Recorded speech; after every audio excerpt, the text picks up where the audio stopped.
Welcome back, everyone. 皆さん、おかえりなさい。今日は約3日目です。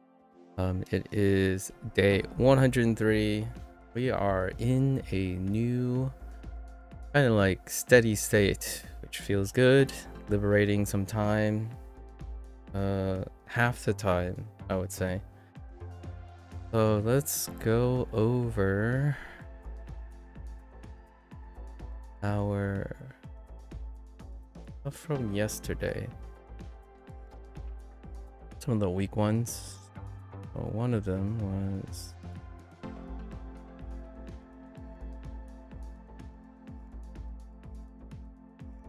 that vibrating. Yeah, my bad.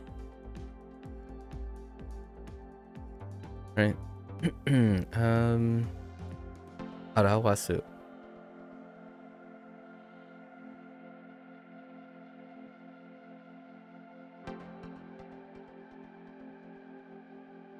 And it's very wobbly in the beginning. Old. Arawasu to express something. Express something to Sue, or Sue is expressing something to you. Trans. And then also this. That's a special mote. I'm gonna take note of all the singular standing characters because I am not the greatest when it comes to that too. The single standing characters are one-offs. They feel like they have less mechanical context that I can rely on. So we're gonna go over those when we have the opportunity.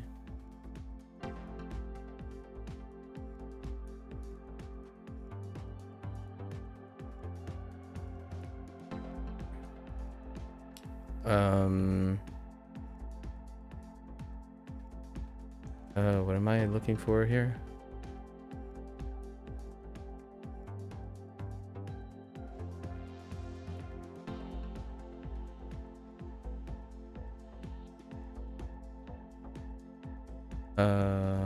Kokoro miru.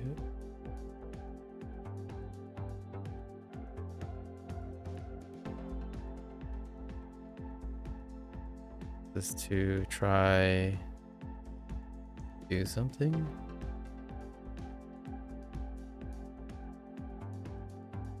Trans.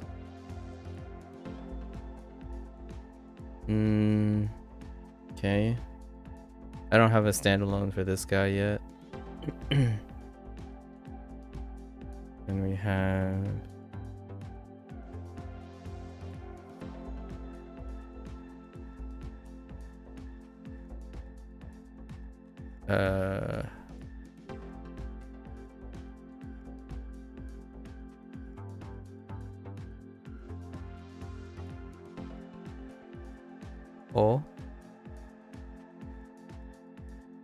Owaru. Now why is this Owaru? So this is the end. Intransitive.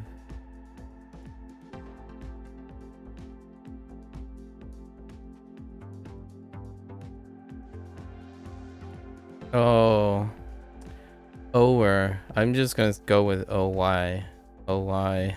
I owed so much money. I suppose that works actually. Just wanted to end, you know?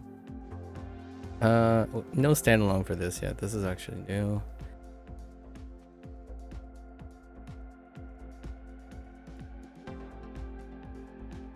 Ugh.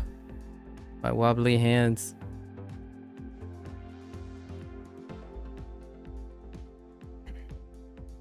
What was it? Dogu.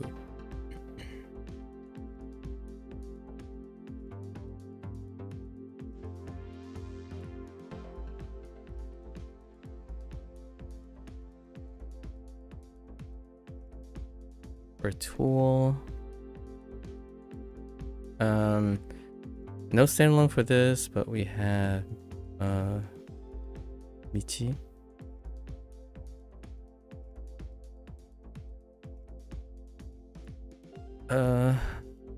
And then the thing that spawned all this, Kome.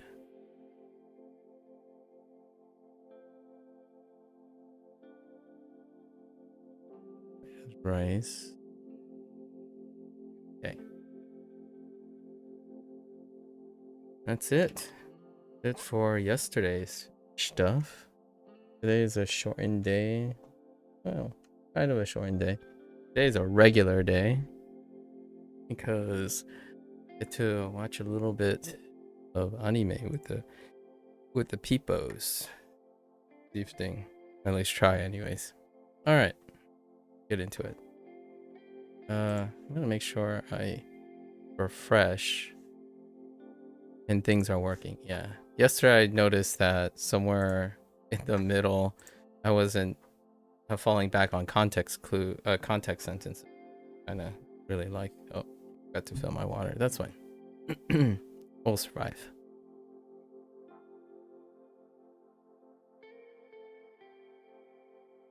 Hey.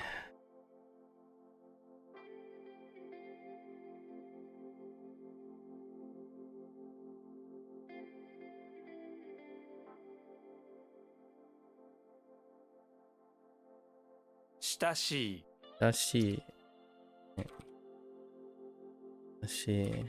Naku.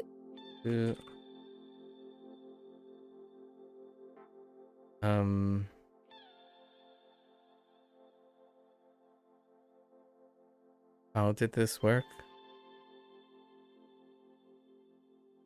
Did I stop on the yeah, I'm still stopping on this video.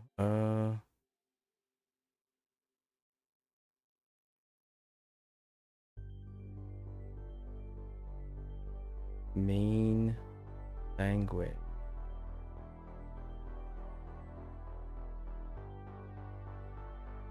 What's this? Emphasis? What's the read on it? The read would be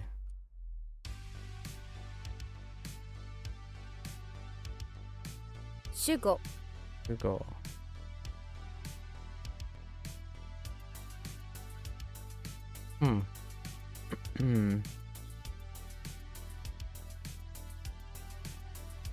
No, this is main. I need to think of it differently. So this is who is the master, right? Who is the master in the language? Like, what's the point, right? The main point of the language subject.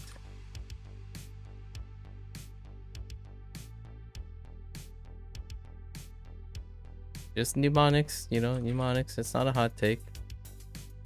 Saigo. Saigo.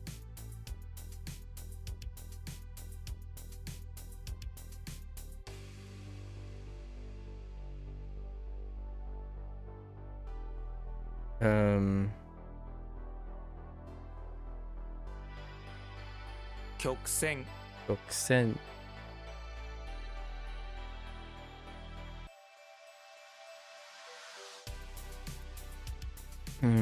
This is emphasis.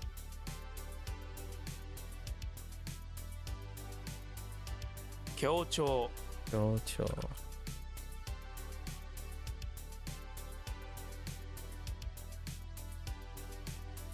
Jiritsu. Jiritsu. Okay, so this is the self, right? Okay. Aoba. Aoba.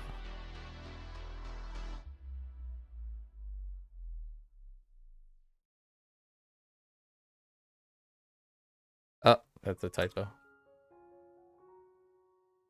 Tachinomi. Tachinomi.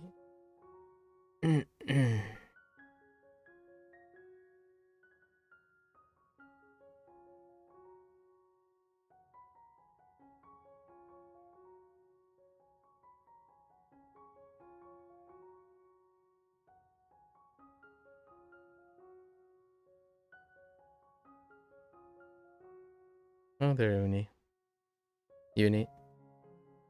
Hello, hello. 開発 開発.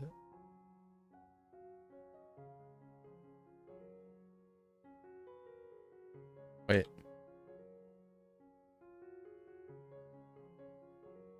Open departure.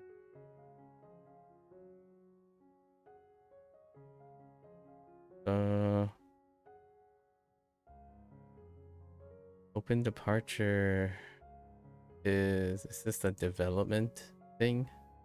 Right. What am I getting it? I'm getting it also. There are two. There are two. This is development. Kono, let's see. Yeah.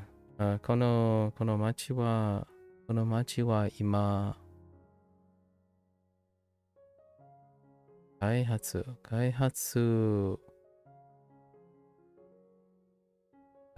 中です。開発中です。Interesting.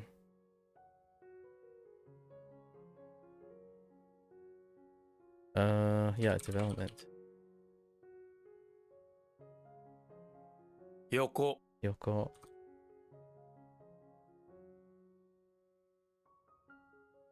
最高最高。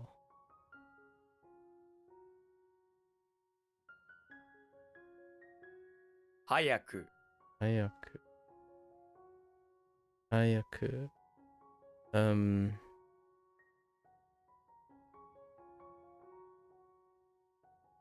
始める始める。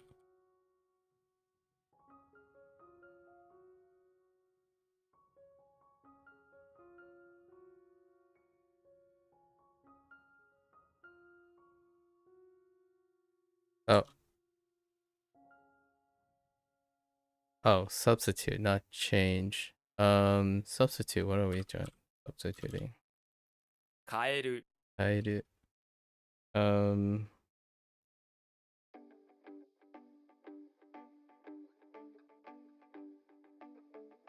Okay. West. 求める求める。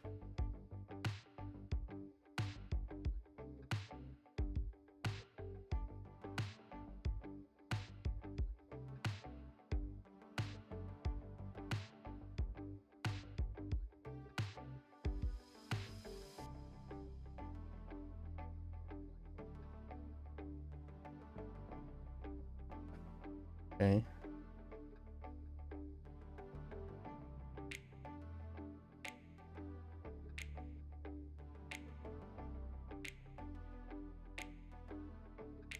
勝者勝者。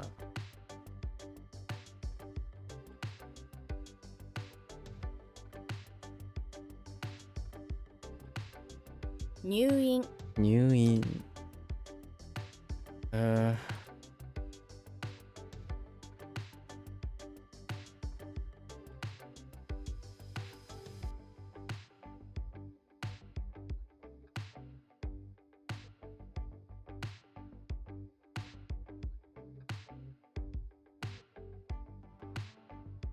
Wait. What? Oh, wait. No.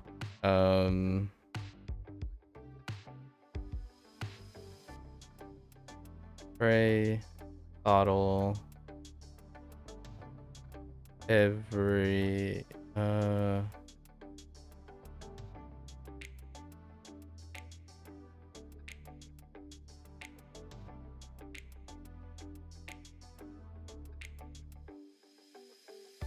I can figure this out. Why is this one weak though? Oh, it's because I keep defaulting to izakaya, which is not the same thing. This is the alcohol, the mixed drink, the tsunami mixed drink that's falling down the chute.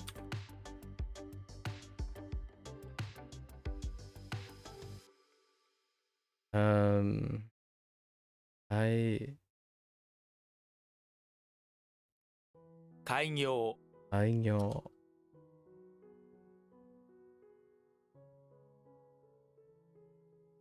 It's a bit off, but I prefer that. It's starting a business as opposed to start a business. 公開 Okay. A bit off, but still prefer that wording. So many bit offs.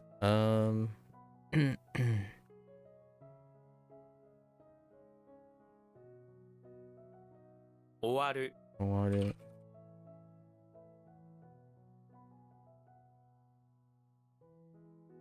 運転する運転する画像画像 Yeah, here we go.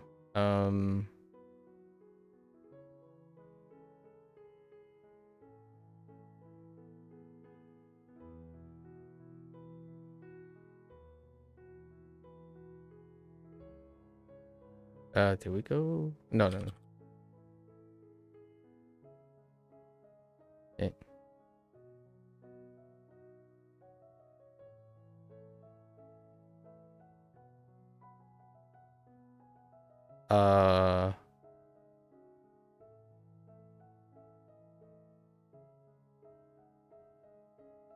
Learn to tell to learn which 習う 習う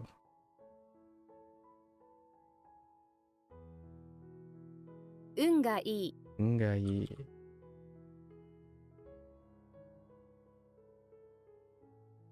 相談相談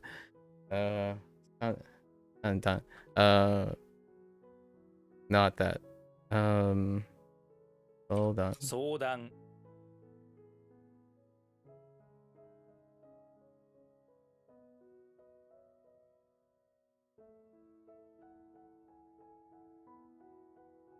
歌手歌手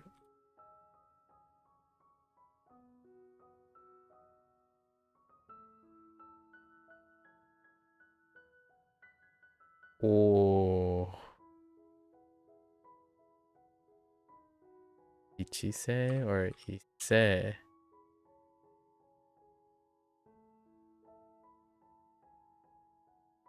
I guess this is a 50-50 that we'll know. Oh, it's different. Let me think about this. It's not. It's special. That's why I stopped.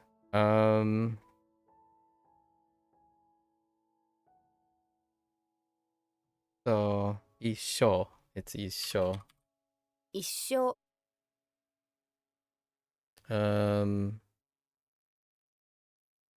Whole life or one's life.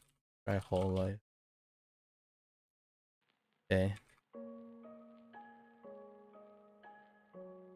Oh, 開ける that was a typo. Okay. I'm like, what?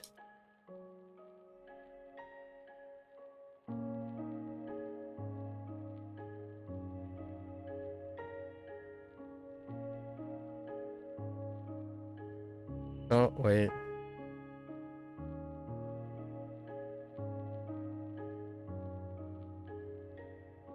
To tell.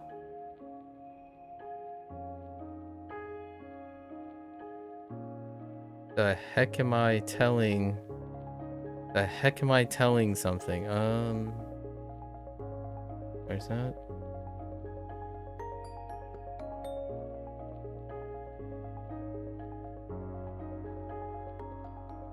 To talk, to tell. What am I talking?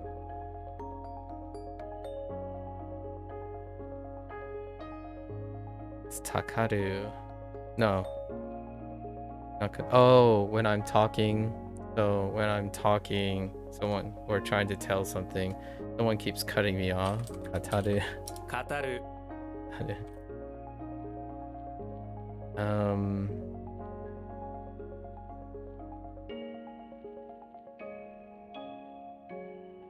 Finish, complete.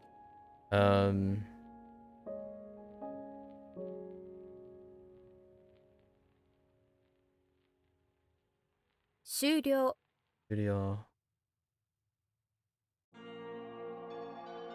新聞新聞 Oh, goodness gracious.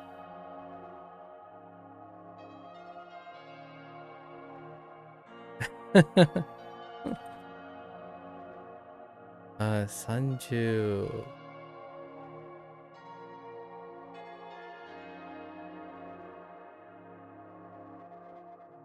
30代 30代. Yeah, 30s.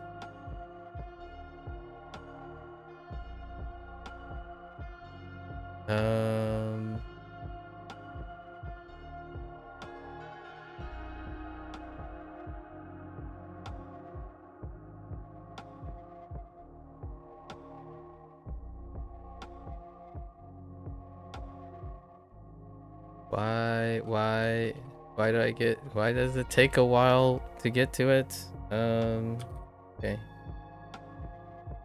終点 U10.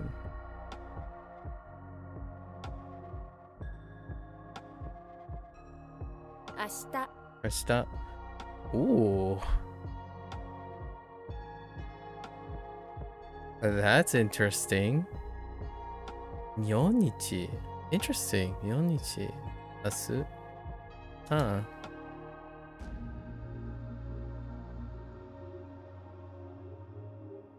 工業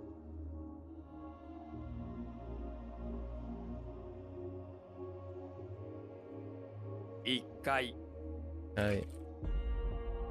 Or once. That's fine too.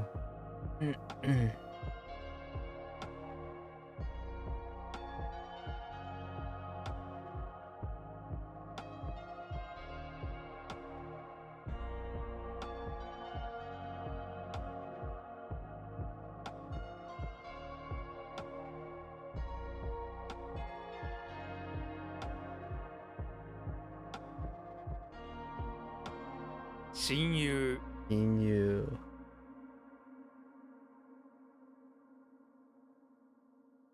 言語 Yengo. Ne?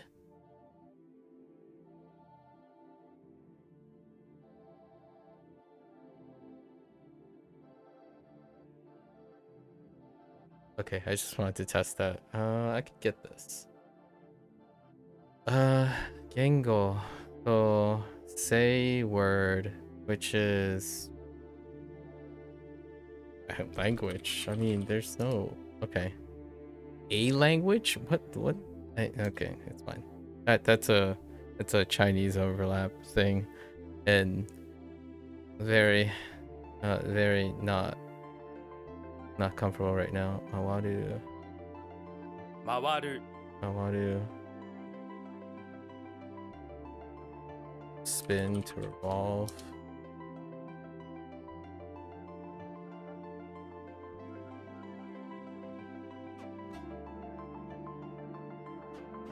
Ishi.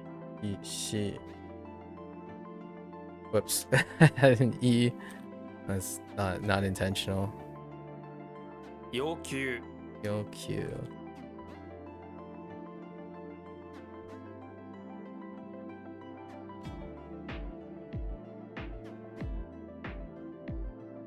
Oh, wait.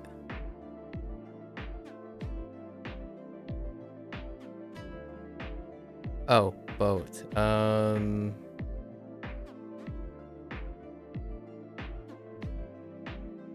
It is who, but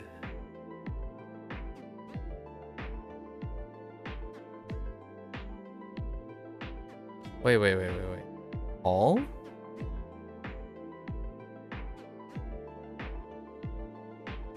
What did I? Okay. Oh. Whoops. Yeah. Wrong 全 read. 体 Hentai. Yeah, that's fine.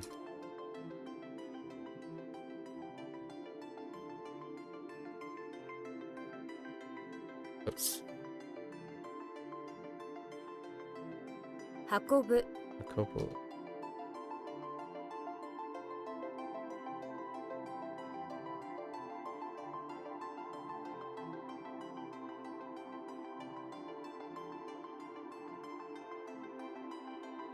Gakuin Green.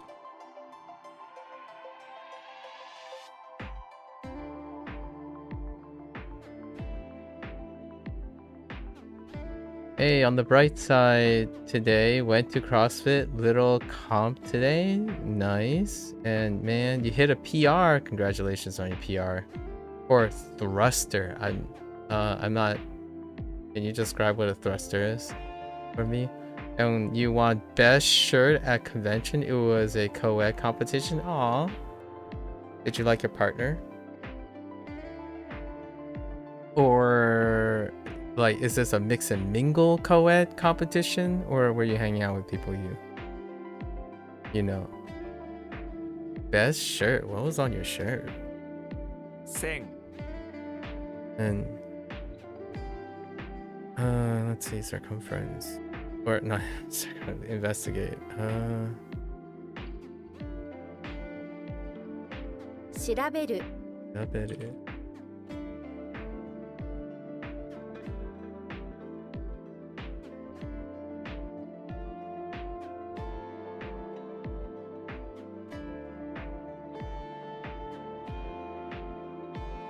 起きる Okiru.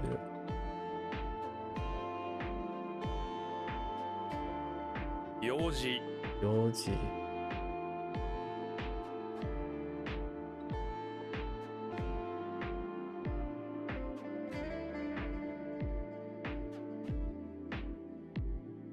フランス語 Furansgo.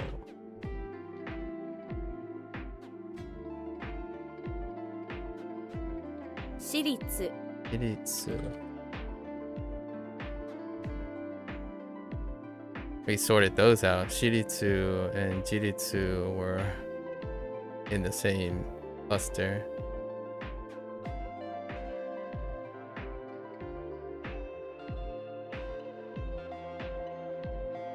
Oya Oh yeah. Can't spell parent. Oh my goodness, help. Co-ed competition.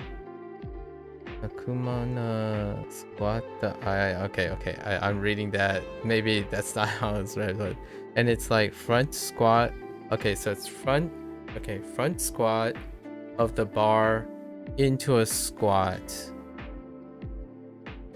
Then push into an overhead. Oh, I see what you mean. The thrust, that thrust movement. Yeah, got it.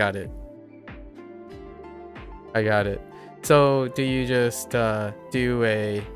So you start at a standing maybe like here, and then you dip, and then you jump thrust, and then you hold at the top, or you just throw it down in front of you with a barbell maybe.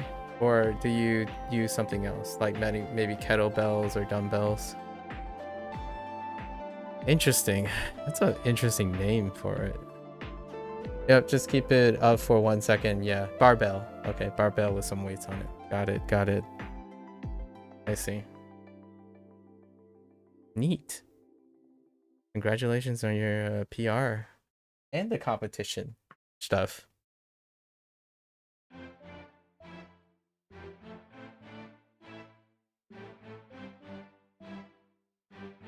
What the? 外交 Aiko.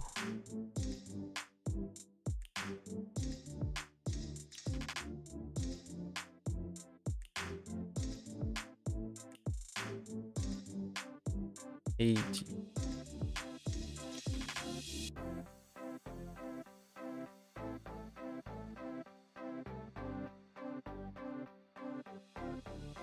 Yeah, super fun. One of those days where you like life is good. You're like life is good, and no one can tell you nothing, but life is really good. Hey, there is something to be said about the perspective shift when someone thinks of that, when even life is not so good. So, you know, the whole when rain comes, it pours kind of deal situation, but when the sun pierces the rain, then rainbows will happen, right? Kind of deal. You look for it, right? You look for it. Seize the moment, grab the momentum. What are you gonna do for the rest of the day, Turtle? Seize the momentum. No pressure, obviously, no pressure.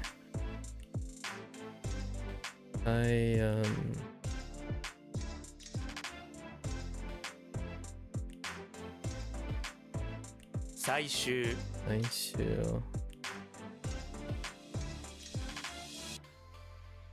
日本語日本語 Okay. Okay. 算数算数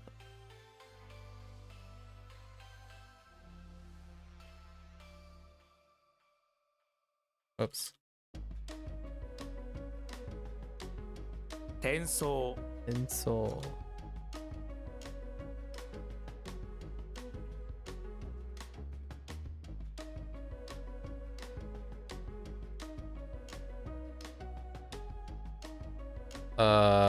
yeah.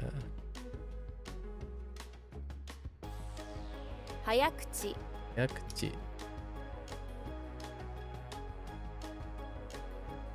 光光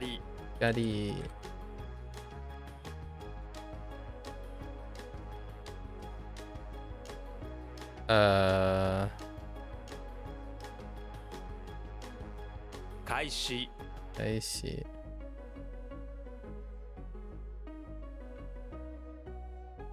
To open is opening to start open for business what the just open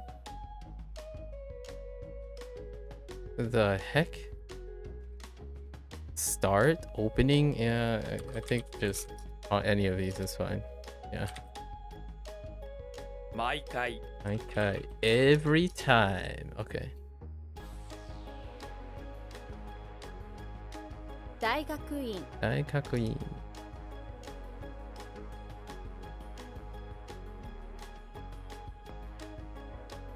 千葉千葉お川川 we tried 化けるかける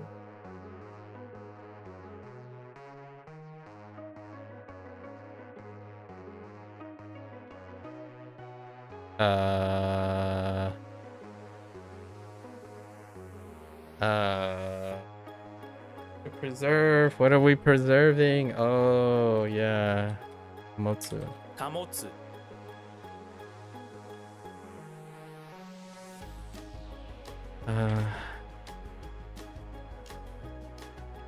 oops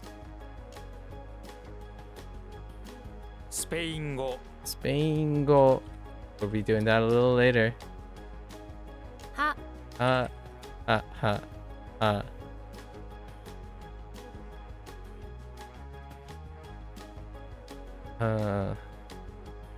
but definitely true that about life, you know, talking with a friend, there's beauty in the struggle.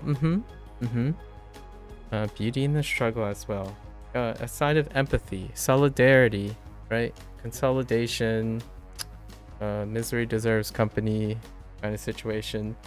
If one is to be miserable alone, it is less miserable with company, right? But we're talking about a continuum here, right? So you have misery alone, misery with company, misery with a positive, proactive person with a mid person, proactive person with proactive person, and you know the sky's the limit. So baby steps, you know. Every day you hit like you hit a 5, hit a 6, hit a 6, hit a 7. So obviously the reason why I say it this way is oftentimes people think of it as a 1 or a 0, like you can't have both or you can't have a mixture of those. Like a lot of times if I said, oh hey, it's nice to be positive today, and it's a win, right? But it's not only a win when it's positive.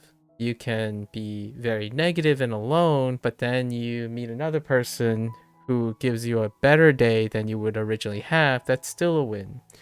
So there's no like that what about this where it depends. It's like all of the above. They're all on a continuum. You map them all out and you put them on a number line for you, and then it'll depend less. As in instead of always saying, well, there are other things, but you don't really think about them. Nowadays, it's at least I like to encourage people to think about what they look like. So, what does your misery deserves company situation look like? Who is it that you hang out with that you can share struggles with? And then that could be a different person. And then when you're feeling like mid and you're like, oh, I'm gonna go reach for someone who I know is quite positive, who does that look like? It's actualizing the dependency. I think the internet and everyone else, and then you see everyone else, right? The internet is filled with comparative situations. The difference is when you know all the possibilities, not all those possibilities are within your actualization. So take all the ones that are possible for you and line them up. Like, what do you have access to? Do you have a friend who is solid as a rock even when life sucks? So that's a misery deserves company kind of guy if you have that person available. And then so when you're like down in the dumps, but you're not really reaching for like, oh, I don't have time for this guy. This person is just way too positive for me. But what is the guy down there, right? That kind of thing. So it sounds like you're like using people or you're slotting people in, but that's kind of a very proactive way to get a good idea of where are you, like how you can find or fill out people you're looking for, right? And I'm sure the other person can reciprocate usually. I think one thing that I have found most frequently nowadays is, yes, we're all really informed now.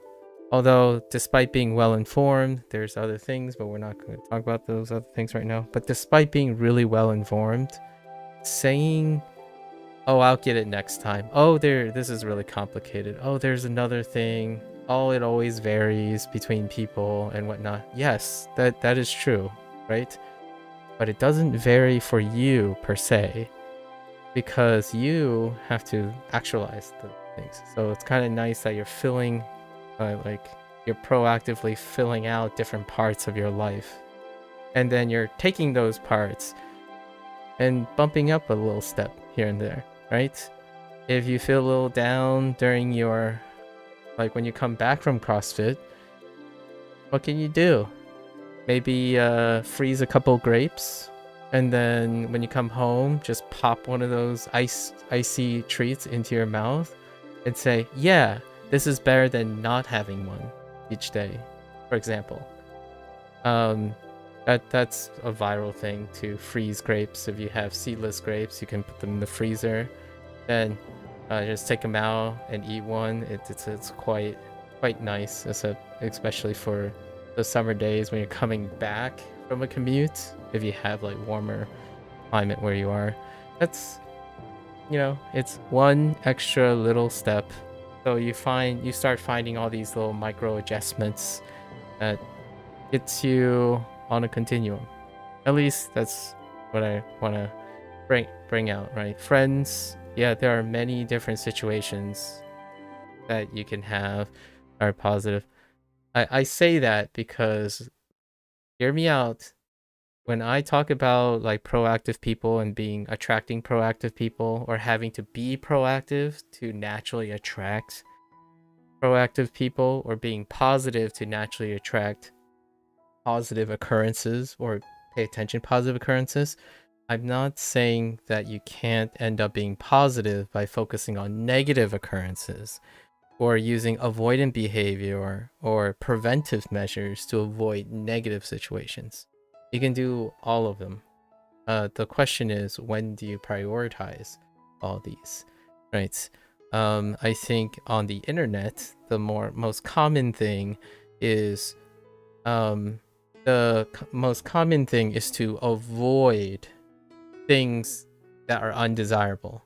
But when you're avoiding things that are undesirable or mitigating things that are desirable, they are not proactive moves to improving things when they just work. right? So there is something to be gained by improving on things that just work, and also preventing things from breaking down that just works. So if you're a median, right? If you're in a median, all your actions are on a number line, and things that just work is at 0. Well, yes, it takes a lot of effort and things with all the internet telling you all the stuff that can go wrong. But there's also all the stuff that can go right or better. This is right here. This is just right in the middle, right? Just right. But this is better. Yes, this is worse. But it's not worse or best. That is something that I feel with all that information you have, all the possibilities and permutations, because you have so much information now, right? Like investments, for example. We'll try to not talk about feelings too much, but like investments. The idea is you're looking at risk benefit behavior on a continuum. It takes more effort, but it gets more clarity on all the it depends. These are all the it depends moments. However, when you start building up all the it depends, it becomes less dependent.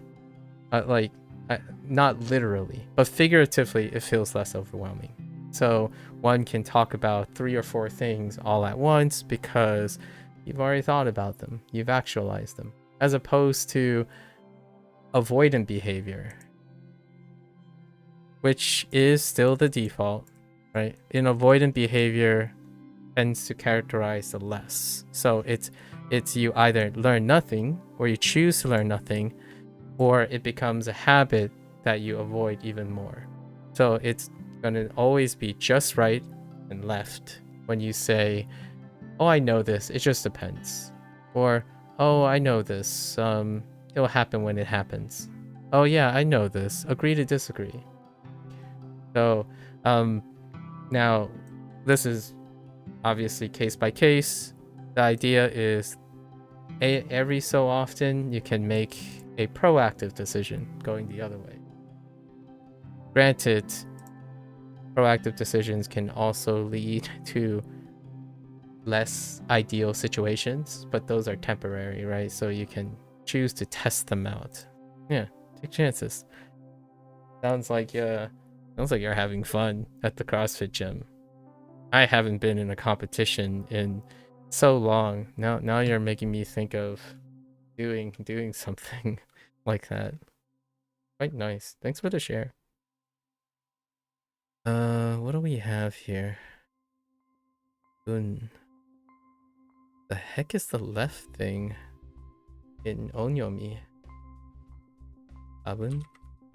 多分 What the heck is that long thing? Oh, it's because of the bottom. Okay. 食事 Shokuji. Food matters.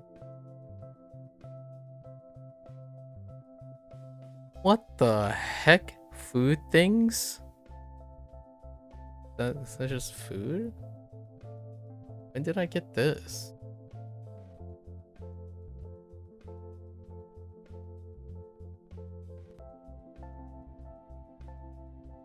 Meal?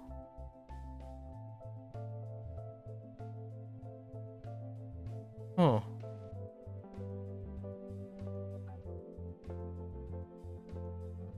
What else could it be? Food, occurrence, thing. I feel like this is one of those, like, let's test. No, it's, let me think quickly. Or not quickly. Let me stupor on this. Things.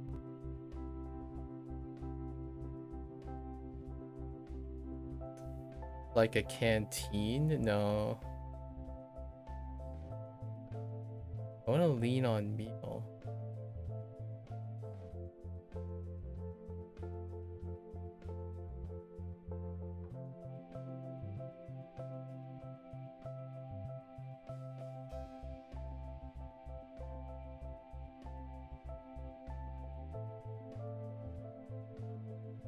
I have no idea. Food stuff?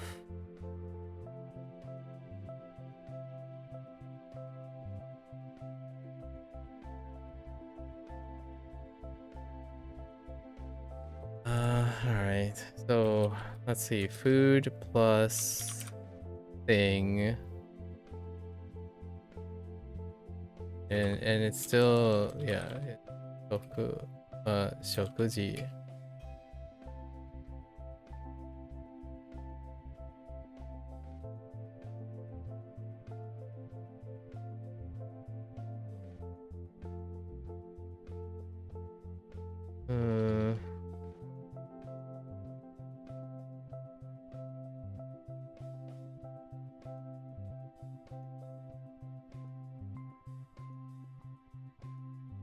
Well, this is frustrating.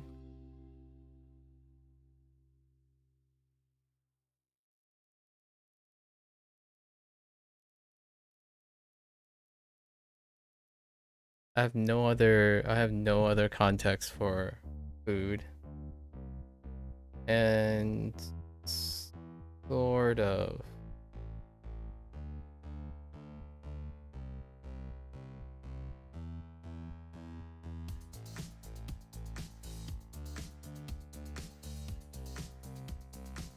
It's gotta be meal. Like, I don't see why this wouldn't be meal. But food is the same thing. So I think that's kind of annoying. Yeah, it's meal. I think that's kind of annoying. Food qualifies. Like that. You're having food. You're having a meal. That's ridiculous. It's fine. I will be fine with this. I'm imbuing some emotions into the pedanticness of this phrase.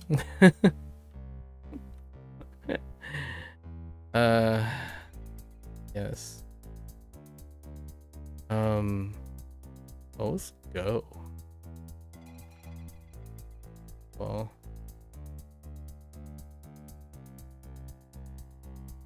自転車 電車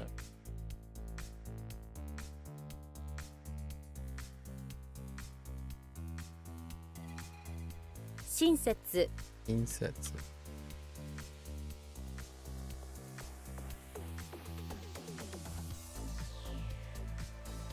Wait.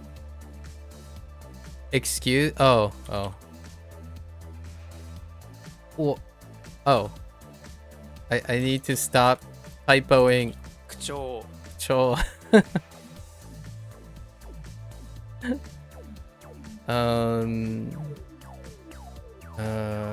Oh. I like tone. Yeah. Oops.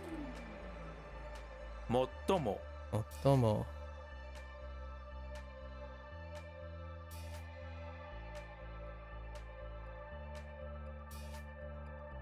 Uh, 足し算 Ashizan. 会最近 Daikin.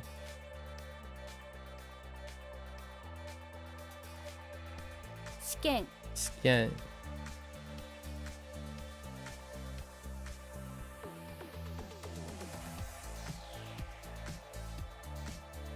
多い Oi. 引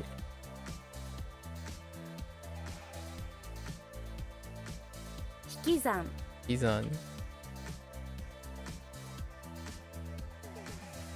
兄 Honey. 歌 Buta.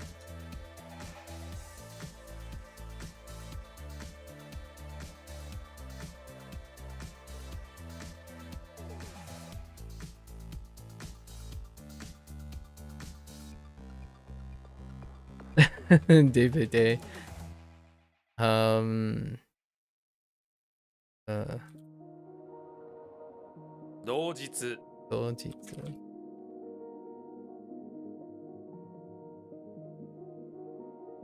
回転 Aiten.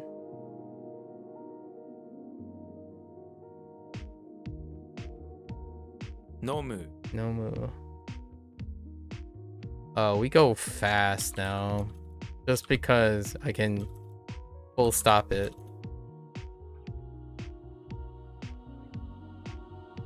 Oops. 作業 Sangyo. This one was a little different. Sangyo.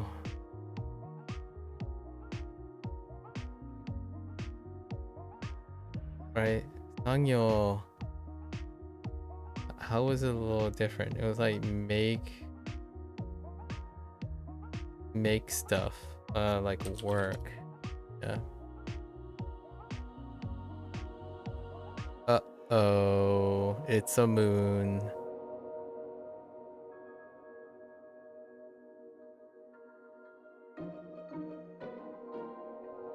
What was the moon thing?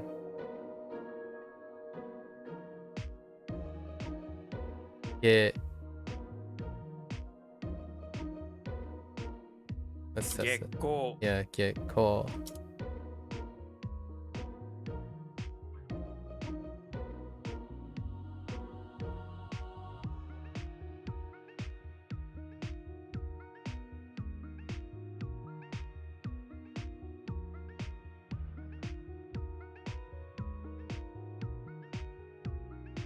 助かる Askaru. "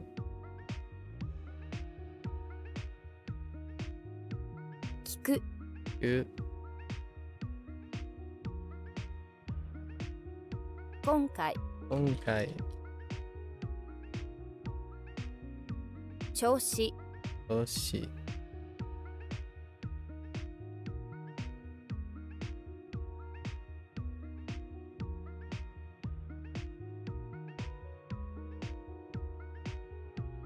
転がる Korogaru.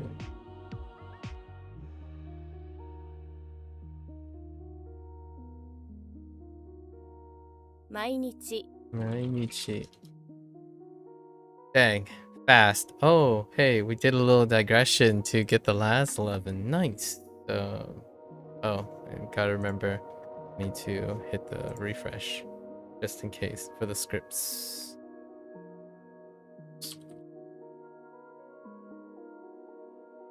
Wait.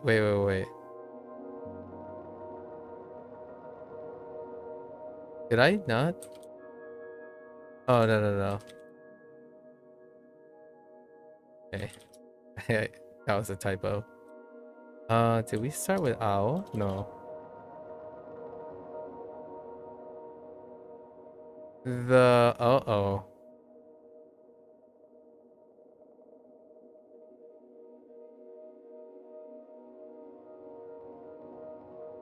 Onyomi. Oh no.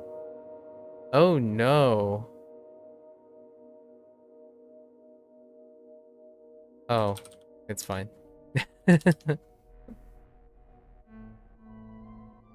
uh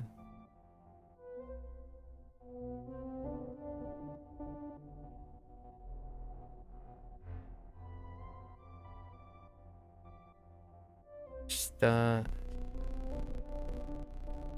Shita kari desu. Something shita ba kari desu.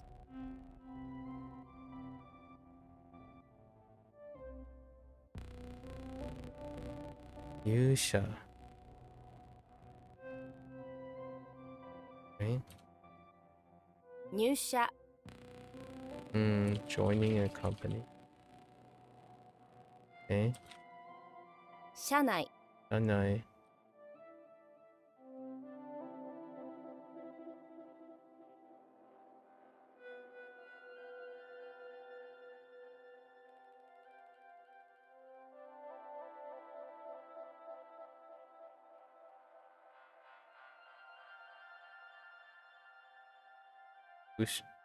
Shikuda?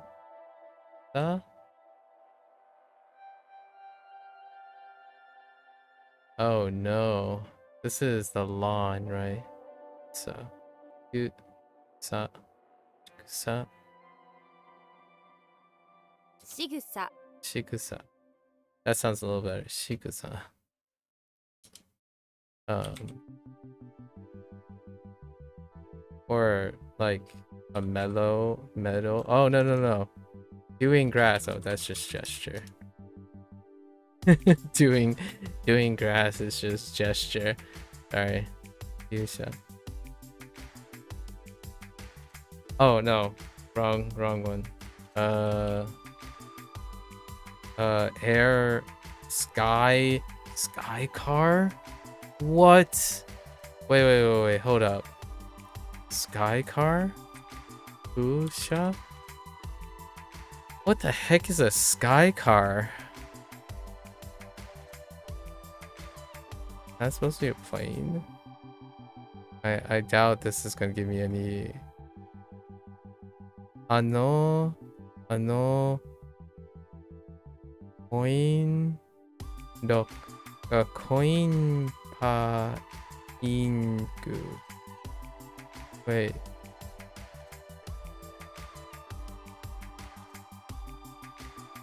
Coin pa kin. Oh, this is like a wait. The heck is a sky car? Empty? Oh, it's an empty car. Oh, wait, what the heck's an empty car? Is it just an empty car? And like an empty, a vacant car? What the?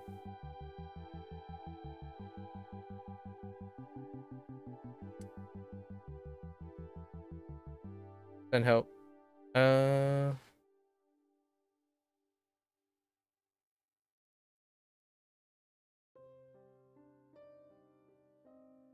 Alright, you got me on this one. So empty plus car.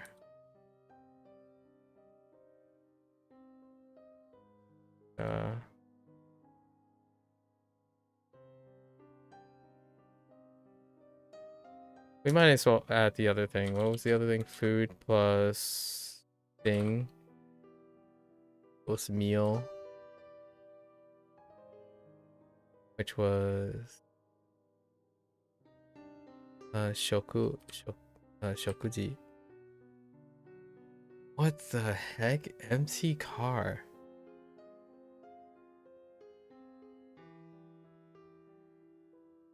Vacant car. Genuinely have no idea where this is going.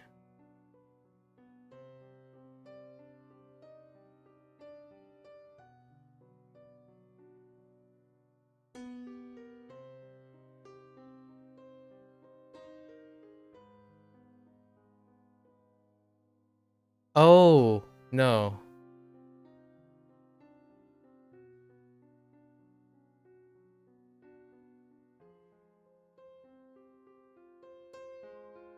Guy.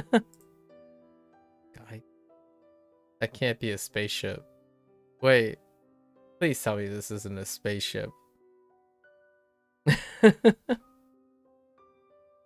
It's such a 50-50.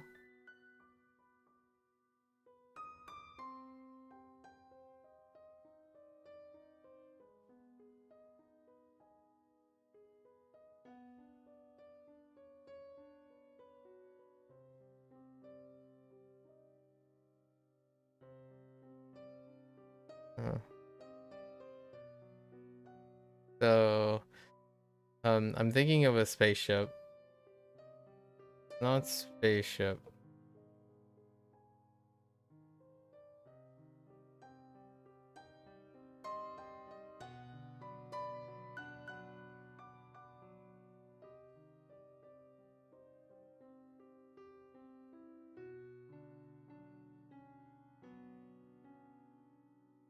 I'm like sorting out the mnemonics in my head.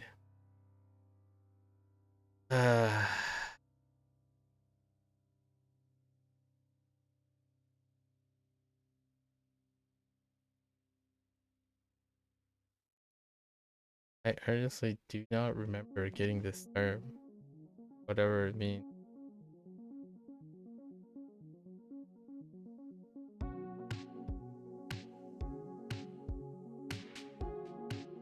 I mean, this has to be 空車 Busha.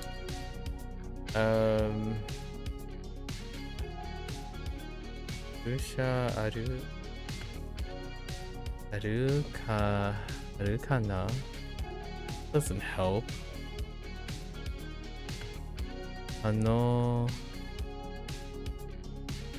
Coin parking. Coin parking, yeah, it's just parking. It's supposed to be like a parking lot.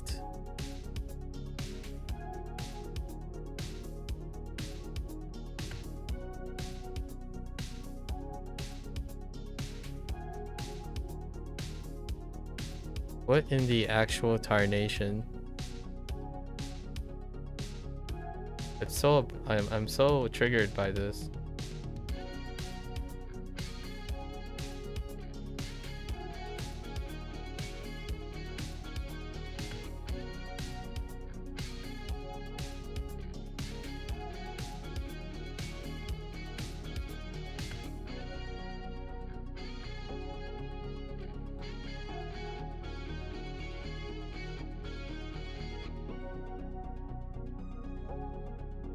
I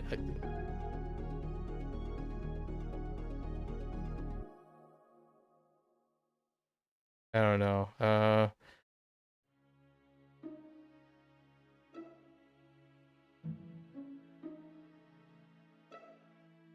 What? Oh, an open taxi? I mean, that's fine. An empty parking space? Yeah, so we kind of... I was thinking like an available car in a taxi. It's good enough.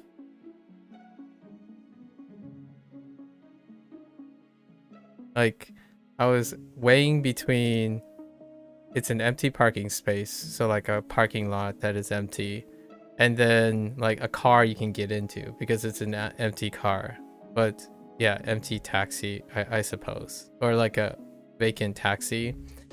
Kept going back and forth. I think this one is going on the list. Open taxi or empty parking space. Wow.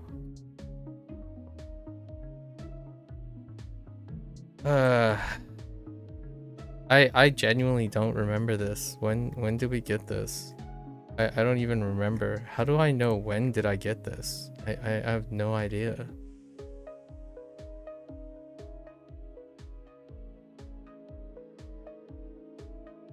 I think we'll get it next time though.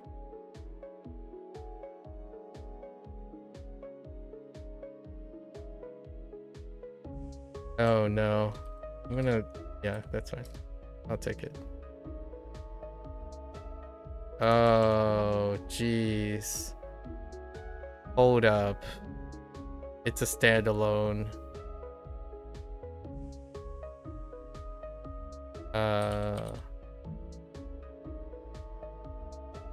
Kado. Kado. Holy Kado. Oh yeah, because it can be Kaku as well.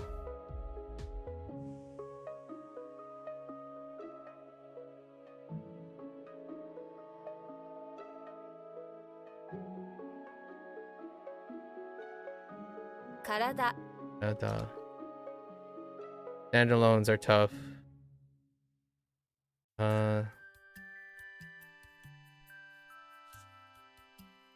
Wait. 三角 That was a typo. Sankaku.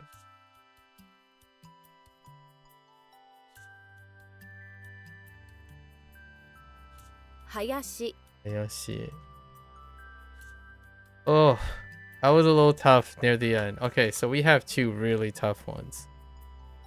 Why are they tough? I just don't remember having them at all. But they kind of make sense in context of the sentence, I suppose. The other one's context sentence was okay. It was a coin-operated parking lot, right? So is that an empty space in the coin, like at the coin locker? That coin-operated parking space. parking lot is an empty space, is what the context sentence was. I didn't remember what the meal one was, though. Shokuji. That's fine. Alright, we're good. Took a little longer than I would like. Getting stuck on one or two. It's always getting stuck on one or two. We gotta do our due diligence. They'll stick out more. Then less likely to get them incorrect next time. Or get stuck next time. Alright. Alright, let's do this. Tombstone. This. Beans. Alcohol. I keep thinking it's a bottle. Alcohol. But this is WaniKani's radical. Landslide. Not page. Geoduct. Music. Dynamite. Sick. Stairs. Bundle. Turkey. Bolt. Sell. Chinese. Right. And I think we can go straight to read now. So we have a couple days. Because of the staggered reviews, we have a couple days of just chill and then doing all the other stuff. Call age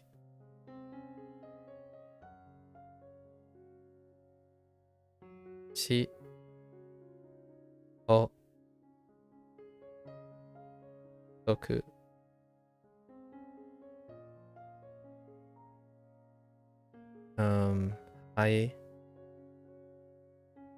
this one I got stuck on for a bit. You in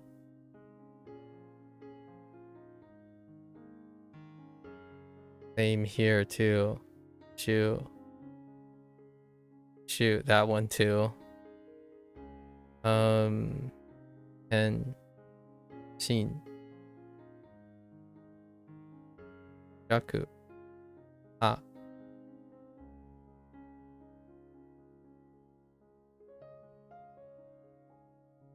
This one too. It takes a while to get to it.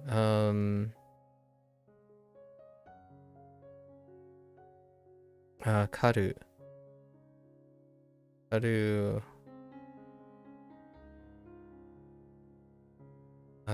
This is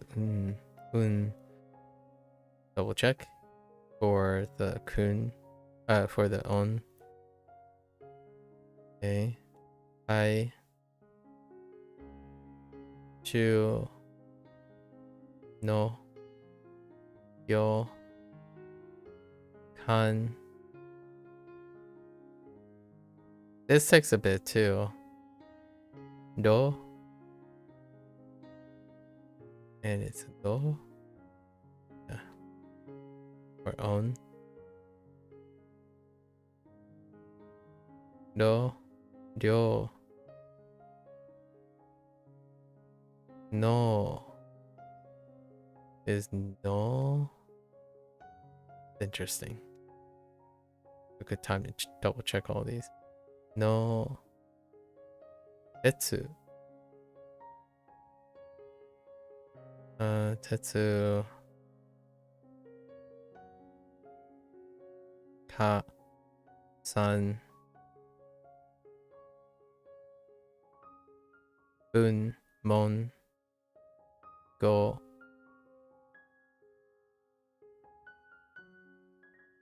Yo. Na. Sen. Yoko. Cho. Shin. Atama. Kao. Pyo. Sai. Q. Alright, and the two that we basically spent more time on waiting trying to grasp it than pretty much all the entire exercise combined is empty. So sora.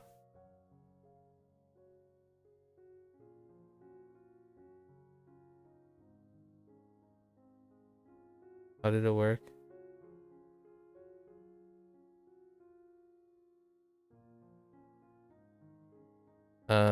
Empty R.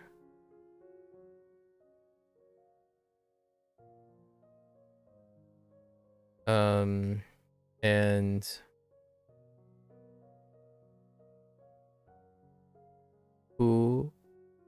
Kusha. So what do we have? Open taxi.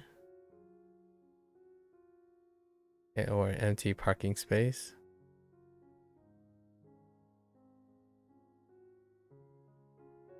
All right. We do have separate things now. Right. So Sora.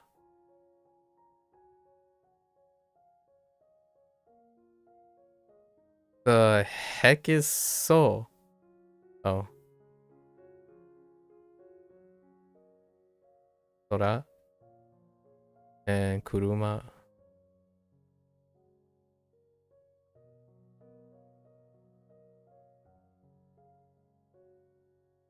Have to really keep on drilling the standalone ones. So standalone ones are it's like twice and 3 times as much work. Because it's just standalone. They're just there. They're just chilling. And then what was the other one? Shokuji.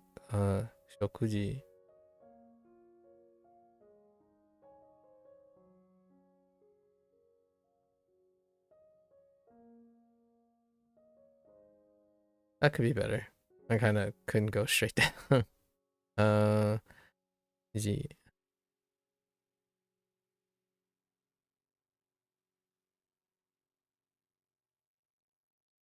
Oh, and jiggled. So Shoku. And G. Do we have this standalone? No. You have this though, Koto.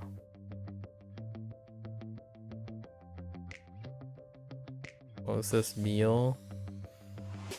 Diet?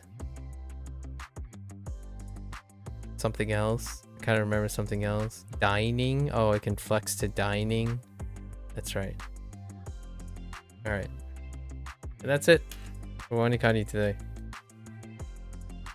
Yes, sirree, Bob.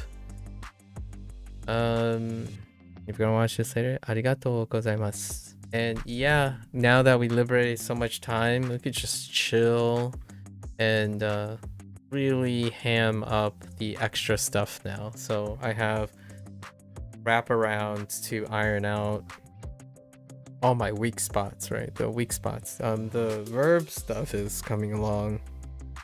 The predicate stuff, or arranging the predicate stuff, is coming along. Now there was a little particular weakness, right?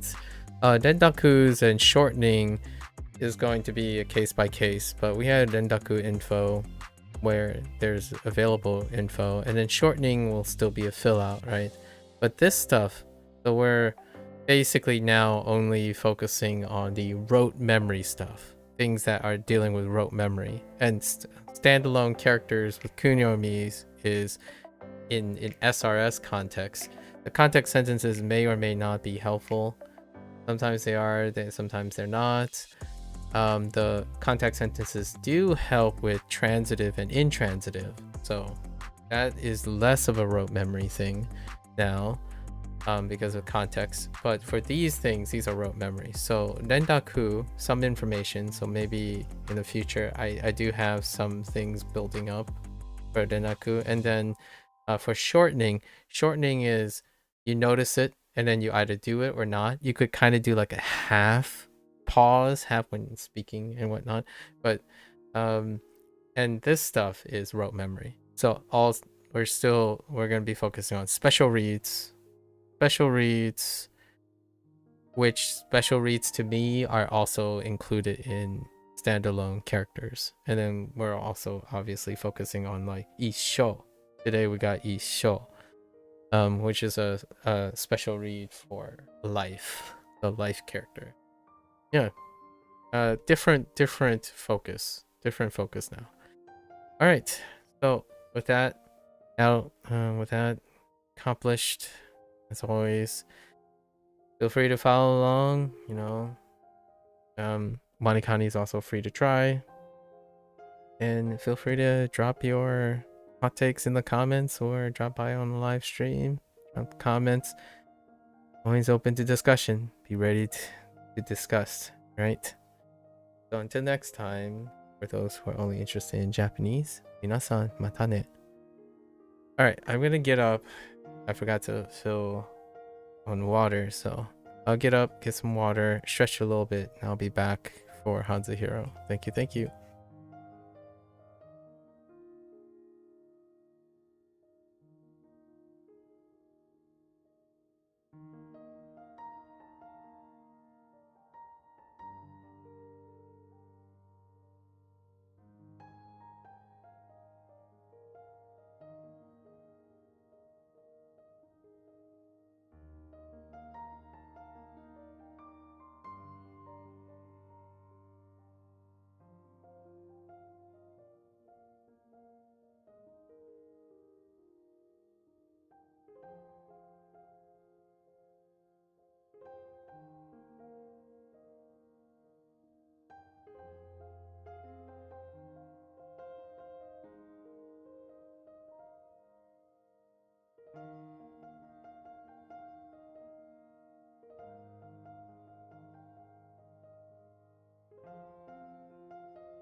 Welcome back, everyone. 欢迎大家回来。今天是第66天。Today is day 96. Let's get into it. Well-oiled machine. We are 4 days, right? 4 days away from our 100-day retrospection or tentative takes video for HanziHero. Very different. Interesting comparison and contrast with WaniKani, for sure. Let's look at yesterday's. Ooh, I remember this. Yeah, heckin' armpit. That's a heckin' armpit, alright. Done. Right. Done. Egg. Xiao. Let's do this. Shrek was in the bathroom. Right, in the bathroom of the barn and noticed some threads, and he connected the threads in order to create a summons or an invitation for an reward or something. It's not the greatest. Connect. Not the greatest. Might end up being a rote memory thing. This one, rough times. Nung, right? Nung is a really weak one. Nung chuo to make a mistake.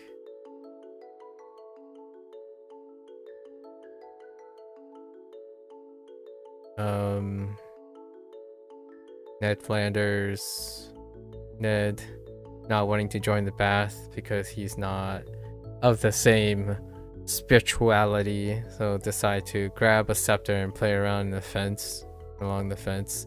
What was Chul for? Oh, it was Cupid. Cupid in the office, in the bathroom of the office, with some turf and sun and metal. What the heck? And mistake. I gotta look that up again. Wow, those are really not great. And then these are really weak.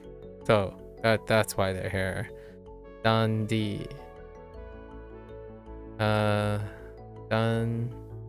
Dundee. This is to act as land, locality. Dang is fine. D. Something about an alligator and soil? So what is Diddy Kong doing in the bathroom? He just randomly finds alligator and soil? I have no idea anymore. I don't think that's necessary, so that's fine. T. Timmy Turner in the house. Mom and Pop's bringing up things about his incidents with the sun and fingers as pointers. That's fine. And then Dao. And the weakness about this is, it's to mention, the weakness is I need to think about it as bringing up as opposed to lifting something like weights. Although I think you can use it that way too. This is really weak. I need to look at this again. So to play with makes sense. Next one, he is nervous going in since it's not a Christian spring, so he plays with. Okay, so that one's fine. The monks play with him by teasing, yeah. And then mistake. How did this work? Cupid in the bathroom office where he sees a big piece of turf in the middle of the room. He flies up to it and lands on it, but it's a mistake. In reality, it's a piece of metal that's so hot. This was the like Icarus thing. There's a bunch of green flames as hot as the sun emanating. Because of this mistake, Cupid's little wings burn off. Yeah. That's kind of dark. It's kind of dark. No worries about Chuo though. Okay. Let's get into it. 借口借口 So 借 neutron plow made is borrowing mouth. An excuse is a reason we borrow and say with our mouth to explain a result or action. A pretext. This is going to be rote memory here. It's a reason we borrow. An excuse is a reason we borrow and say with our mouth to explain a result or action. 借口 is gonna be tough. Oof. Okay. 找借口 找借口 That does say find an excuse. 把那个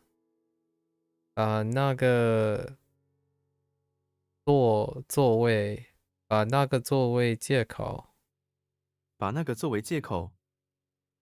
作为借口。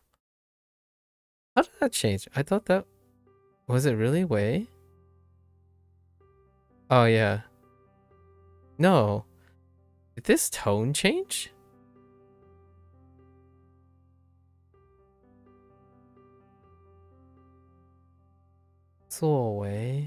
Was it always way?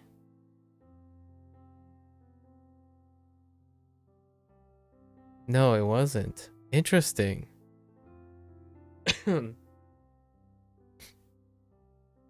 我叫了个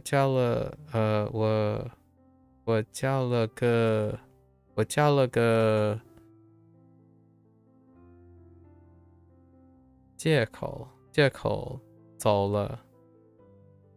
我找了个借口走了。我缴了个 wow. 我找了个借口走了。Saying 了个 like that is 我缴了个借口走了。Having two neutrals next to each other is kind of weird sounding. It almost feels like there's an extra syllable in there. This one's gonna be tough. 借口 Okay, excuse. 椅子 Okay, that's fine. It's a silent child sitting on a chair. 这些椅子不漂亮。我坐在椅子上。你要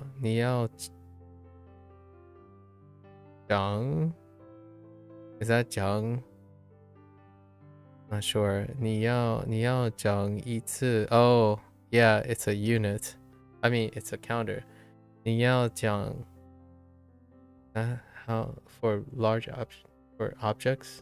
你要讲一次吗？你要张椅子吗？张 Oh, it's one. 你要张椅子吗？对。椅子黑猫 That is a black cat. 黑猫。13只黑猫。Oh, 111. No, 1111. 13只黑猫。13只黑猫。4 ones in a row. 可爱的黑猫。对。黑猫典故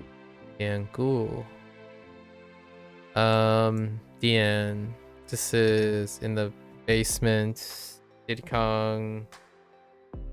Steaks and fins.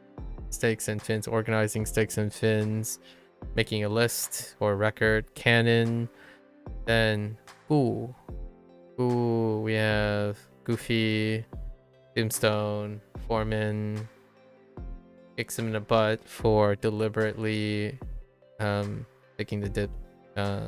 Tombstone. So canon deliberately. Allusion. An allusion is when you deliberately reference a story from the canon of famous literature. That's fair. Literary quotation. Oh, deliberately reference. Oh, okay, literary quotation. I get you. Allusion is actually a very subtly used word because alluding is very different. It's slightly different from insinuating, which I feel when people occasionally flex to the word allusion or alluding, they're actually really referring to insinuating or inferring as opposed to alluding. Because the act, or at least from my cursory understanding of the English language, when you insinuate something, insinuation has a different tone than inference. And inference is the same mechanical use of insinuation with a different tone. And then alluding requires a different mechanical thing that has the same result or have a similar indirect result as insinuating and inferring. Yeah. And then that's obviously different from assuming and presuming, which are all English words. Yep, those are the English words. Those are very common words that are interchanged well, not inference or alluding, but insinuating often means now in colloquial term, insinuating is the edgy word to throw in a lot of times, and it replaced the nuance between alluding, inferring, presuming, and assuming. So when someone says insinuate or assuming, they mean all of those things at the same time, and it requires a context to figure out what they mean nowadays. Reductive, right? Reductive colloquialism in English. Oh, are you assuming this? Like, well, what do you mean by assuming? Do you mean to presume something, alluding something, inferring something, or insinuating something? Yep. But it's a great word. Allusion sounds great. It's kind of close to alluring. You know? Okay. Enough about English, I suppose. 你知道这个典故 illusion 你知道这个典故的I have that one 出处吗 Jeez 出处你知道这个典故的出处吗？ It's chu, and so chu ma. All right, that's what does this mean? Source? Yeah, source. Original source. Interesting. 你知道这个典故的出处吗 Original source, huh? This says exit location, so that's going to be a problem. I guess the original location where you got the whatever it's referring to. Original. Okay. 典故 Man, 定经 so much fun.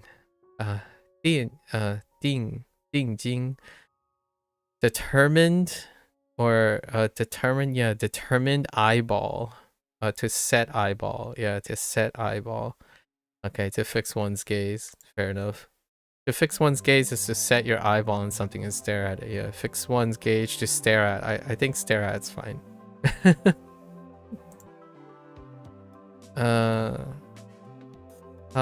定睛与定睛 Is it always you? No. Yeah, it's you. It's always you. You is the other one. 他定睛与那Jan. This is probably still Jan. Jan 笑 or 照片他定睛于那张照片与那张照片she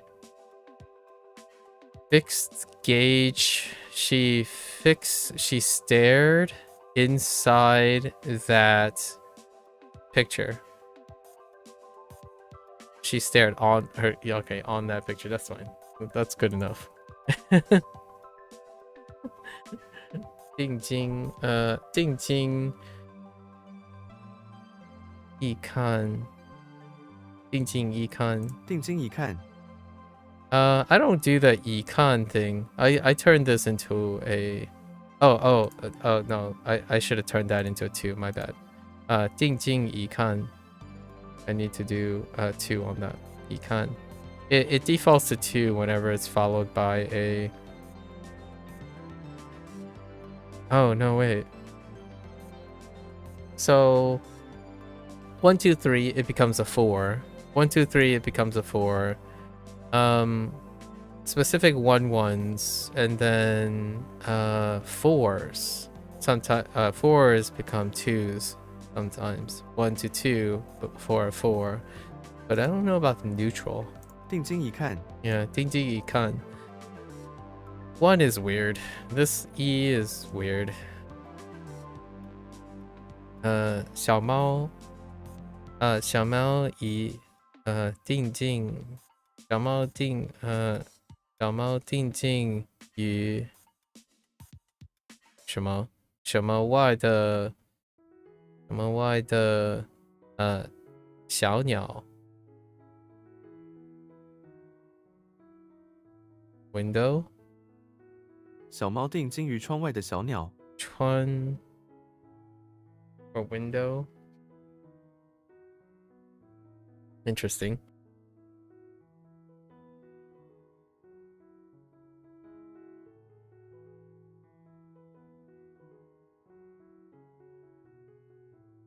Fix its gaze on the small bird outside the window. Fair enough.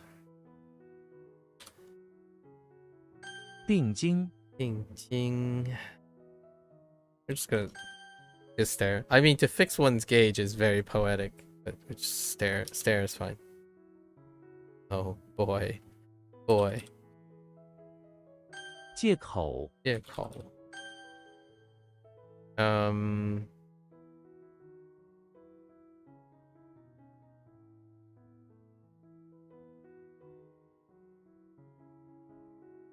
椅子椅子典故典故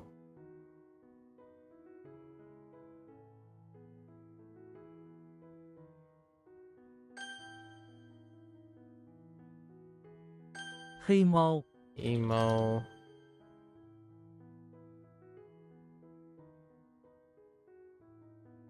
定睛定睛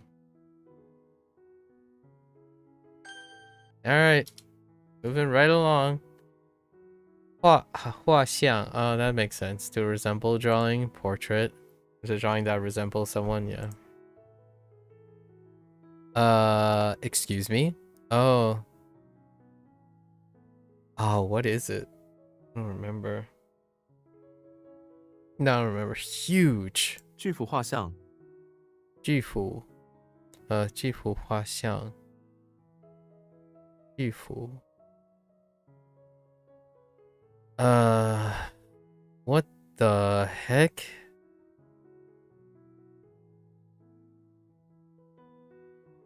Ooh.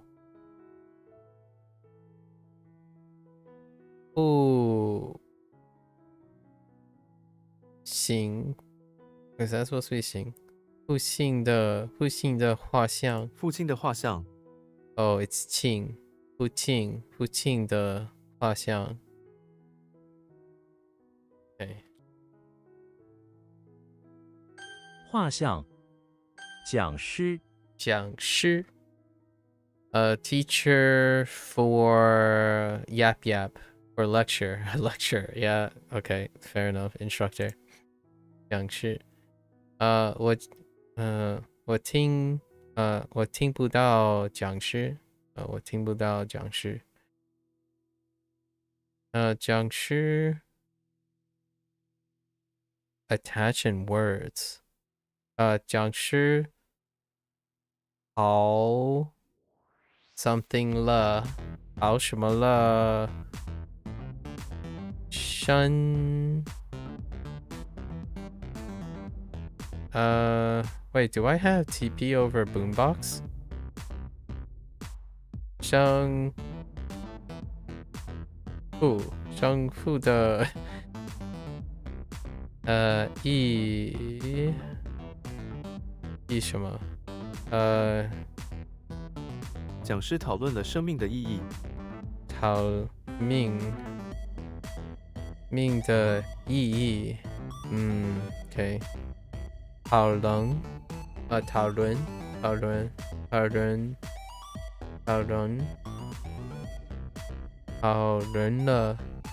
了生命的意义Alright That one's a little 讲 sketch 师讲师晴空晴空 sunny skies. I mean that sunny skies is sunny skies rather than empty, but sunny skies. Fair enough. 美 let's say 美美的晴空美丽的晴空，美丽的晴空晴空万里晴空万里晴空万里。 I don't uptone that much on the end of threes, ending with threes. 晴空万里晴空万里， yeah, 晴空万里晴空晴空，晴空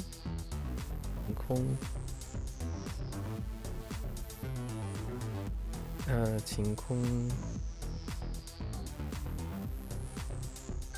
银色，银色 silver color makes sense. 银色的月亮，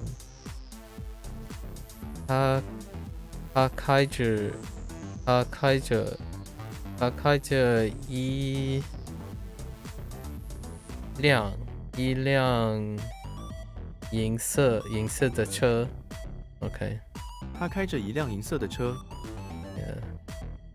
他开着一辆。Oh, is it 一辆？他开着一辆银色的车， Yeah， 他开着一辆银色的车。Okay， 车。Okay. Whoops。银色，10亿，1 billion. That is 1 billion. E is 100,000, right? So 10. Oh, that's how you say billion. No wonder I have such trouble telling my parents when I reach billion. Okay, alright. Okay. 10亿美金10亿美金10亿美金， Try not to say king because different dialect. 10亿美金80亿makes sense now. 80亿台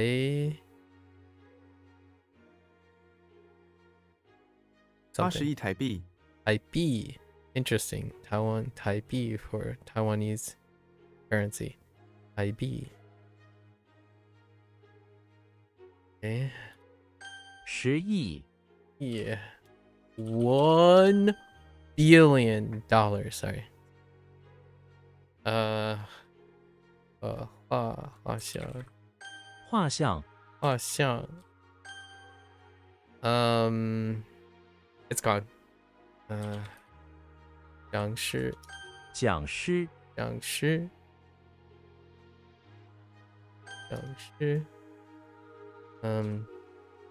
晴空okay. 10亿 oops 10亿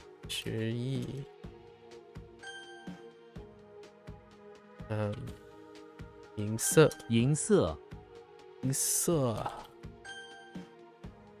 Alright, don't give me characters yet. 老头， Okay, 老头 old man, old head. This is old age head, man. Has a head makes clear their old age. 老头几个老头在树下打什么 I don't know what that is. Oh wait, do I know? I know something like it though. 几个老头在树下打牌，打牌 No, not quite. 初夏打牌。这老头顽强，这老头顽强不这样。No, not 这样。Oh yeah, 这样 right? Electric sheep.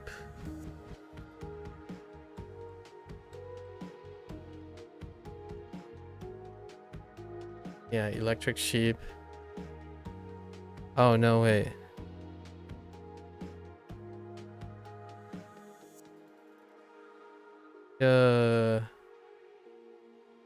Yeah, 这样。这老头往常不这样。都这样。This old man usually don't act this way. Yeah, 这样。That's kind of interesting. I mean, it makes sense to me, but if we take the characters that we have, the assigned meaning, it's a little bit different than that. Oh, 老头，夏日，夏日 summer day, summer day. Okay. 今天是一个 oh man, I want to say 大热的夏日。今天是一个炎热的夏日。炎热 not even close. 炎热。夏日的夜晚。夏日的夜晚。夏日的夜晚。在夏日的午后。Interesting. 午后 makes sense. It's afternoon. 在夏日的午后。午后 literally afternoon. Why 下午 Yeah, 下午 as opposed to 午后。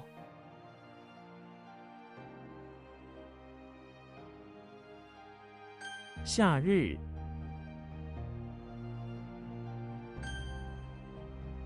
小猫，小猫 Yeah, small kitten. I mean, small cat is kitten. 小猫在沙发小猫在沙发上。小猫猫叫。Ain't no way, that's 猫猫叫。小猫喵喵叫。喵喵叫 Oh my gosh, that's 喵喵 Oh jeez, 喵喵叫。Okay, 喵喵 that makes sense. 喵喵 Alright. Okay. Only in language learning would I voluntarily start to sound like a cat or a dog out of appropriateness. 小猫，红， Hoang, alright, red. We're good with red. But let's read. Harry Potter is inside the temple dressed in red wizard garments. He stands in front of all the monks by the altar and he casts a spell, turning a crossbeam into a stack of red silk garments. He then hands them out to the monks. Interesting. Red silk garments. We still are encountering characters that we know, so interesting. 红色. Yeah, 红色 is good enough. 红座， Cool. It's also black sometimes. 座 also familiar. I think we're okay with this, but let's just read it once. Zeus is in the bathroom of the office building where he has made a shack of soil. Go on. A conga line of officers comes in and he invites them to make a seat. They stream into the shack and sit on seats made of soil. Alright, fair enough. Yeah, we're still hitting things we know. 座， Cool. I'm gonna add. Oh no, this is different. Oh,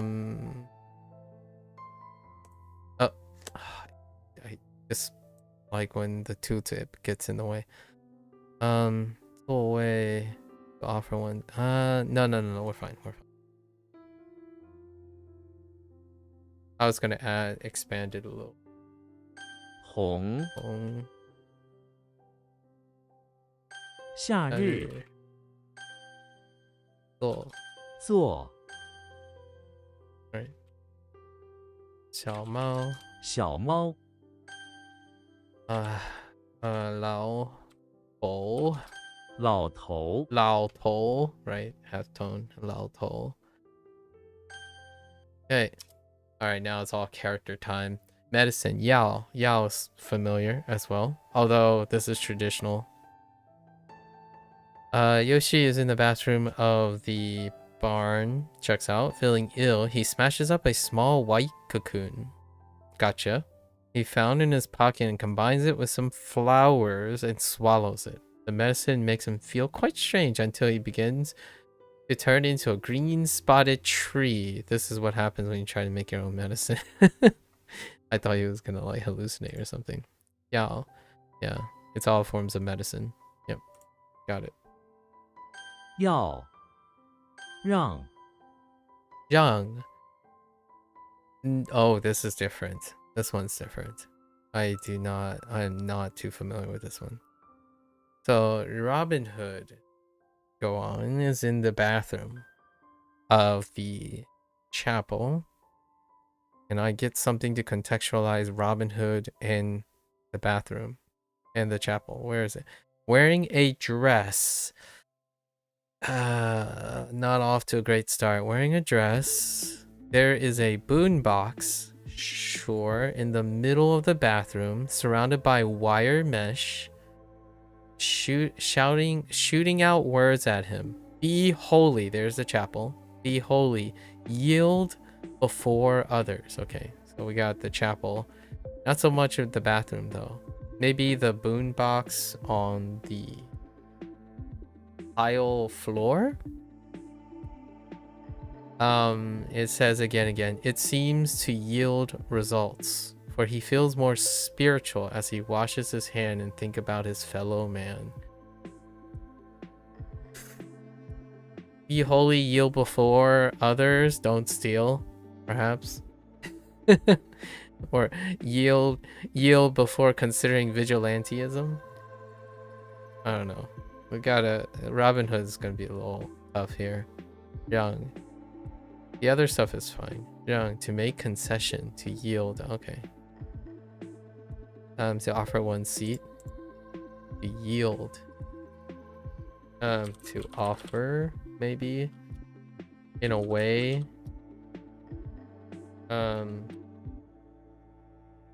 To relinquish. I'm not gonna use the word relinquish, but yield. I'm not sure if yield is the word that I would commonly use. To let? To allow? No, but that can... It's like not capturing yielding. To offer is not quite on the spot either, but I don't use the word yield too much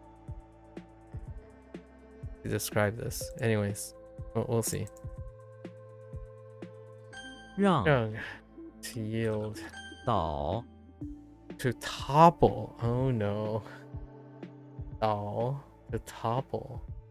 Oh, there's Doll in with Slender Man. Doll. To topple. Dracula is in the cellar of the barn that checks out, chasing Slender Man while holding a saber because he made fun of vampires. Slender Man made fun of vampires. That's kind of funny. Unfortunately, a mole. Oh yeah, that's right. That's a mole. A mole randomly pops out of the dirt cellar ground and he topples over onto a shelf of milk bottles, making all of them topple over too. Collapse and fall. Collapse and fall is pretty good. Topple. Collapse, fall. Bring down.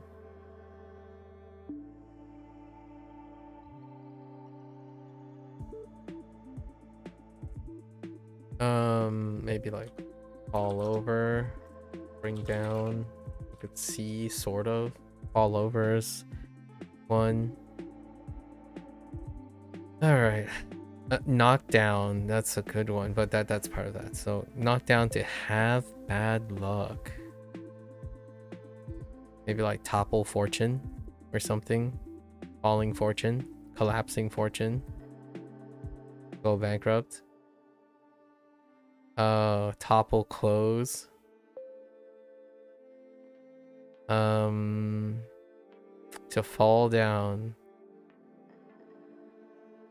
Pretty sure the other one deals with motion too. To faint.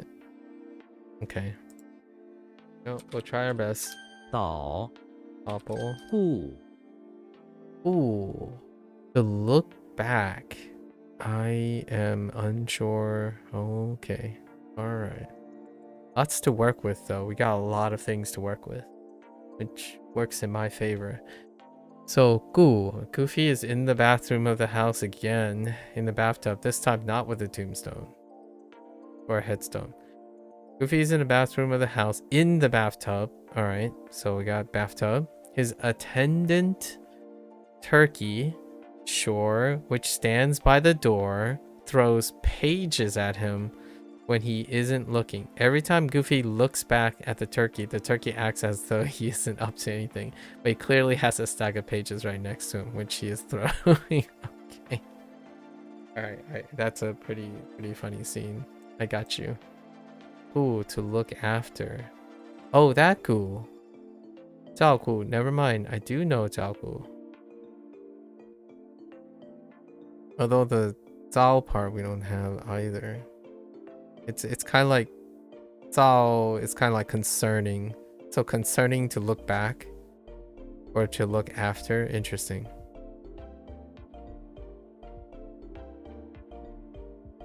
Okay. To review. 回顾. Oh yeah, 回顾. Return to look back. Go over the things to review. 顾问. 顾问. Advisor. Look back. Ask. Okay. Interesting. And then a guess. Customer. 顾客. So guess plus look back. Oh, some of this is kind of falling apart here. 步堂 Hoang, a hall. Okay, that's fine. Or a main hall. That's fine too, I guess. I think a room is still kind of okay. A place is okay to some extent. Hall is pretty exotic. Area, like hall is really exotic.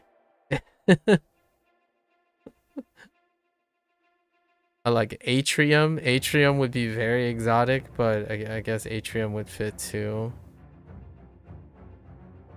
I could possibly even like this thing is really useful. It's a really common addition at the end of places. Tarzan is inside the hall of the chapel. That's pretty sweet. And gotta hand it to you. Where there's a pile of soil.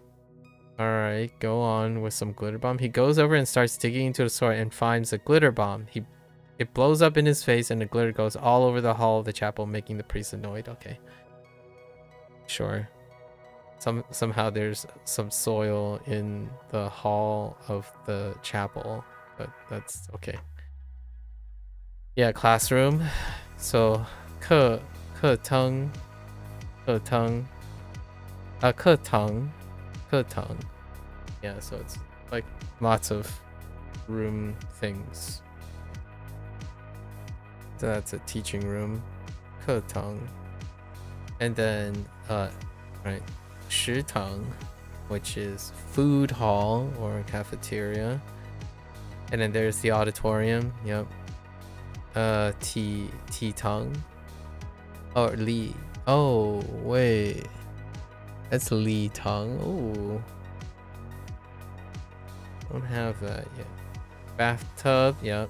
The bath hall, or the bath house, or the bathroom. It's all Tang. And in the palace hall, yeah, Dian Tang. It's like a higher class of Tang.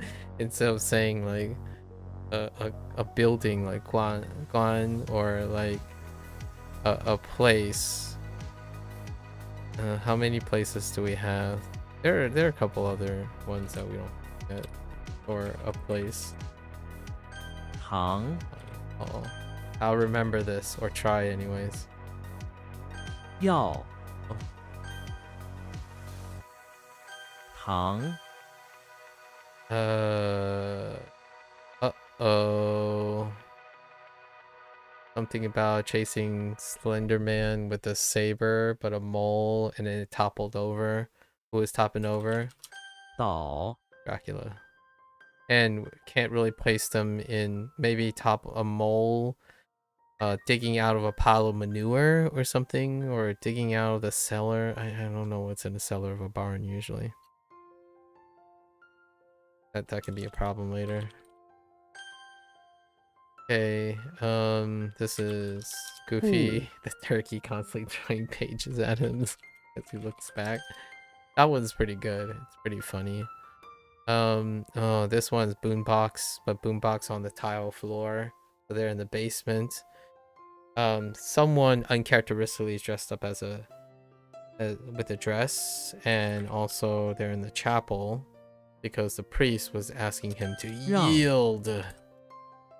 Cease this stealing. You know, still stealing. Robbery is robbery. Vigilantism. All right, let's get into this.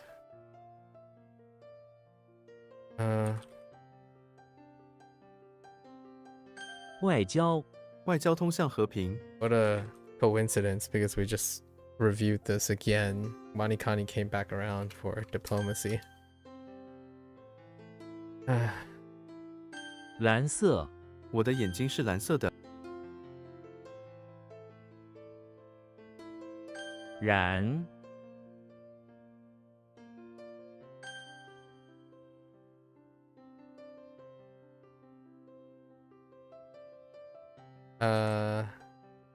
地板 他躺在地板上。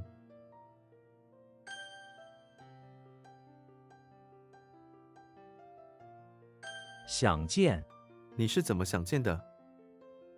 It is prefer, but like want to see, like want to see, infer. Oh, I meant to say infer. Oops. Yeah. Like prefer, like you think and you want to see it, right? So you're inferring. Well, you know, I just went over that whole thing about inferring, inference and alluding and insinuating and assuming and presuming. Maybe I should add some extras to that too. Doesn't quite work anymore.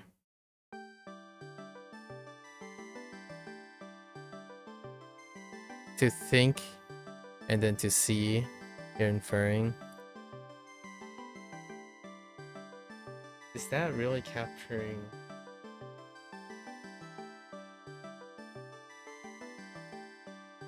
Gonna have to think about it.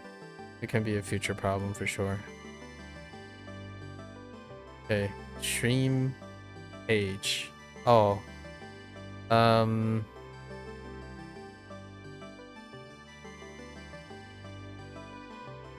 顺利 工作正在顺利进行。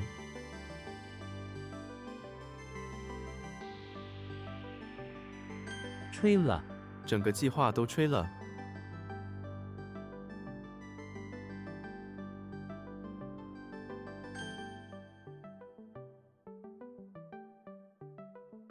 更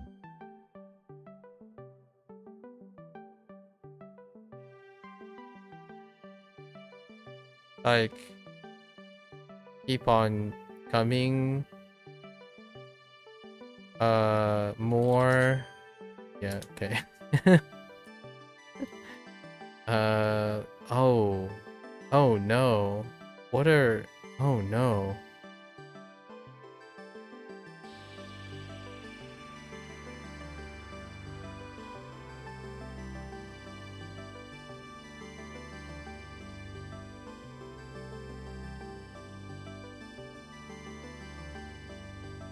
Uh-oh. It's like a cape. Right, that's supposed to be a cape. Crown and mount.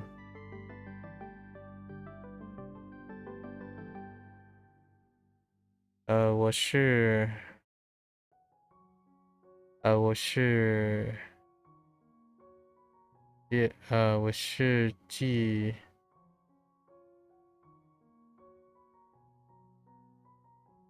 是记 something 车。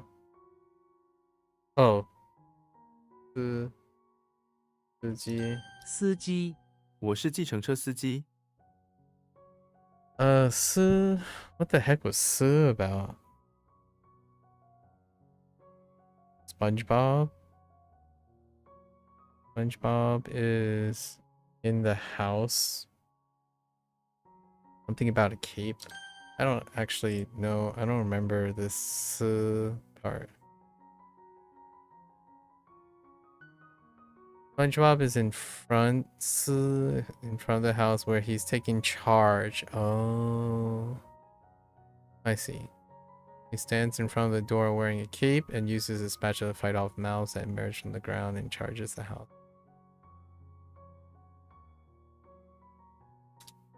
Oops. It really needs to refocus when that happens. 不宜、这部电影儿童不宜。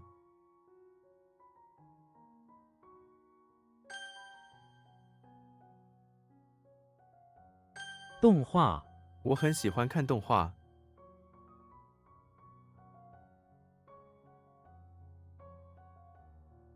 That's I missed the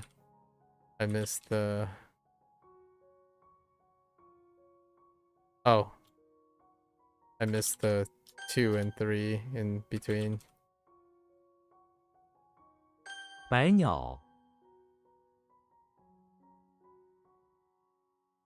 长短、这两条裤子长短差不多。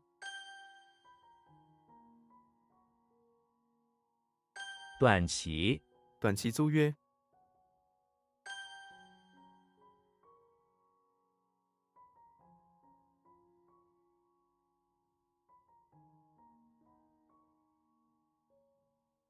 下游、他住在下游。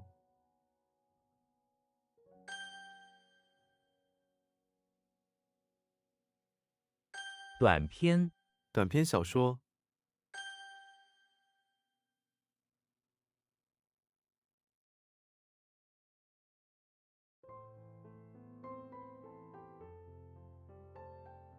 多云、今天多云。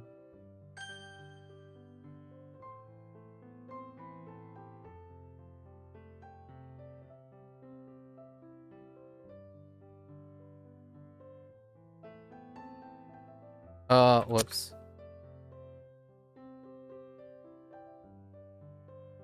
Oh, yeah. Whoops. Wrong, wrong. Sometimes I think of Chinese words as 2 characters, and occasionally I would choose the wrong character as my point of reference. 上游、船在向上游行进。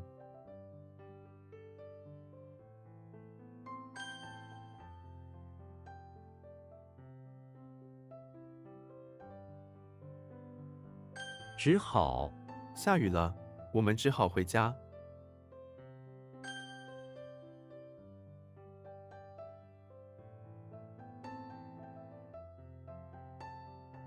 通知、请把我们的决定通知他。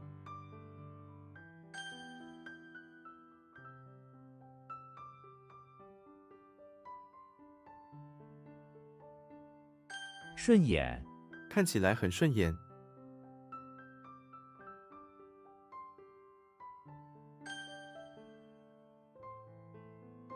大哭。大哭、他控制不住自己的感情，大哭起来。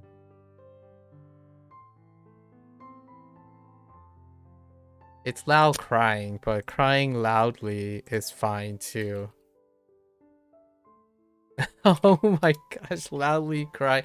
Oh jeez. Okay, all right. Wait, did I? Okay.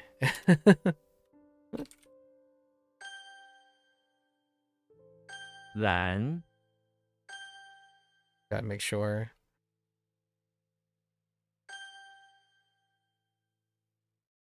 度 4 degrees, yeah.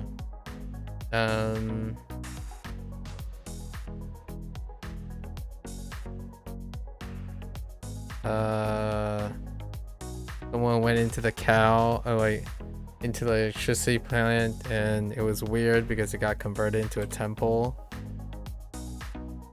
特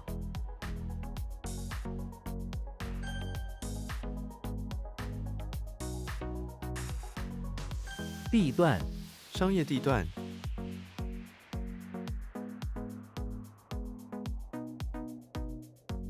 Section of land. Okay. Oh my goodness. So this could be considered straight or tool, or let's take a gander. Or it could be truth. Yeah, we need to add all of these. Oh, it's yeah, we need to add all of these. So truth. Okay, maybe not straight because straight doesn't have the fins, but I think I'm gonna overlap it with tool. But yeah, this is the same problem with this is the reverse problem with WaniKani, where I typed true and it was truth. It's fine. We're fine. Oh no, this isn't voice. So bazooka.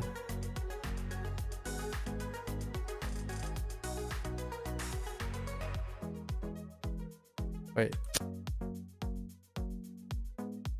Is that not the person? Oh. It was in the rich manor, or the English manor.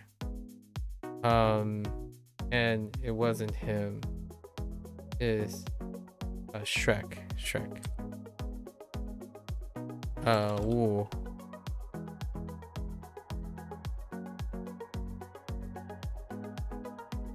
So bucket, aquarium, goofy, 广 wow, expensive, 藤 tongue. How did tongue work? Oh, it was Tarzan in the English manor. It was very cold and someone just pops off one of his icicle snots, causing him to hurt. Yeah, okay. 眼 Yeah. Or eyeball. Yeah, eye, yeah. And then this is true. We're fine with that. 蓝图 Done. 绘制蓝图，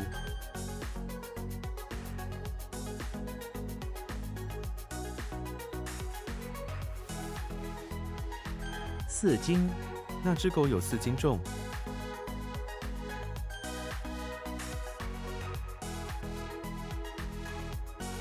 亮 This one was Link Chapel at daybreak, and he was scrapped for quantity. He was curious of what is equivalent to a quantity of a Chinese pound in rubies, right? And then he just smashed something for rubies. Smashing. Smash. Smash. Oh, this was from yesterday. So, 介绍. Oh. Yeah, that makes sense that it came the day after because that's the order of things. The vocabulary comes after the troubled characters, which is kind of nice actually now that I think about it. Not on first go around, but on second go around. 介绍要说介绍所，职业介绍所，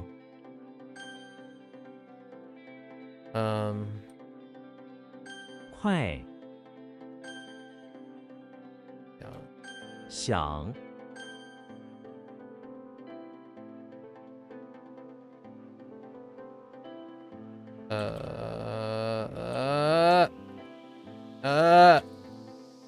湖水，湖水如镜。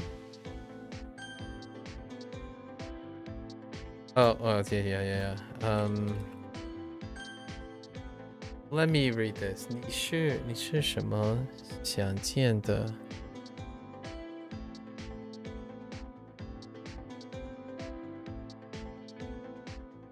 We're just gonna have to stick with it. I think it overlaps with a lot of things. I think I'm okay. Okay.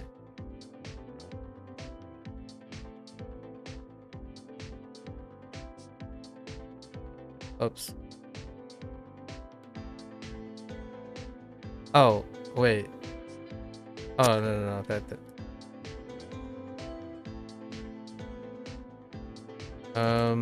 Wait. Bazooka. Oh, right. 声， Bazooka in the ear, hearing voices. 洗澡，他在洗澡， Ah! How do you spell bathing? It's to take a bath, but how do you spell bathing? Is there an E?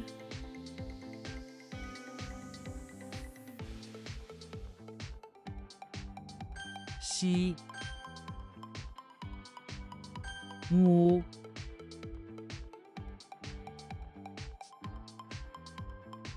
This is 多元。多元，这座城市很多元。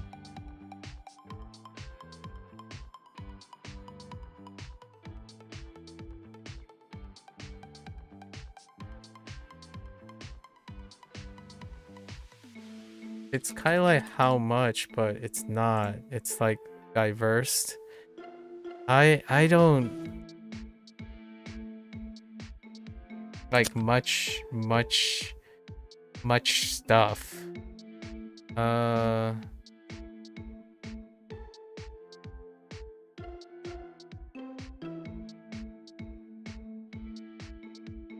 gonna say many things.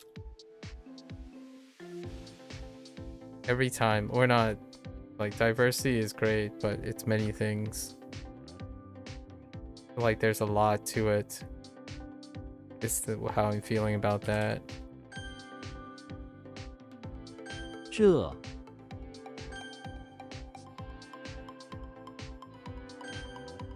Varied, like there's just lots of things.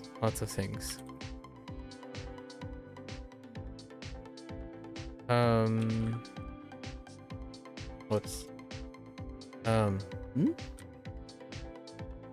青春 oh 青春，我经常想起我的青春。 How do you spell bathing? Is it like this? No, okay. Sure. Oh, wait. 洗澡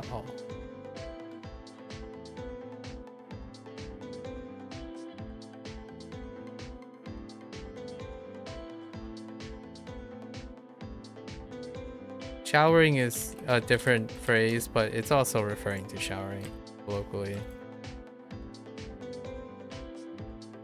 But how do you spell bathing? Bathe? Is bathing? Oh, there's no gerund here.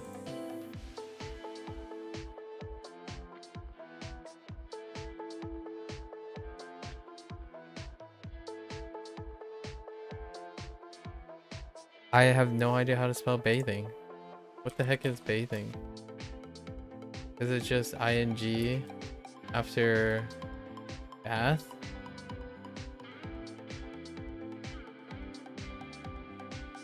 Yeah, it is. Okay, it's just not part of it. I'll just add this. Sure.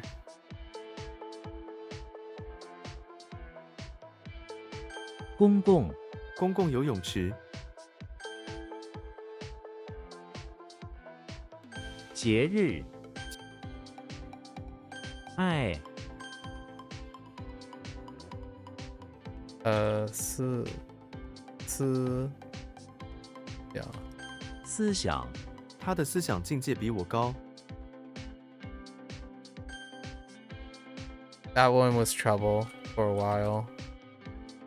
马上请马上让我知道。 This one's tricky, but I heard it so often that it was fine. 部件这家公司生产电脑部件。部件 is parts. Not to be when I hear this sometimes I get it confused with 部件. Yeah. Because it can kinda occur in the same place. 做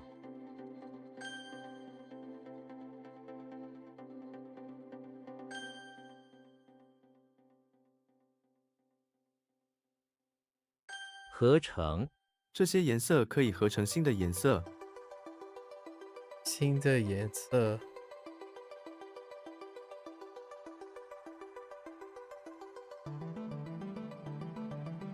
Fitting to chain?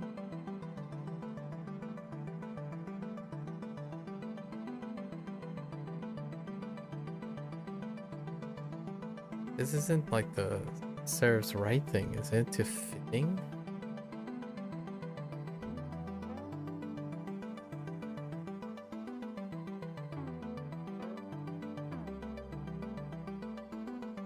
To certain to reasonable? Logical? To compose. Oh no, I don't remember this. Yeah, this one is gonna just be a suck. Like there's no way to unsuck this.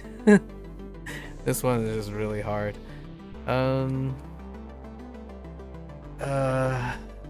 Return to fit, right? To compose. So they fit, is it to the left, to the right? They fit together to turn into something else, to compose. Okay. I'll have to try to not think of it from right to left, but left to right. I don't remember that one. That one is just gone.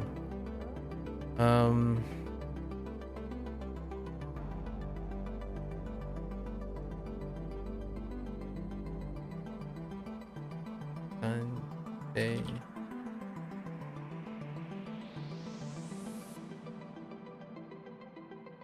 干杯 为友谊干杯。 What was the tone for? How do I get that? For Bay, Bay was Bart Simpson was in front of the beach house. Oh, something about like hitting a yard sign or something, hitting a sign that says no climbing on the tree, and he took a bunch of cups and then climbed the tree anyways. Something like that. And then Gun was like Gandalf was outside the pawn shop and he had like had the mist wet one of his guns, so he tried to dry it up. And then he got a second gun and tried to dry it up. That's not great, but it works.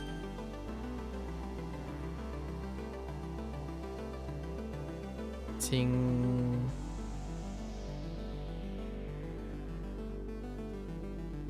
Freaking bear and hearts.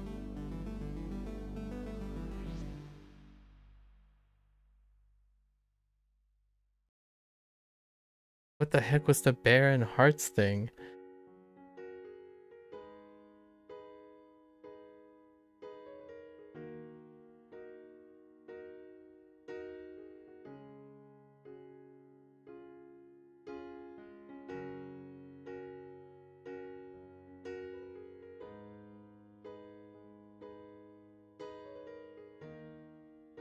I'm suddenly drawing a blank on this. Why?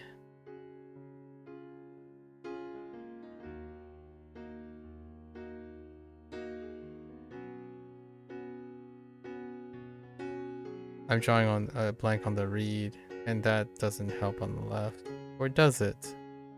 Not particularly. Guy something Xing. It was okay for like a couple days, couple weeks.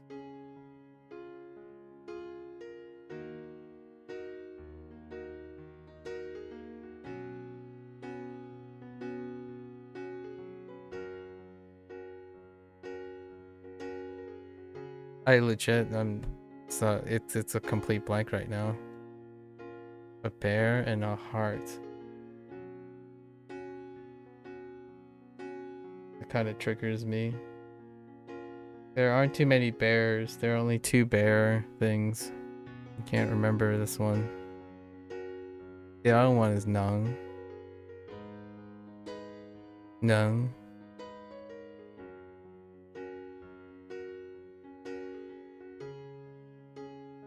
Like it's a complete blank. Yeah. Oh, his attitude. Of course.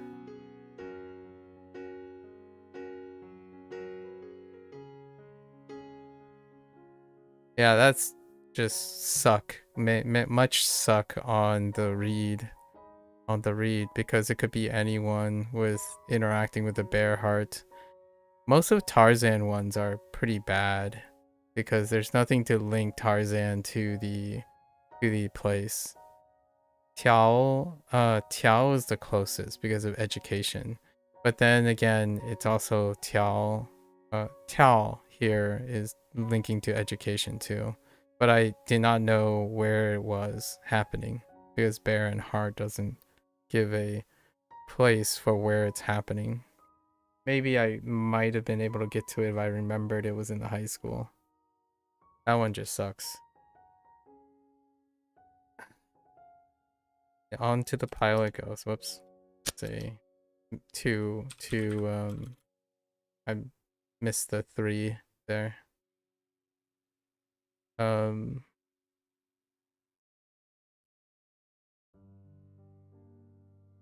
Right. 2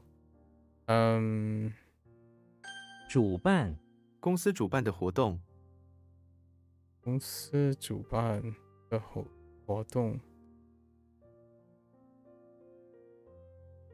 Sir manage. Either a host or a management.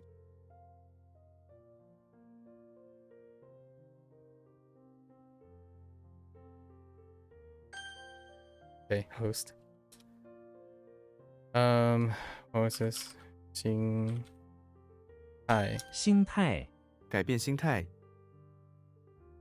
No need for definition though after knowing the read.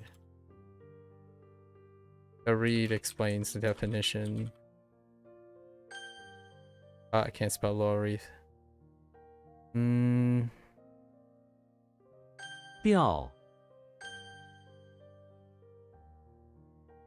老是他老是那么开心，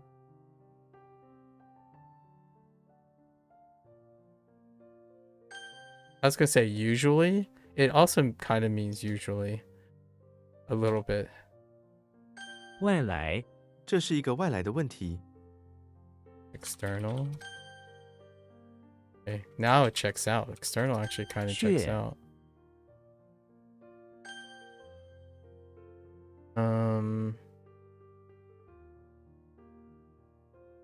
应该我今晚应该读书，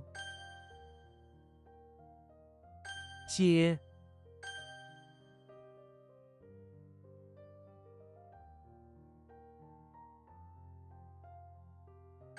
复活，耶稣在死后复活了。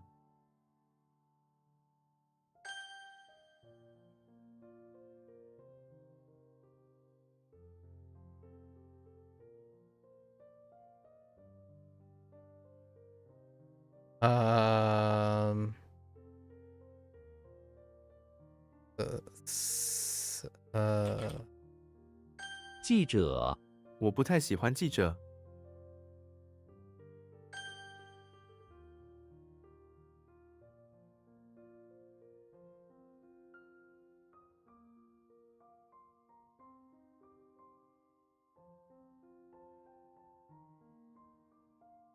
现场，事发现场，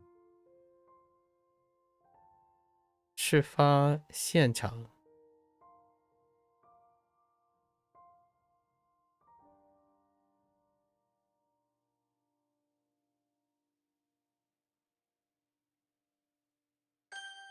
Scene. Okay, I'm like, what?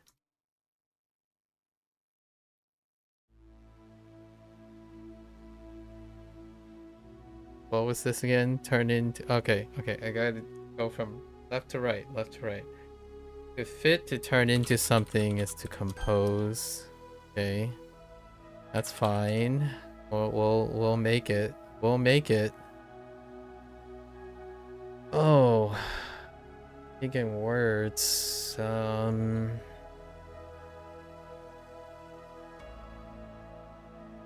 Right. 活该，活该，谁叫你不听我的话？ There's right.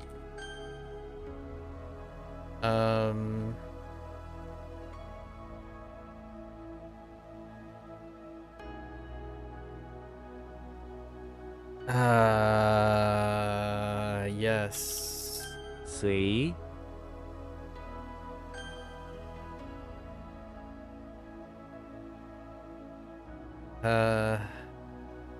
They stop on that so often. The ceremony and oh,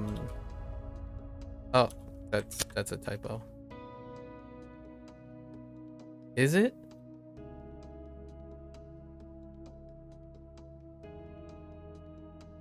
Wait, ceremony and the spare, the spare. No, it's huo, right? The spare. No, it's one. It's wu. It's wu. It's wu. Wu and huo are not that great at the moment, and we're making some extra attention to the mnemonics because they overlap a little bit. And what the heck is this? I wrote Yakuza for this, but like a coffin situation. Skeleton.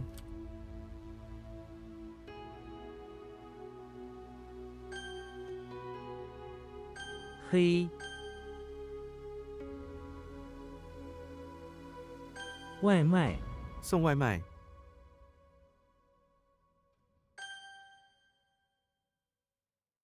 Okay. 好像，他好像生病了。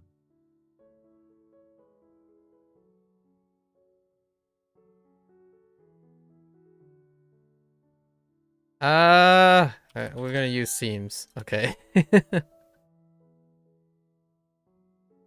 uh,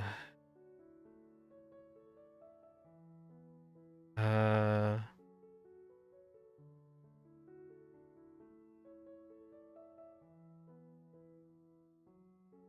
the heck? Hold up.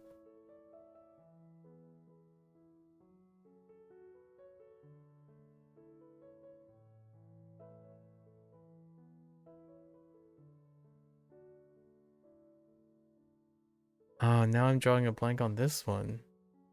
Hills, corn, and pig.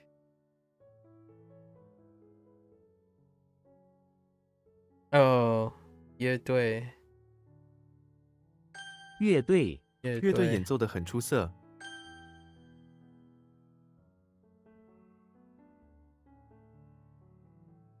应当，我们应当互相谅解。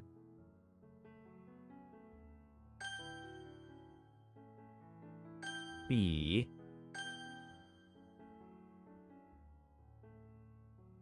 非常，他对学习非常认真。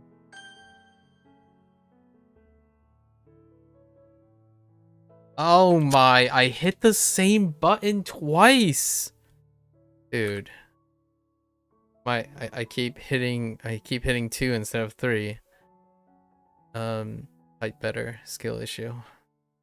What's a skill issue right now? What's this? Tombstone, Stone, Tsunami, and Moon.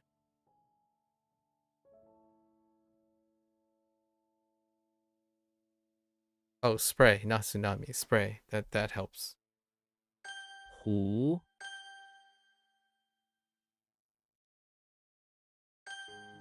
I can't spell capital.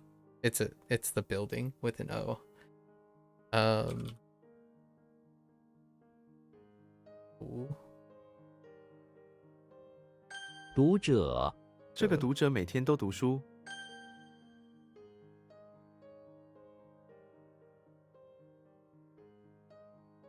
必然，必然的失败。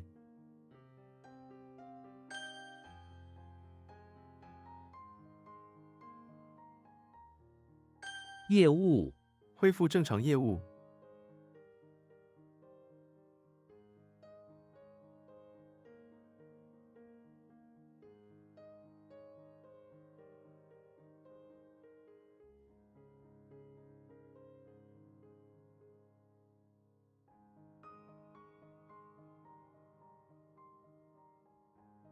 It's still like it's business.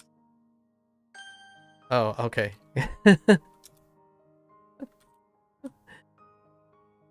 所有， I 所有的票都卖光了。 oh man. I hit 2 times in a row. Like fat finger 2 instead of 3. 2 times in a row. Woo is woo. Then how woo. 作文，我的作文得了奖。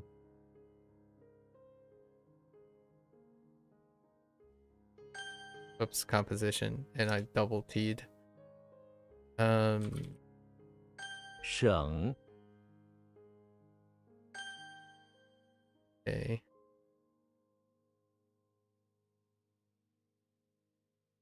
永不，让我们永不分离。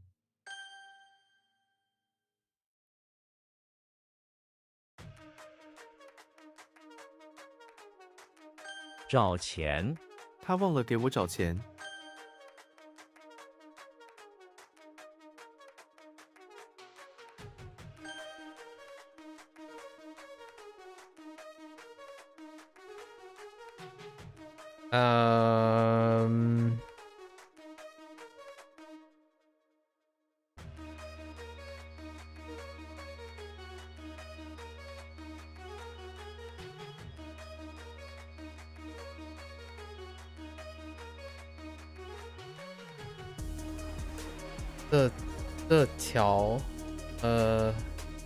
这条公 something one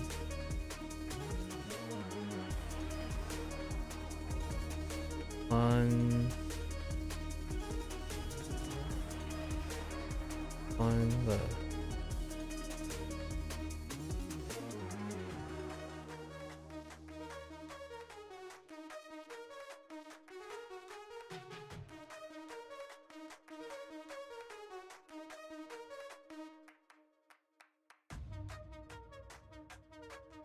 What is the thing on the left supposed to be again?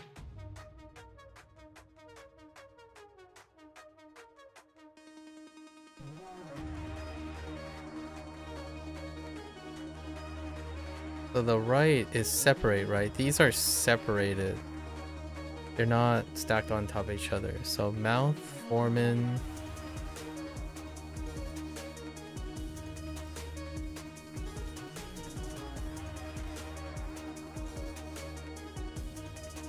I legitimately is just drawing a blank. Public something.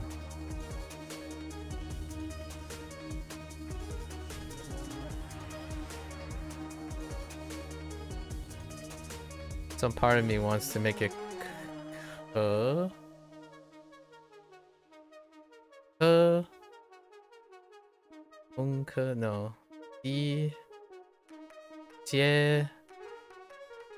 What? Foreman and mouth. I legitimately don't remember what the left thing is supposed to be. Like, what is that supposed to be interpreted as? I have no idea. That's supposed to be Lou. Wait, why did I not think it's Lou? What am I confusing this with? There's no other character I would confuse this with. Oh, no. I have no idea why I paused on Lou.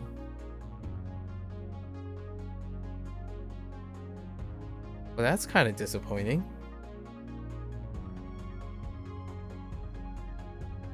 I have no idea why I paused on Lou. What is the left component? Win leg and podium. That doesn't help very much, does it? So when I lose the reading on this, the components are ridiculously not good. Yeah. So if I start to draw a blank on this, it's going to be a problem, huh? But I usually don't draw a blank on road. I don't know why I paused today. I didn't draw. Yeah, there's so many of them, and I haven't stopped on it. I don't know why today would be all day. I'm gonna write this off as a no reason to be. It's fine. We'll get it. 面色 面色苍白 No idea. No idea.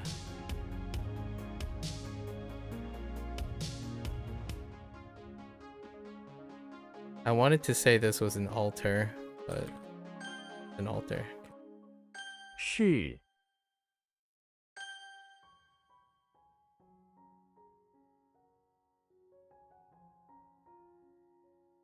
计算机 请把计算机放在桌子上。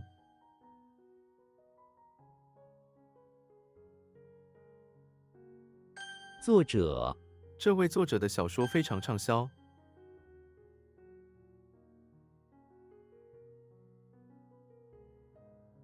男朋友 我男朋友爱水果。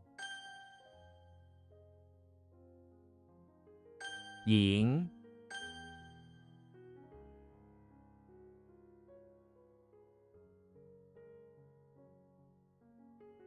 午睡 你会午睡吗？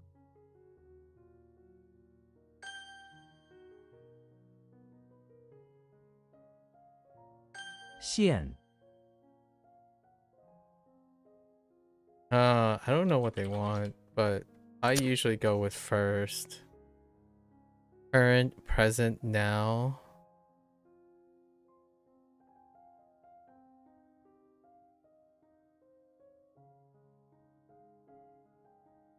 Oh, no. That's fine.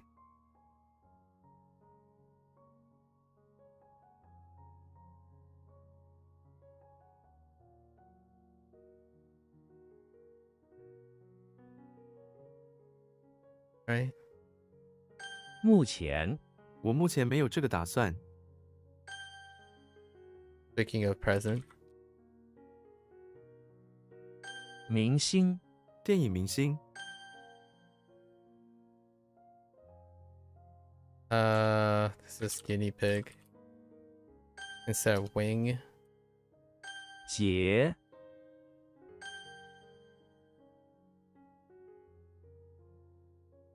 理想 生活不太理想。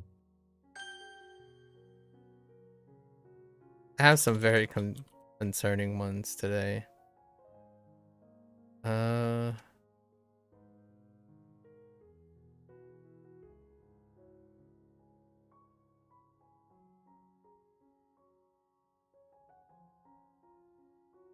Compass.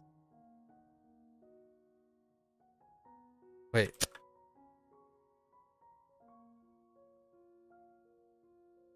Oh, this is Li.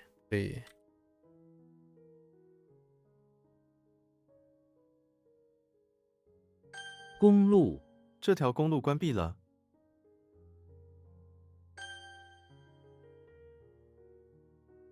绿、亮、文、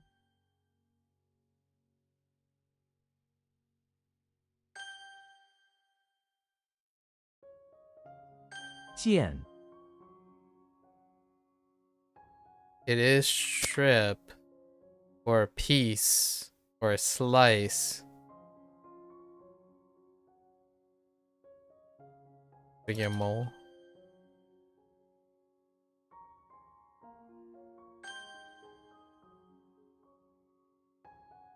I don't know if I okay, it's fine. 够、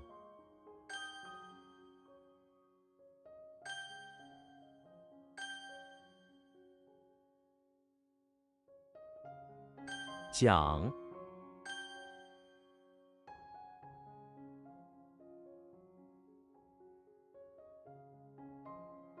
请示、 向上级请示。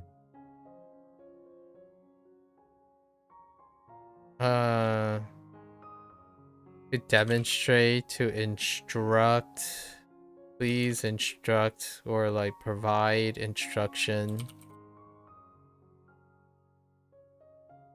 It's not this, but it's all of these. Yeah.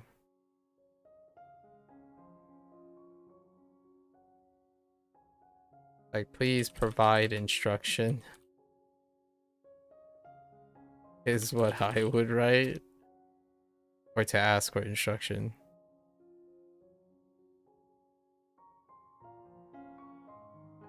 写、 And then, how did I screw this up? Oh.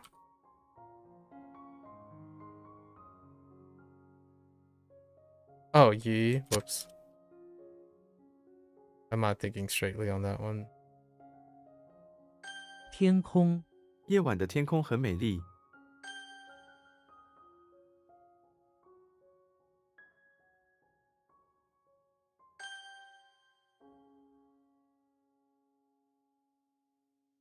食物、 我需要更多食物。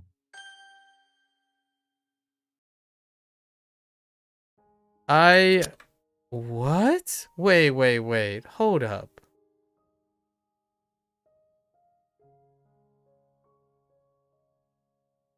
Was I supposed to type like...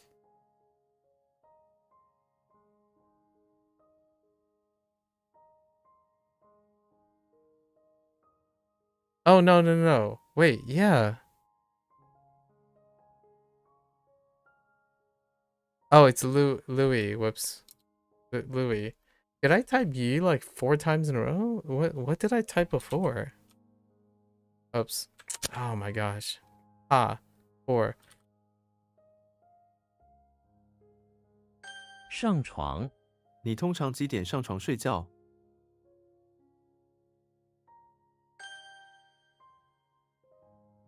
I am a little bit... 远处、 远处在打雷。 I am a little bit Boom. triggered right now, but we'll get through it. 文明、 我最喜欢的游戏是《文明6》。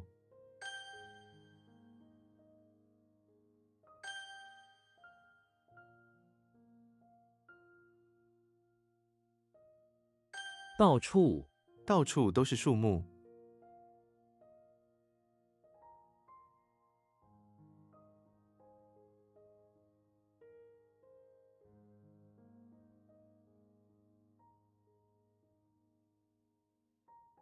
Oh man, this is bad too.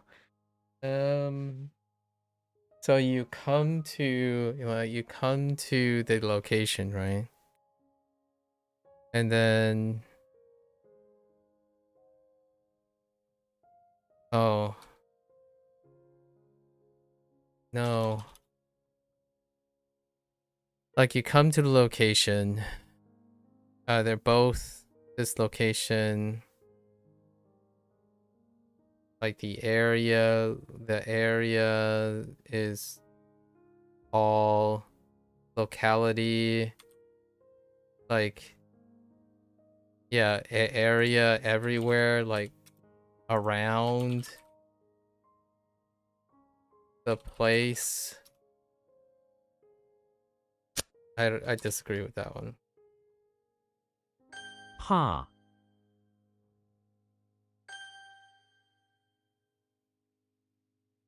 看来 看来要下雨了。 Another seems.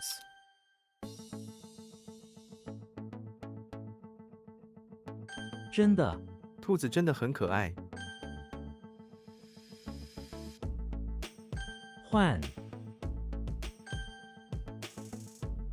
伤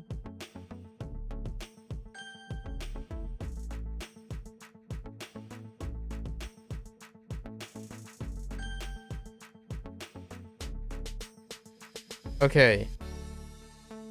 Hey, this is Lee, right?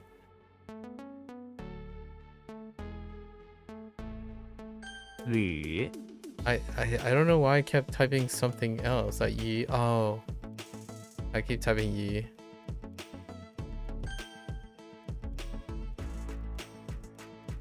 明知 他明知自己错了。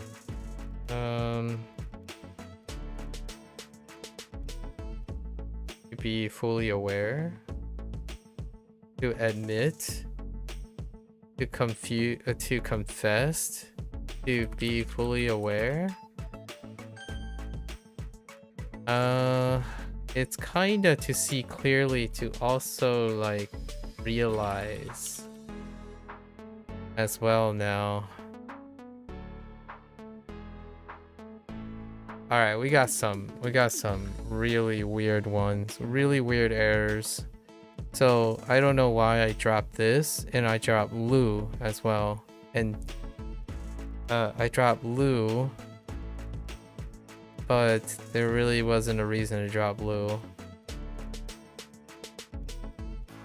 But this one, yo, hi, ugh. And Li, I just kept typing Yi instead of Li, or Yu. Yeah, I keep typing Yi instead of Li.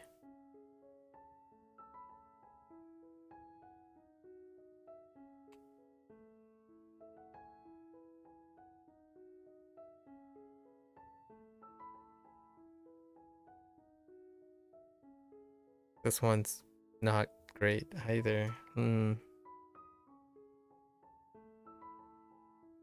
What do with this one? What do I do? We just look from left to right and it kind of works, right? This one has no way of rescue other than knowing that the right is attitude. In fact, the left doesn't even help with attitude. Although whatever has tie in it tends to deal with attitude.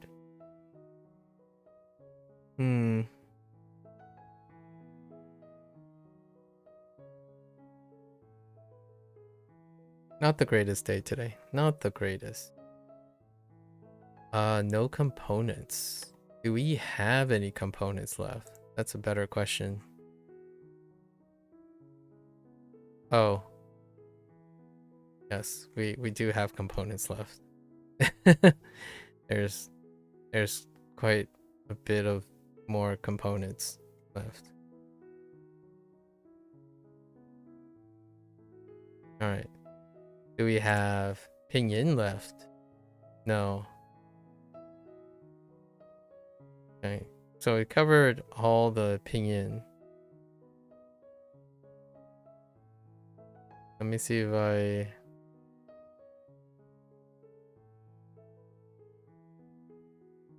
Ooh, Luke Skywalker hasn't come up very often. Luke, Cupid, Popeye.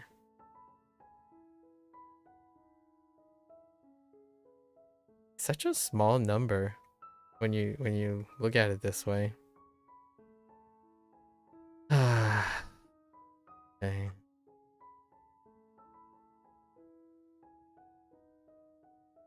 All right.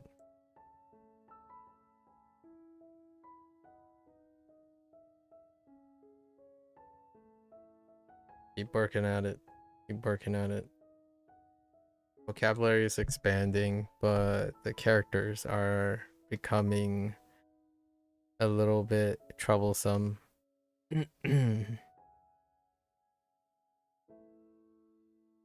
Okay.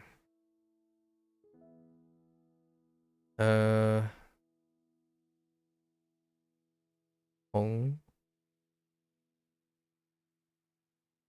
做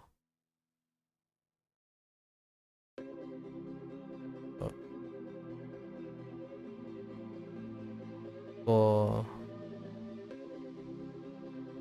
要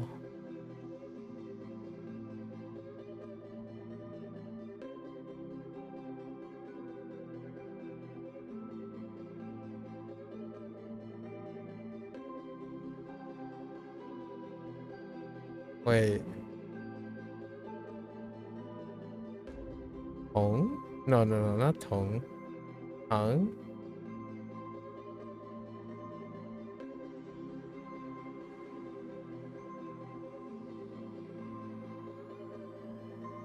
Yes, Hang. Alright, no. Dang? No, no, no, no.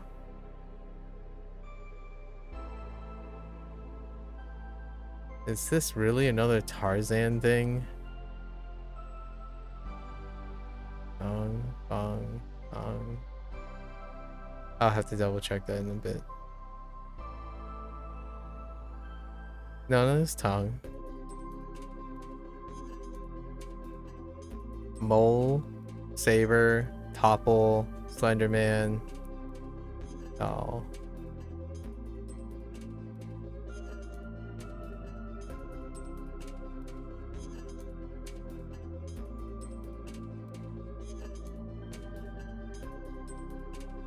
Ooh.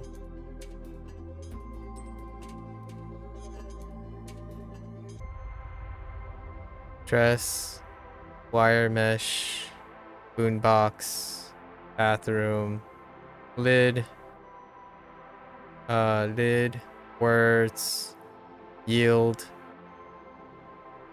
run. More keywords, more reliable. Okay. Call. Excuse.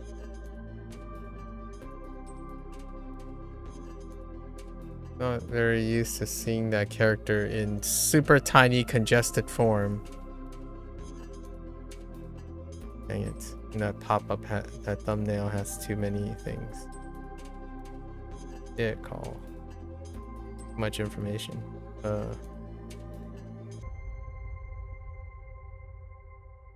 guess it'll plow and then borrow.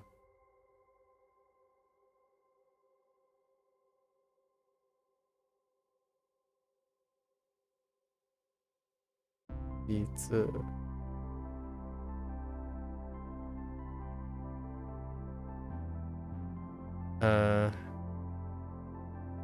Dian. Dian Gu. How did this work? Oh no, not Dian. Yeah, Dian Gu. Deliberately. List deliberately. Illusion. That one's gonna be pain for a while. Mao.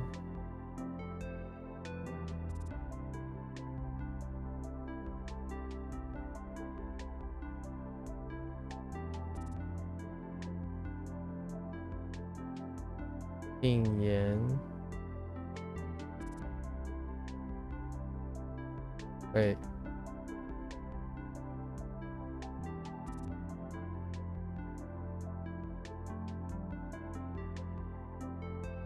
Ding. Which was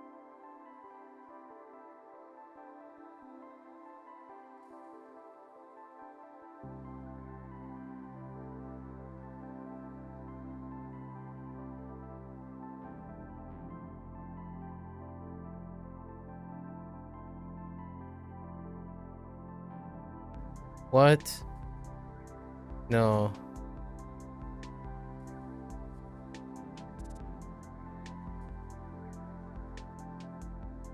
Wait, what is going on today? To say, oh, no. Yeah. Xing. That's to stare.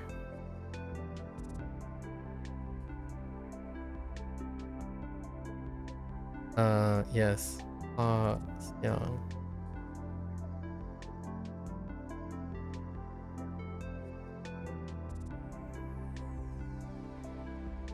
It's so hard to see the characters though.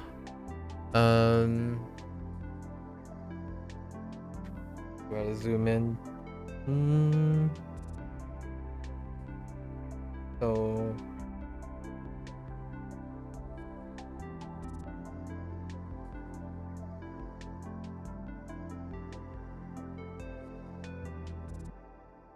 Yang Shi. Right. Oops. Yeah, no, that's fine. Qing Hoang.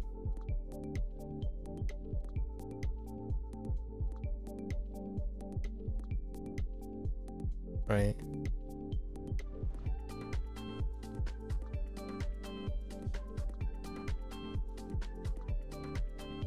Shi Yi. Yin Se.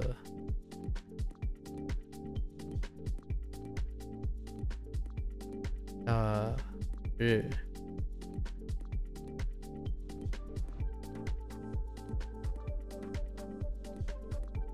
Dao Mao.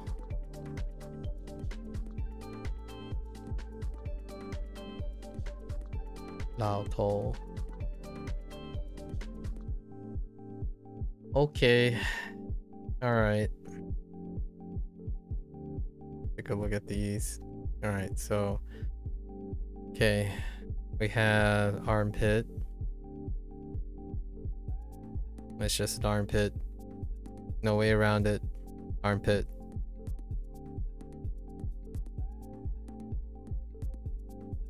Yeah, that is no way around it.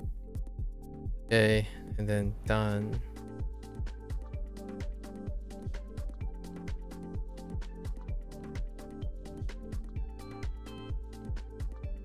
Deal. First stroke set the tone for everything.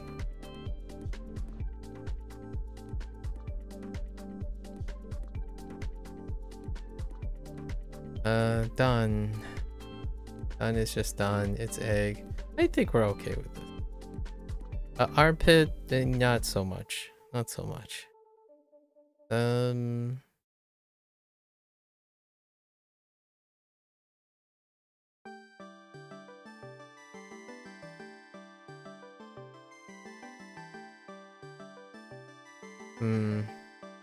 Xiao. Next. This is kind of, that's still kind of weak. And this was supposed to be a scepter, right?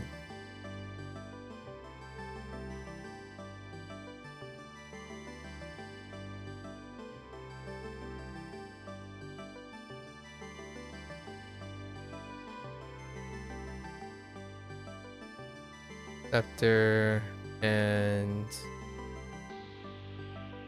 bull.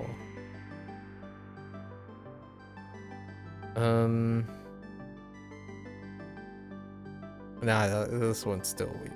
Nong. Nong Tuo.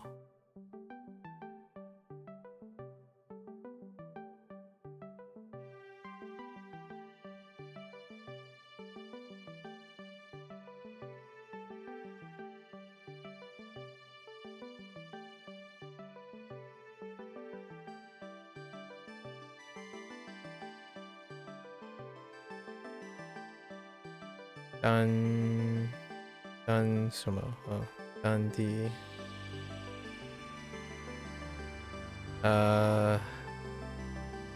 Locality. Oh, this one not good yet. 当地。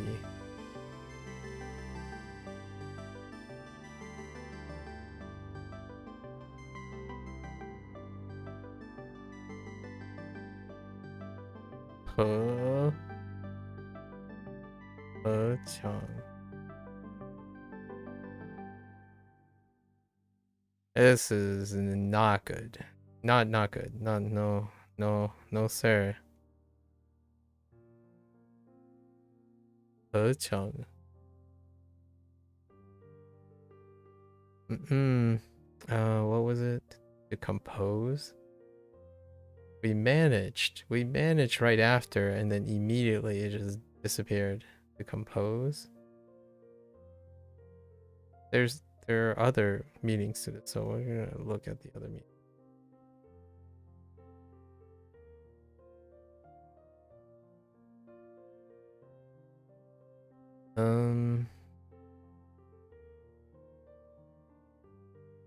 T. 提到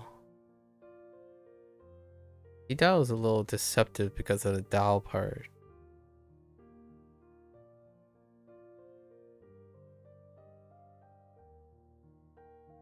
Maybe I should review Dao. Oh.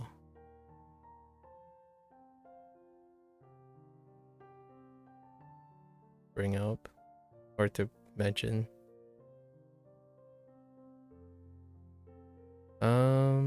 That one's not that great either.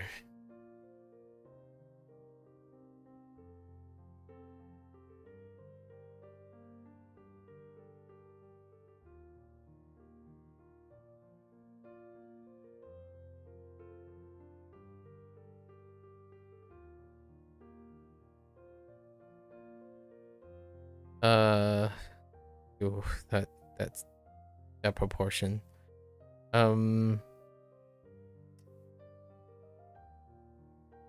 Ding. Tai. Ding Tai. Attitude.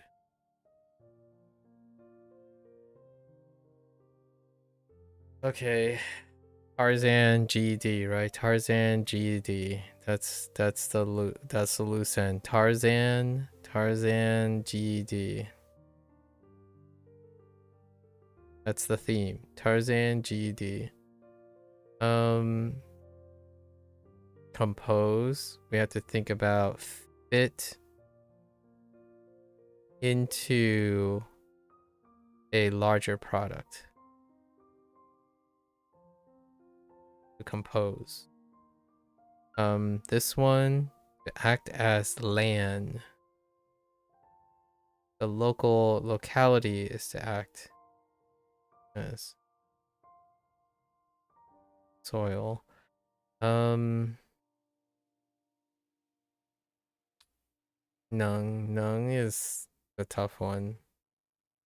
Cool is fine. How did this even work? Casper was in the bathroom of the office building. Oh, and then he made a mistake by landing on the turf, which was more like metal, and that metal was as hot as the sun. That one is yikes. And then this compose. What other composition compound? Oh no, constitute. Nah, I think constitute wouldn't come up as much as compose. What other thing do we have to work with? Do we have anything to work with here? Mentality and psychology.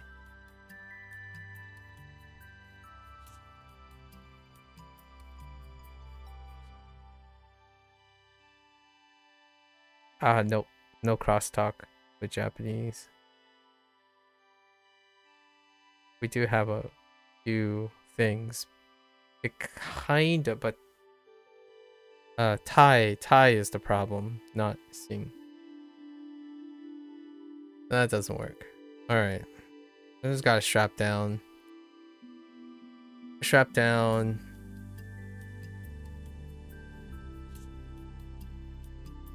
Today felt quite a bit quite a bit out of my elements. Lu was surprising, and then Li okay, it's fine. You'll be fine tomorrow, hopefully.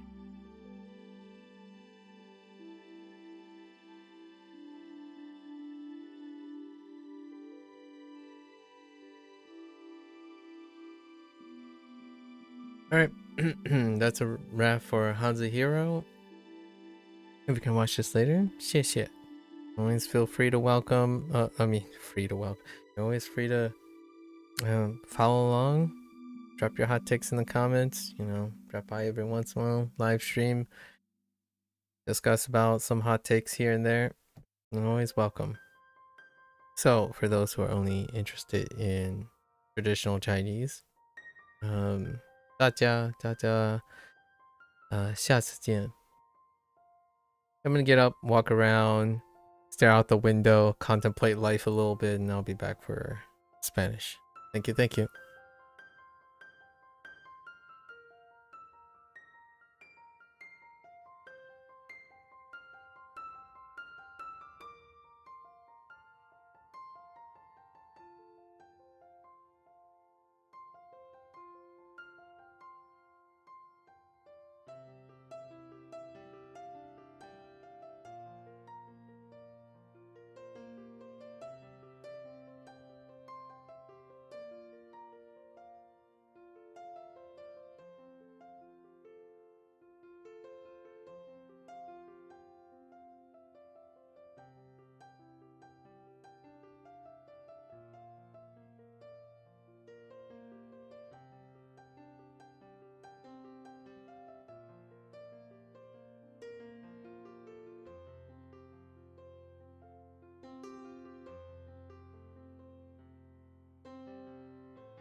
Welcome back, everyone. Bienvenidos a todos.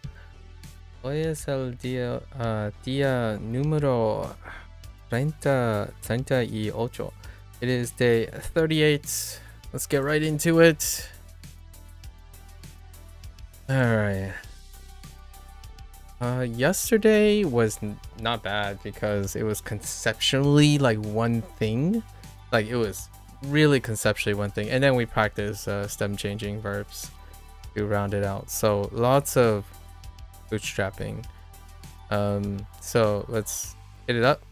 So yesterday was mes, right? Mes or meses. So enero, enero,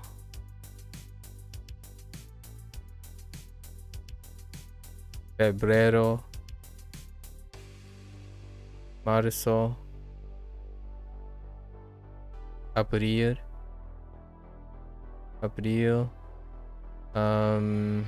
mayo, junio,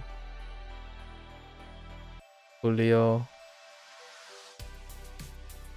agosto, septiembre,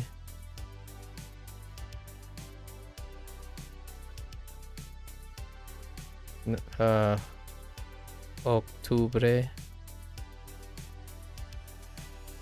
noviembre, diciembre,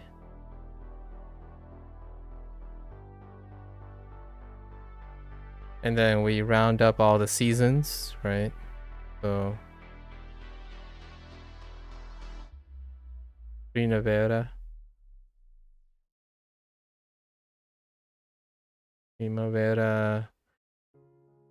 and then we already had verano,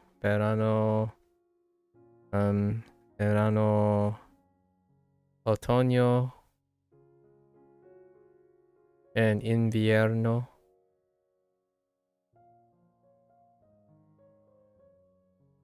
Then we're talking about weather. Nublado.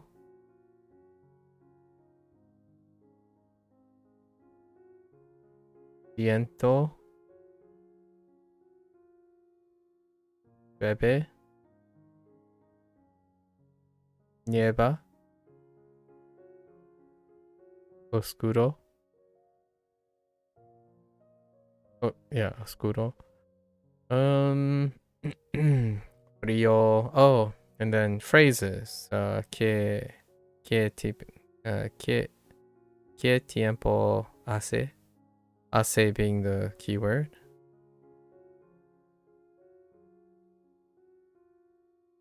So we have like hace frío, hace calor. And also another way to say it would be como. Oops, I'm doing my accents in the opposite direction again. If you're curious why I keep writing my accents in the opposite direction, it's because in Spanish, the accent mark is tone 4 in Chinese. So like, que is que. It's not que. So this would be que in Chinese, but it's que. So I have a habit of marking tone 4. Right, como. Instead of como. There's como estás or como está. Está el tiempo. La tiempo? Oh no.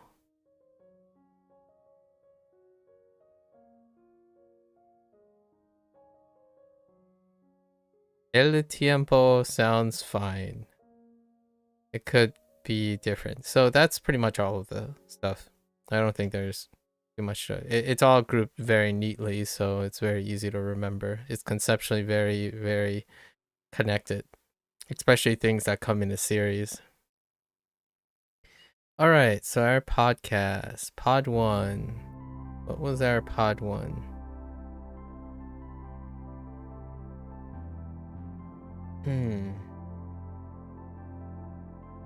Also, Spanish is still review for the most part. The adventure had a lot of stuff. The adventure had some stuff that I'm not too comfortable with. So there's that. More on that in a bit. Secret rendezvous. Oh my gosh, I don't know how to spell rendezvous. French word probably. Oh my gosh, there's so many silence letters in it.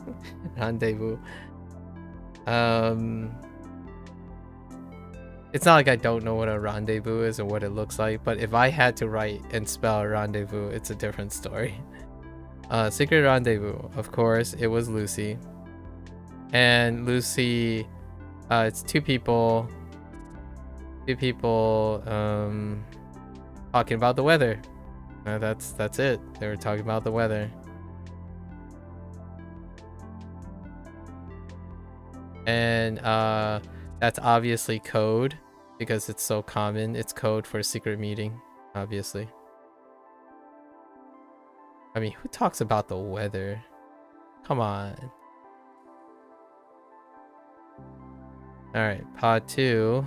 Whoops. Pod 2 was September and Autumn. This is such a weird title. September and Autumn, but it made sense after listening to it.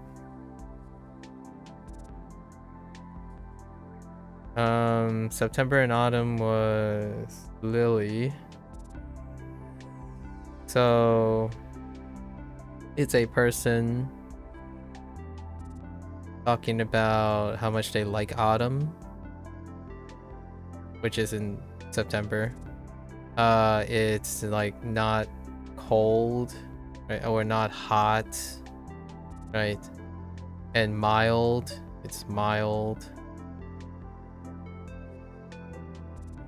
And I forgot what Lily said.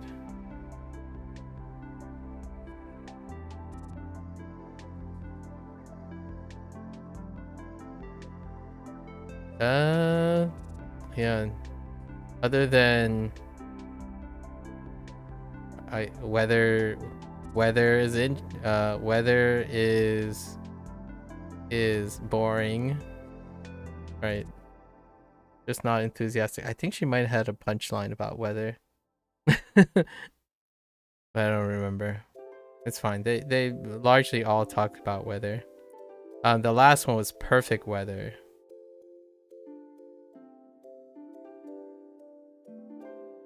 And it was Lynn. And this person was talking about spring weather. Spring-ish weather. April. Sometimes it rains, but overall it's nice, right? Nice and mild as well.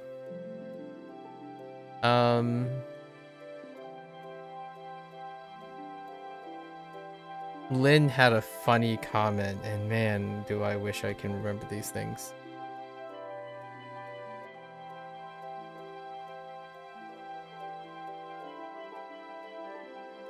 I don't remember anymore. Yeah, all three of them largely involve weather.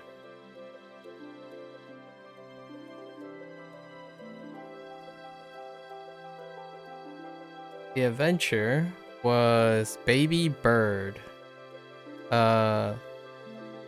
Pajarito. Right, pajarito. A birdie was interesting. Pájaro.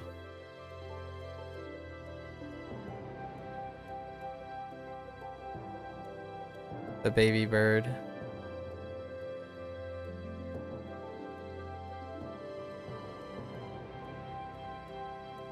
So we were at Vix again. It's Vix. Vix is a very popular place. Counter Vikram over here with all his stuff, his containers, his cup stuff, things here, right? And then we have a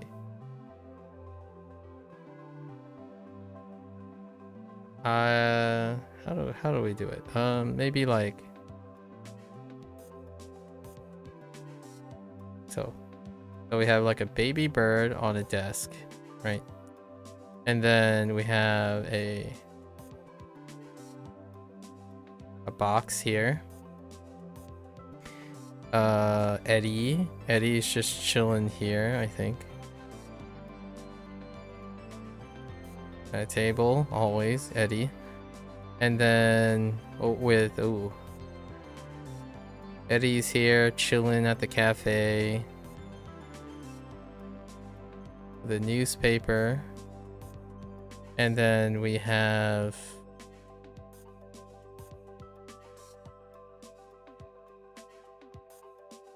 I don't remember. I think we're junior. Right. Junior. And this is Zadi.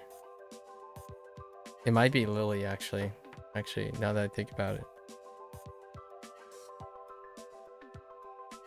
Probably Lily. Or no. Or it could be whatever, but you have wall, entrance to the place. So Junior is like, oh hey, there's a burb, right? And the burb like scared or get separated from their mother, right? And then Zani's like, oh, it must be cold, or it might be Bea or whatnot. It might be cold, so you should put him in a box. So you just yoink this box. Oh, or you yoink the bird and you place the... Oh, no, you yoink the box and you place the bird in the box. And then they're like, oh, the bird is still cold. So you ask Eddie, and Eddie's like, hey, well, you could use the newspaper. And then now the bird has... now the bird is in the box with a newspaper. Like, oh, the bird might be thirsty. No, no tiene agua, right?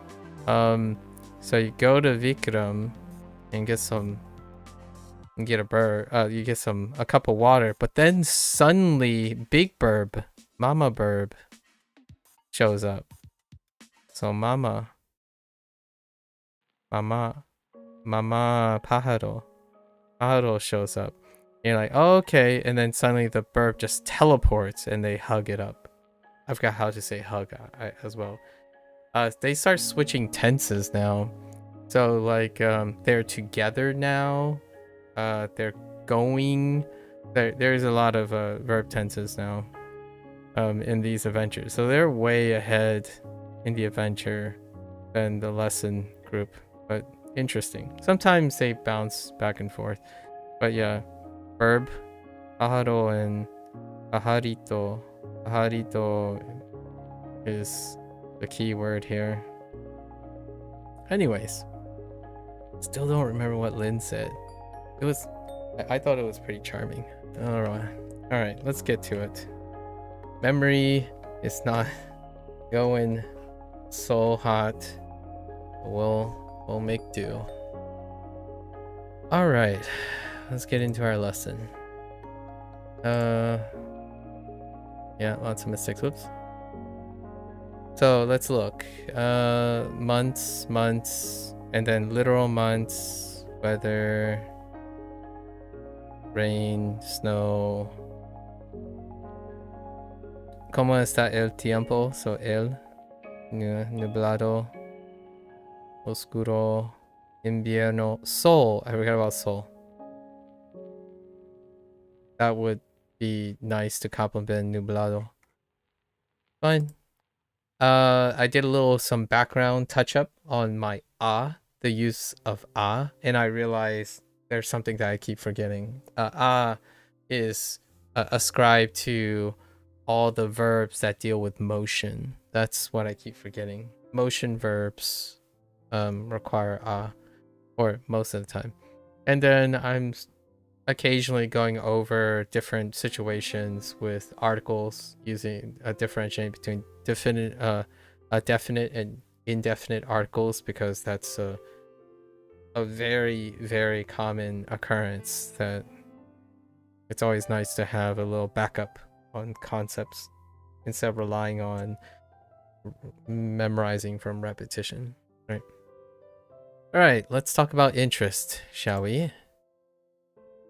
Interesar. Ati, back to the ati. So recover.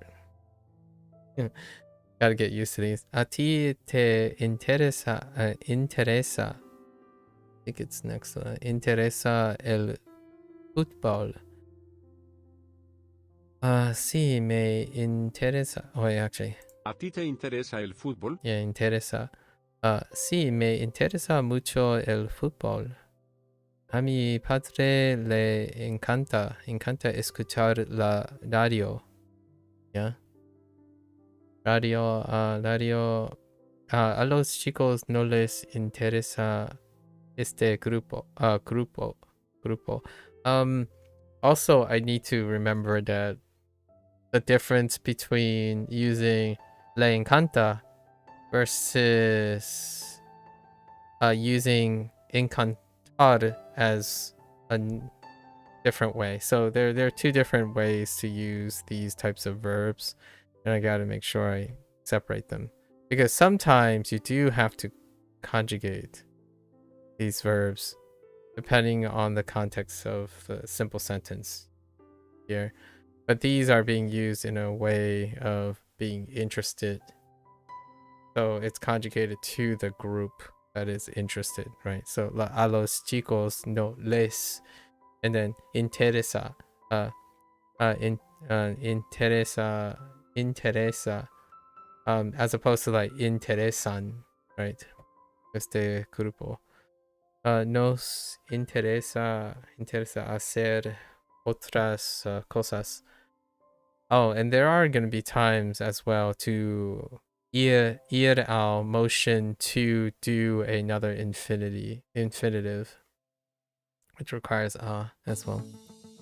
Me interesa mucho Duolingo. Interesar follows the same pattern as gustar and encantar, right? And only those specifically so far, and then the other ones do not. The other ones get conjugated with have only shown to be conjugated with a direct subject or a direct direct pronoun, Le gusta el fútbol, le interesa la música. Yeah. A mí, a ti, a él, a ti, a él, and a nosotros as implied. The function has a clarity. Yep. Alright, let's get into it. No time like the present. La foto. Okay. Una foto bonita. One of the because photo, I think the bigger photo,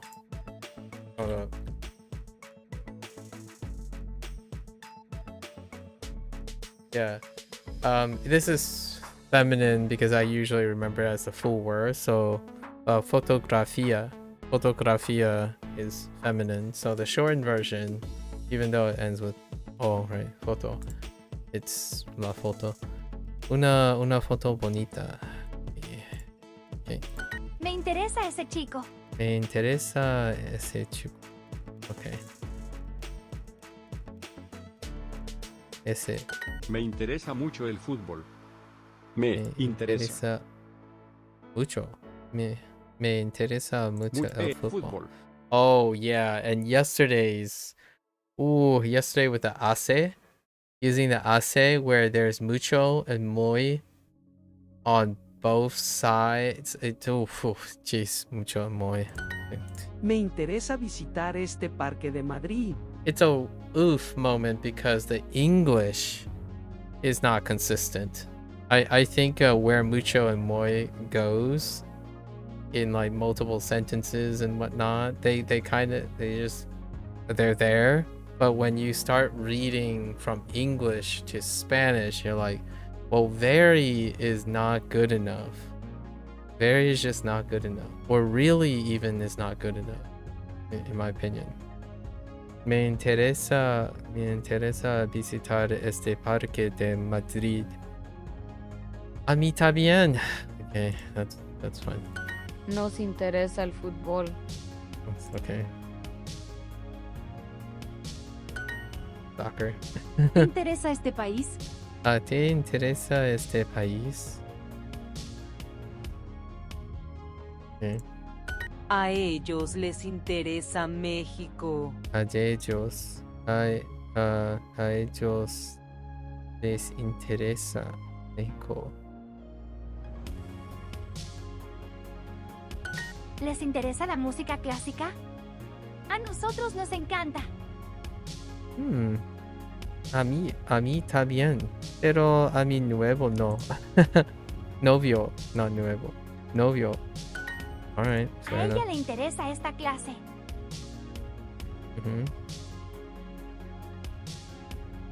Fine. ¿Qué clase le ¿Qué clase le interesa a Manuel? Right, the A for the person. Es una conversación interesante. Conversación. Yep. Sions are usually feminine.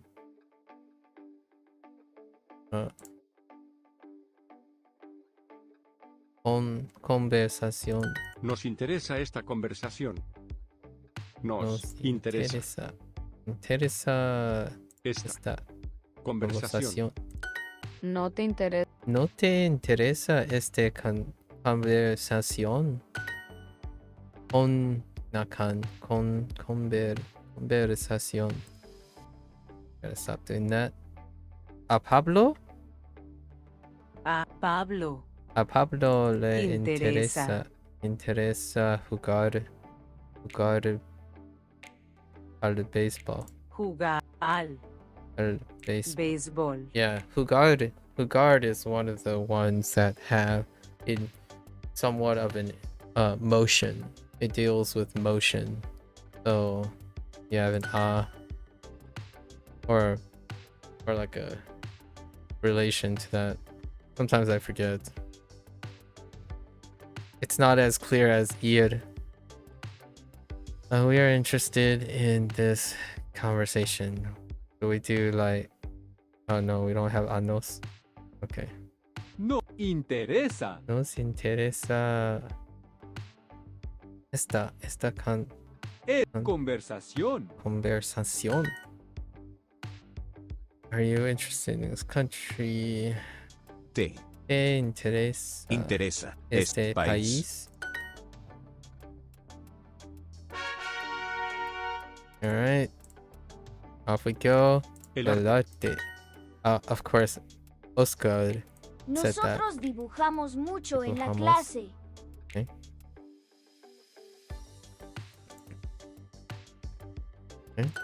Nosotros siempre viajamos en el mes de julio. Viajamos en el mes de julio.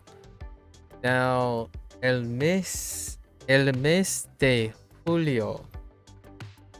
Now, having a de there is interesting.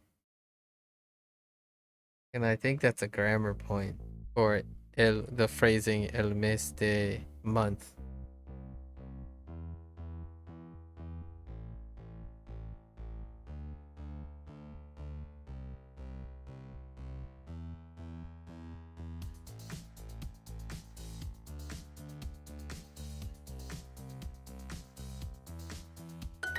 ¿Te interesa el arte europeo? Europeo. Interesting. I haven't used this term before. Europeo. ¿Te interesa el arte europeo?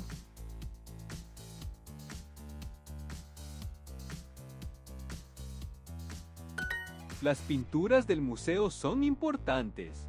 Pinturas. Well, we have pintar. This is the noun version. Las pinturas del museo. We have museore. Son importantes. Again, review. So. Del. Oh yeah, that makes sense. Yeah.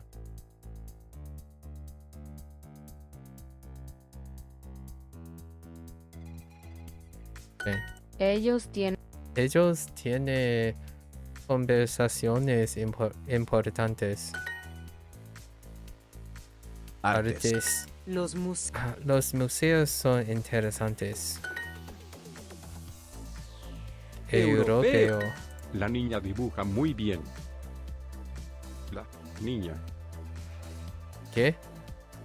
La niña dibuja muy bien. Oh, dibuja muy bien. Bien. ¿No te gusta esta pintura? A mí sí, Diego dibuja muy bien. Lo siento, pero no me gusta. Manuel Manuel siempre viaja a Francia. Right? So viajar also has motion. So, and then it would do to a location.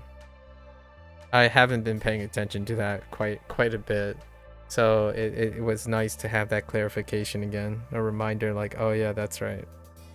That's where I kept dropping the occasionally. Todos los veranos ellas viajan a la playa. Viajan. Marzo. Marzo. Nublado. Nublado. Mes. Mayo. Mayo. Yeah, mayo. Museo. Yo. Yo conozco mucho European people. Gente or personas, okay. Conozco Conozco muchas personas europeas. europeas. And people. Yes. Muchas. I shaken. Okay. Sorry, I'm triggered. Yo creo que esa pintura es interesante. Interesante. Oh, that's interesting. I mean, lack of a better word, but that was a turn of phrase. Instead of saying I'm interested in the painting, that the objects are interesting. Esta pintura es muy bonita. Yo Yo conozco a muchas personas europeas. Europeas. Oh, that's kind of Europa is kind of a little rough for me to say. El básquetbol. Of course, el basketball. El basketball. We've been using el baloncesto, right? Baloncesto. Hey. ¿Te interesa jugar hoy?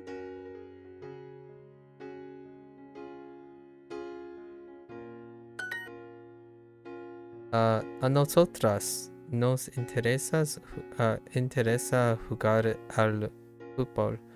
Queremos ir al partido final en Barcelona. Partido? Yeah, that works. Béisbol. Not baseball. Football. Fútbol. Partido. Did I say baseball? Me interesa. Me interesa jugar al fútbol. ¿Por qué no jugamos ahora? Okay. Nosotros siempre jugamos al tenis. ¿Te gusta practicar fútbol? Practicar. Okay.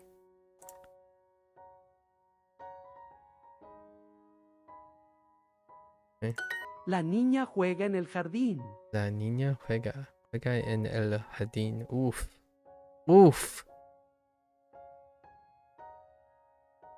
It's fine. It's a friendly play. Whenever I think about like kids playing in the garden, I think about rip plants. A lot of times, yeah, that's a little bit of a cynical thought, but every time I think about a garden, I think about more of a Zen garden where like very well curated and partitioned plants and arranged and whatnot. And then when I think about kids, I'm like, uh-oh. ¿Cuál es tu deporte preferido? Preferido. Preferido can end up being a turn of phrase for favorito. I think. Right. Favorite, yes. ¿Cuál es tu deporte preferido?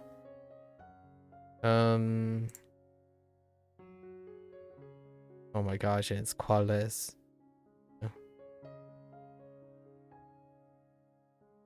right? Preferido. Yeah, preferred. What is your favorite sport? Oh, what sport is your favorite? Oh, okay, yeah. I'm already starting to arrange, going back to my old habits of arranging English as closely to like just as few steps as possible in arranging the English in the same order as the Spanish, which I do for Japanese and Chinese as well. It's not really that big of a leap. Mi deporte preferido es el fútbol. Mi Deporte preferido preferido es el es fútbol. el fútbol. Mi deporte preferido es el fútbol. ¿Quieres practicar básquetbol? ¿Quieres practicar básquetbol? Basketball. Yeah.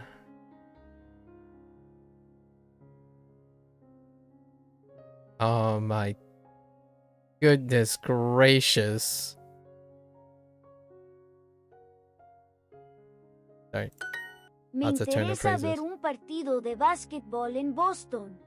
Boston. No, yo no. Es demasiado perezoso. That kind of works though. Juan también es su deporte preferido. Oh yeah. That kind of works though.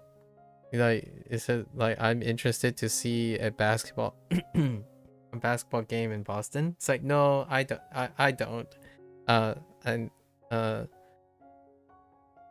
No, I don't. And he's very lazy. Or the other person is very lazy. It's like that's fine. ¿Cuáles son tus libros favoritos? Oh, ¿cuáles? Oh no, ¿cuáles son tus libros favoritos? Yeah. It's kind of like I wonder if they have quiénes coming up soon. ¿Cuáles son tus libros favoritos? And then they're changing between favorito and preferido to show.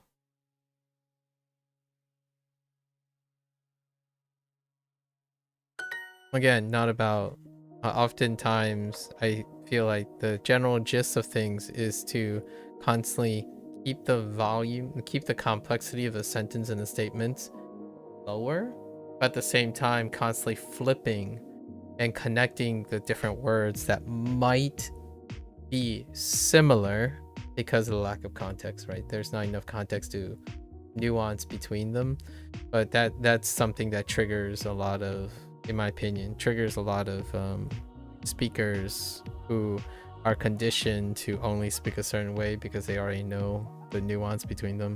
But the idea is you build the foundation of interchangeable words, generalizable words, and then you find them in frequency in the wild. But what really conceptually makes Duolingo easy to group is often when you think of one word, you end up thinking about all the other words, and because they lack context, you wouldn't know which word to use, and therefore it could lead to an unnatural way of saying something.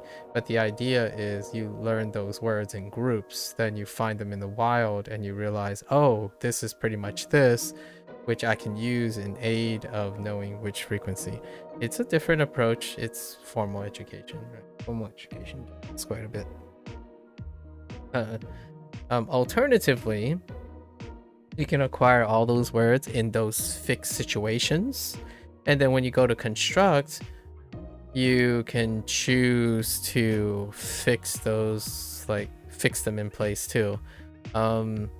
And then maybe way down the line when you become advanced and like super, then you become more flexible with your language. So then you start switching out words because you just wanted to say it that way, but you know what's a natural way of saying. So then you can intentionally sound unnatural or funny or personality or what have you. So I think ultimately in the long run, sounding identifiable and characteristically esoteric is something that is the element of advanced speakers, but it's optional for pragmatic speakers, the vast majority of native speakers.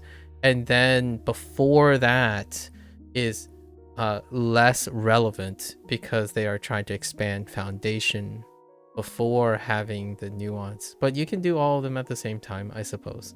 Like, for example, I personally do not gravitate very particularly to one style of speaking. I have an appropriate style for the appropriate occasion, but I do switch my diction a lot in English, which is what I'm doing right now if I'm explaining something.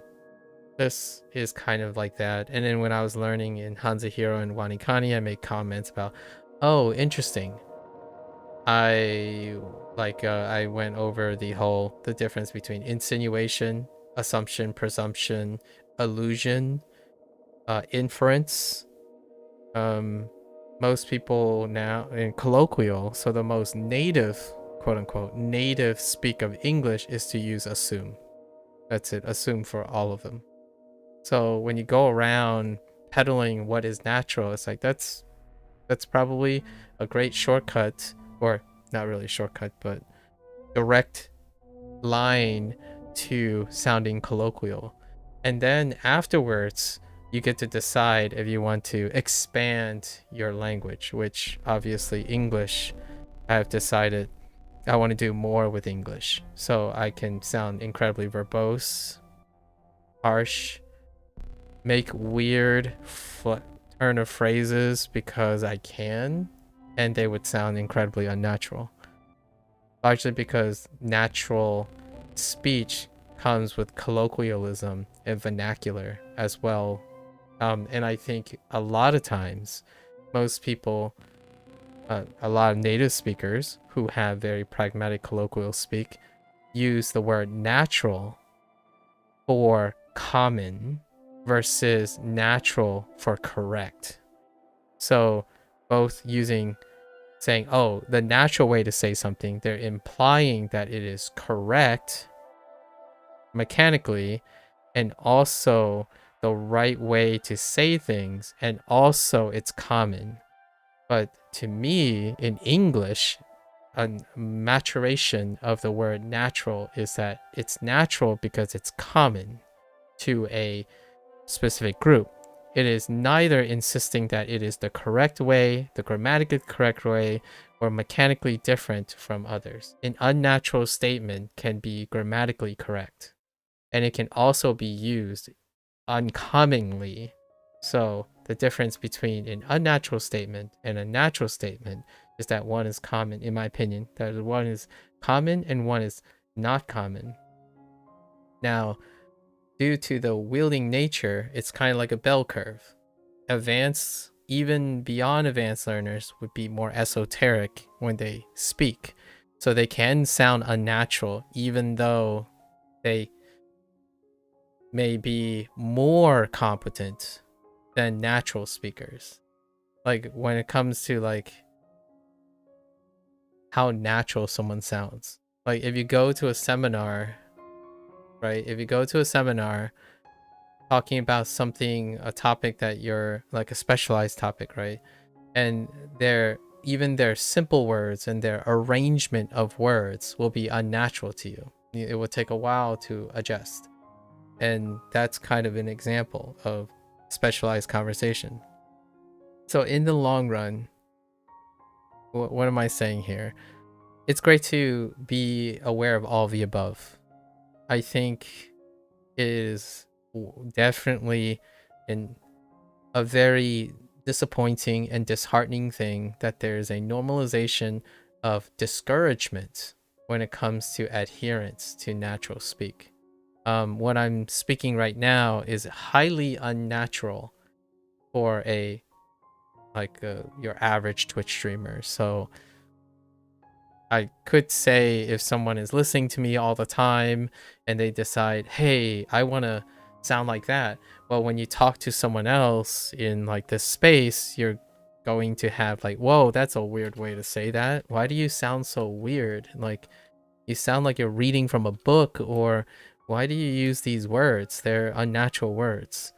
So that's kind of how I feel about the low-hanging fruit situation. When someone comes by and they laugh and they say, I'm a native speaker. This, you say this, not that.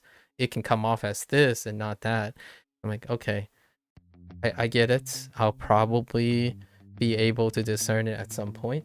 Right now, I like engaging with the language, but not necessarily engaging with people who constantly tell you that is not how you say things and that's not how you talk things. So it's a two-person thing. If you go around telling people like constantly while they're learning and trying to be interested in your language, and you go around saying, oh, not this, that, and that, the odds are those people don't want to talk to you either over time. So maybe if you, in my opinion, have a cognitive dissonance and you go around constantly correcting people, and you realize why people are constantly arguing with you even though you're correct, like if you believe you're correct, that's probably weigh in on that. I think that's more of a, yes, this person knows a lot about the language, but they lack communication skills, right? You can be an excellent person, you can speak a language really, really well, but you can lack communication skills. I think that's one of the things that come up far more. The bigger and more diverse the language is of users, not the language itself being diverse, but the users of the language. And I think if there's anything, being an English speaker and a Spanish speaker is at the top, near the top, where you're going to have the highest frequency of someone saying, this is how you say this, not this, and they're both correct.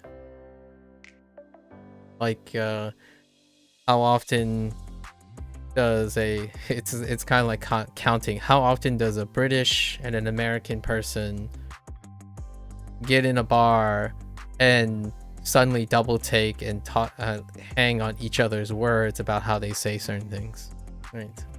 In Japanese and Chinese, maybe not so much, but Chinese is a special situation because Chinese people also hang out somewhere else, like mainland Chinese, and then Taiwanese is a far smaller population, so is Japan, and therefore they have like very restricted point of views. That's interesting. ¿Cuáles son tus comidas? ¿Cuáles son tus comidas favoritas?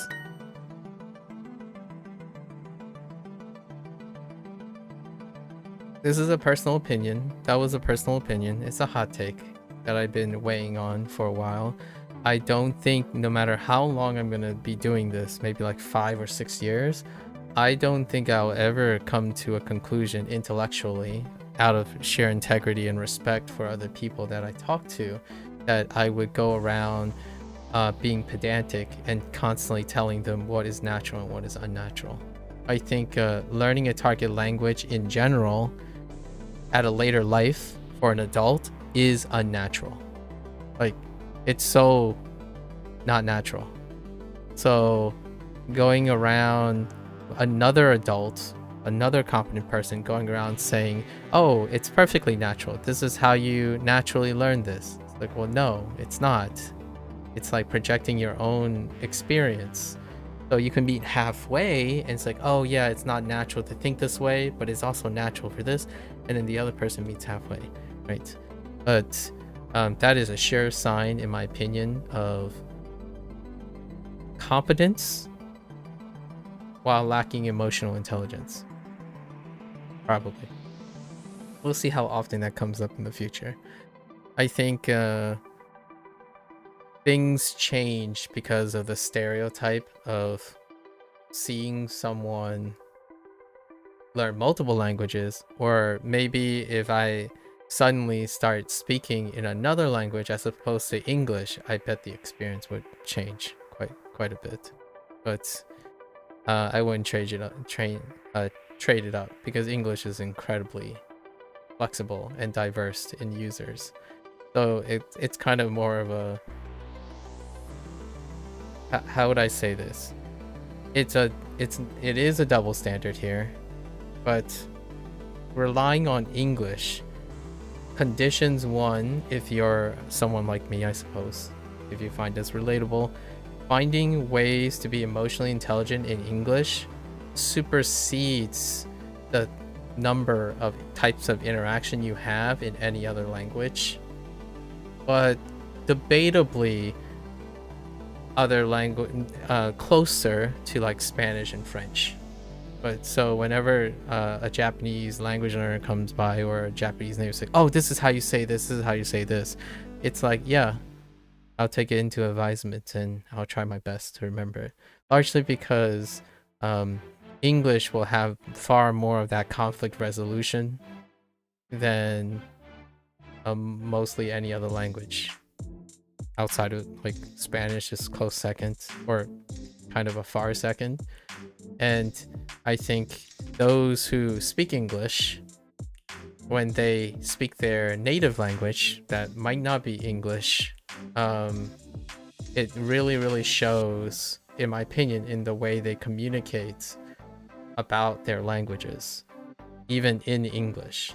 Largely because I feel like those people, a lot of them, often avoid conflict and or problem solving and critical thinking skills to reach advisory level, like consultation level, where it's not predominantly a projection of their own biased opinions and their own bias, isolated, non-contextualized, culturally sensitive projection. So more of a ethnocentric type of approach.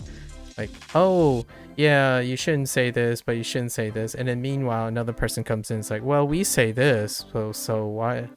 Then you have like 4 different people saying, oh, we say this, but we say this. Not so much for like Japanese and Chinese, a lot less so, right? But Spanish, Spanish. Ellos. It's actually refreshing how many people have opinions about Spanish, because it reminds me of what it's like to learn English or expand on English. It's not better or worse, it's different. So when you're learning Chinese and Japanese and talking about Chinese and Japanese, it's a very different feeling than talking about English and Spanish. Largely because of the diversity in users. Every time football comes up, you have some discussion opportunities. Ellos, wait, what time is it? Okay, I gotta keep track of time. Oh, okay, ellos juegan. Ellos juegan fútbol en el parque, Juegan al fútbol en el parque. La niña La niña juega or is playing. Juega En el jardín. Okay. What are your favorite t-shirts? ¿Cuáles? ¿Cuáles Camisetas. ¿Cuáles camisetas favoritas son tus? Tus. Wait. Oh, wait. Son tus favoritas. Yeah, that's fine. Alrighty. Last one. La radio. ¿Qué es esto? ¿Qué es esto? Yeah. Nan kore? Nani kore? Right. Nani kore it's really nice. ¿Qué es esto? Or is it nan kore? It probably a mix of those two, but ¿qué es esto? Esto es muy diferente. Esto es muy diferente. Es muy diferente. Esto es muy Esto es muy Divertido. Why are they suddenly going to this again? ¿Hay partidos hoy? ¿Hay partidos hoy?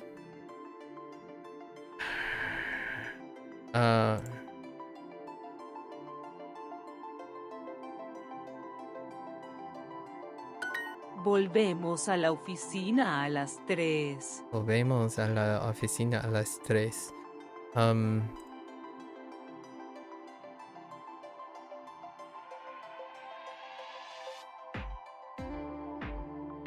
The heck? Oh, going back? ¿Les interesa ver partidos de fútbol en Barcelona? A mi esposo sí, pero a mí no. ¿Puede traer 2 cucharas, por favor? Este grupo es muy bueno. Grupo. Okay. This group is very good. Grupo might also qualify for team. Grupo. Or band. Okay. This band. Stood? What the heck is stood in this? Oh, okay. That's fine. ¿A ustedes les gusta este grupo? Este grupo de música toca en Londres. ¿Te gusta el rock? Él just got lost in that. Let me hear it again. Este grupo de música toca en Londres. ¿Te gusta el rock? Yeah, like, oh dude, the L just got eaten. ¿Te gusta rock? A mí me gusta, pero a mi novia no. Okay, fair enough. ¿Qué asignatura te gusta? Asignatura. Subjects? Yeah? Okay. Asignatura. Okay, what subject do you like?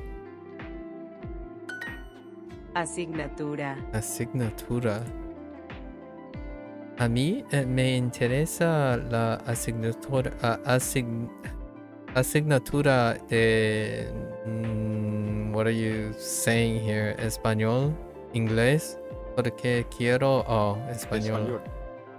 Porque quiero ir a España. Okay. ¿Quieres escuchar la radio? ¿Quieres escuchar la radio? Yeah, it's been a while. Although, I guess there's digital radio now.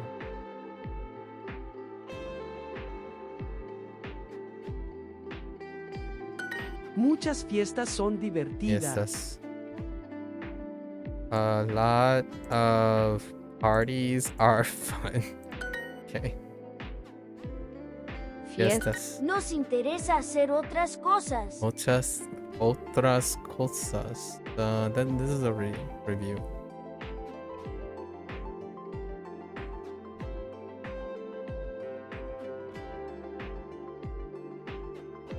We are interested in other things, no? Oh, hacer. We are interested in doing other things. Ella quiere estudiar otras asignaturas. I didn't hear. Ella quiere asignaturas, ¿no? Otras asignaturas. Quiere estudiar. Estudiar. Ella quiere estudiar otras asignaturas. Okay. Other subjects. ¿Cuáles? What the heck? ¿Cuáles? Oh, what happened there? ¿Cuáles? Otras. Probar. Invierno. Agosto. The volume. Alright. Yo conozco. Yeah, I gotta check something. No, they're fine. Wait. Yeah, no, he's still going. I'm gonna continue going. Yo conozco muchas personas Europeas. Europeas. No me interesa ir a esas fiestas. No me interesa ir a esas fiestas. Okay.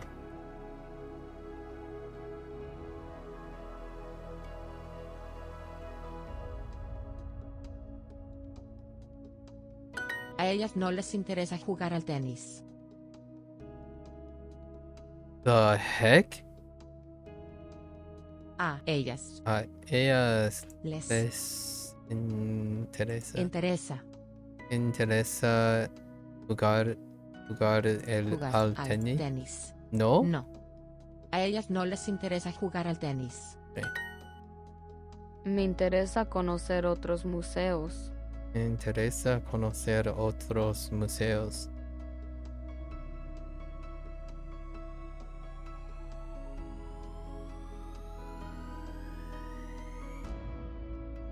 Getting to know. That's another way to say that. Getting to know. Nos interesa hacer otras cosas. No Nos interesa. interesas. Nos interesas hacer. No, wait, no, what? Nos interesa hacer otras cosas. Nos interesa hacer otras cosas. Jeez, that got lost. Otras cosas. That got lost. ¿Qué clase le interesa a Manuel? ¿Qué clase le interesa a Manuel?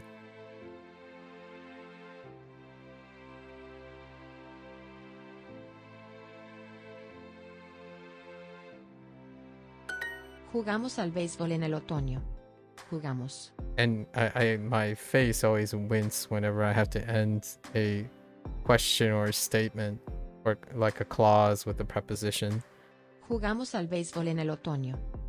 Jugamos al béisbol Béisbol en el otoño. Otoño. Me interesa mucho esta pintura moderna. Okay. A great way to put moderna in again.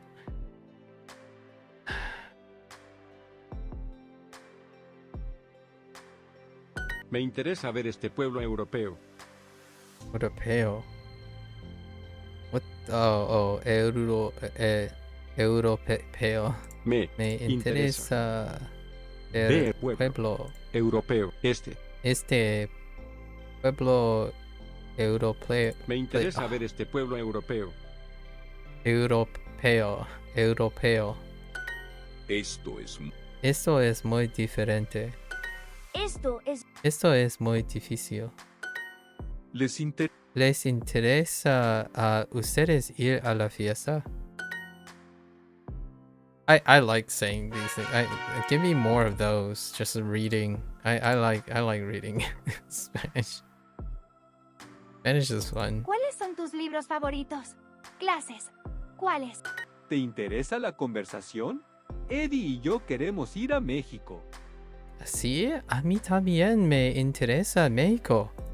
Estas fotos viejas son estos. Fotos.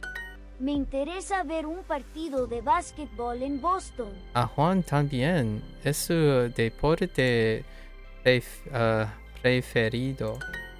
Yo no dibujo bien. Yo no dibujo bien. Oh, okay. Yo no dibujo bien. Okay. Jugamos al Jugamos al béisbol en el otoño. Béisbol. Otoño. Otoño. Español. Otros deportes también son interesantes. Otros deportes también son interesantes.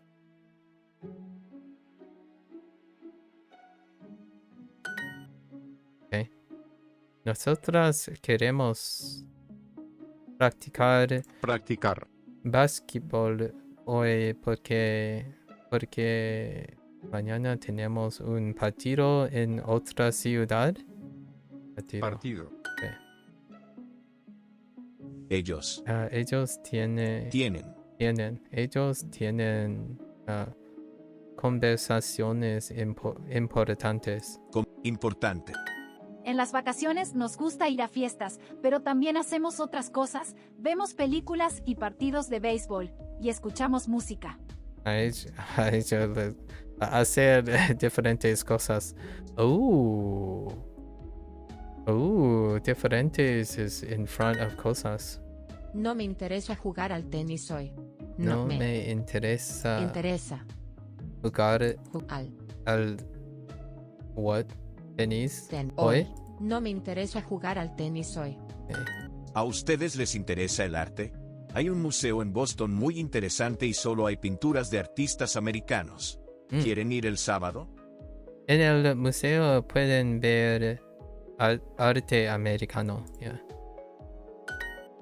Okay. ¿A ustedes les interesan las qué? De Dalí. Dalí no. Les interesa que arte europeo. So pinturas. Dalí. Nice. Esto Es muy interesante. interesante. Okay. Me interesa. Los grupos europeos. A ti te interesan la música. Interesan.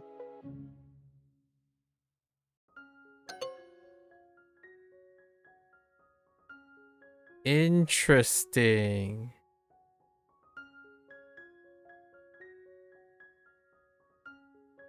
I see. Okay, so that's where the conjugation. Okay, Yo okay. viajo a I got muchos países europeos. Yo viajo a muchos países europeos. Yo viajo Muchos. people. Wait. Yo viajo a muchos países europeos. Muchos Europeos. países. Yo viajo a muchos países europeos. Interesting. Yo viajo because a muchos. and because it's a motion. It's a motion. Nosotros Nosotros dibujamos mucho en la clase. En la clase. All right. Oh, this is my favorite part so far. Hands down, these are my favorite parts. Una conversación interesante. Oscar? Bea está Bea. en el parque. Hola, ¿puedo sentarme aquí? Sí. Estoy esperando a una amiga. Okay. I wonder who the person's Lin? Ella va a venir con su novio. Oh. ¿Sí? Oh, that must be him. Estoy muy emocionada por conocer al novio de mi amiga. It's probably this guy. This guy is the boyfriend. ¿Por qué? A ella le gusta mucho. Interesante. Ella le va a pedir matrimonio. Oh. Este fin de semana. She's spilling the tea hard, man. That's a lot of tea. Buy a house with her boyfriend and propose to her boyfriend this weekend, yeah. Cute. ¿De verdad? Sí, es tan romántico. Romántico. Mi amiga está aquí. Oh boy. Hola, Gloria. Oh, Gloria. Hola, Bea. ¿Ya conoces a Leo? ¿Ya conoces a Leo? Oh, no. Oh, interesting. Yeah. ¿A quién? ¿A quién? A mi novio, Leo. Ay, no. Mucho gusto, Bea. Oh, that's cute. Actually, that's cute. Romántico. De verdad. No, these are really cute.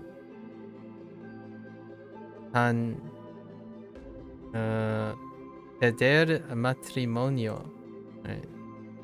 And Fin de semana. That's a really cute one. Aw, so cute. All right, let's Una hear it again. conversación interesante. Bea está en el parque. Hola, ¿puedo sentarme aquí? Sí, estoy esperando a una amiga. Ella va a venir con su novio. Ah, sí. Estoy muy emocionada por conocer al novio de mi amiga. ¿Por qué? ¿Por qué? A ella le gusta mucho. Interesante. Ella le va a pedir matrimonio este fin de semana. ¿De verdad? ¿De verdad? Sí, Es tan romántico. Mi amiga está aquí. Hola, Gloria. Hola, Bea. ¿Ya conoces a Leo? ¿A quién? ¿A quién? A mi novio, Leo. Ay, no. Mucho gusto, Bea. That's such a cute. That's such a cute one. All right. Mucho gusto. Estoy esperando. De verdad. Va a venir. En pedir matrimonio. Very, very cute. Alright. Gotta strap down for all the errors I'm going to type. Foto. Foto. Invierno. Invierno. Junio. Junio. Mes. Siempre tenemos conversaciones interesantes.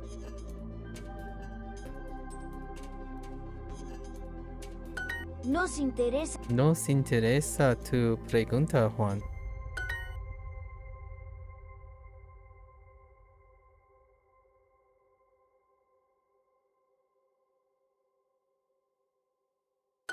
Estas fotos viejas, fotos.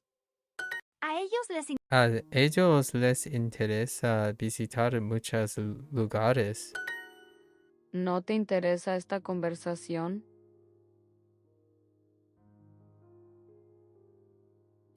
En Italia, a mí me interesa visitar museos y a mi novio solo le interesa ir de compras.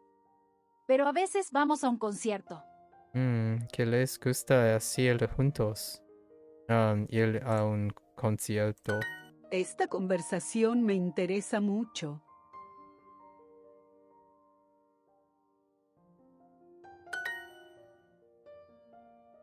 How do I? Oh, dang it! I hit the S.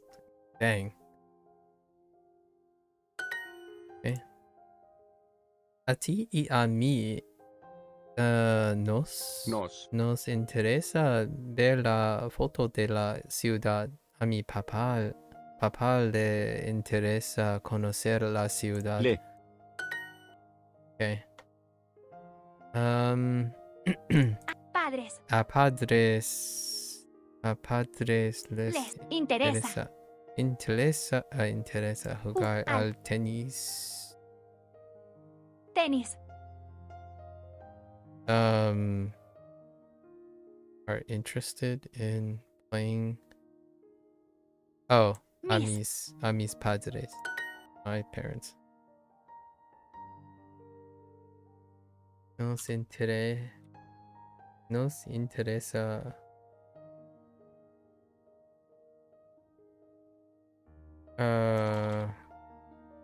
Interesa in this.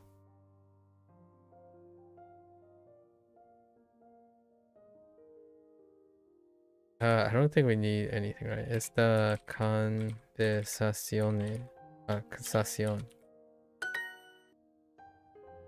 They're not interested in playing. Okay.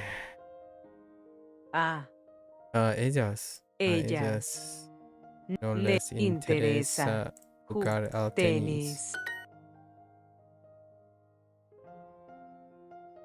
No me interesa. Oh, no te interesa. Interesa. Chica? Just can I get away with no article?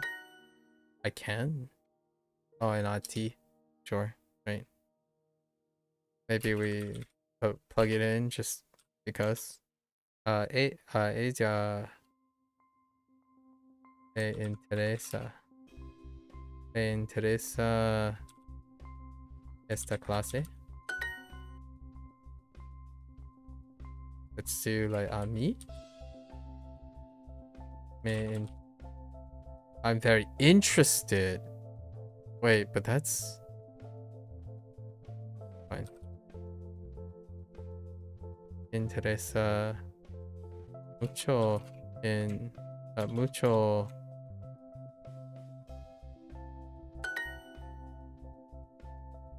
Okay, and we don't really have to specify me.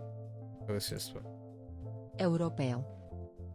Europeo. Invierno. Junio. Arte. Ellos viajan a lugares. Viajan. Arte. Noviembre. Museo. Foto. Queremos estudiar arte europeo. Arte. Parte. Arte. Queremos estudiar arte europeo. Jeez. Nosotros siempre viajamos en el mes de julio.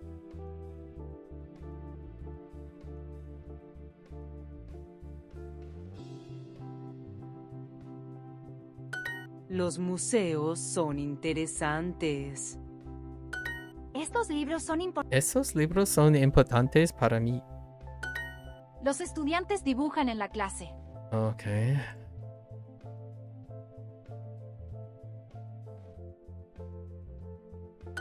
Manuel siempre viaja a Francia.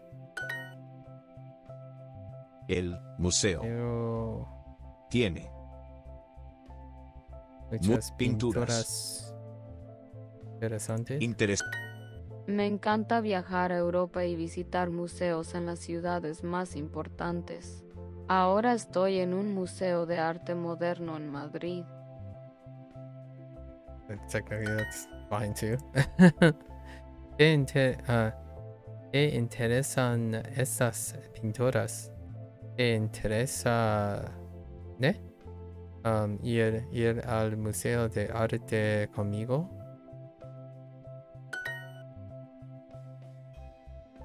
Okay. Los estudiantes dibujan en clase. Or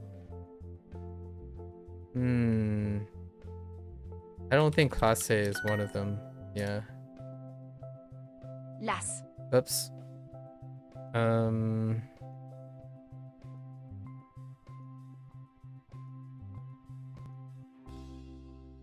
Oh, what the heck?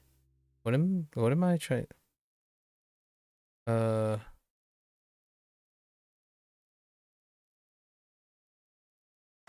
Las pinturas del museo son importantes. I was like, what?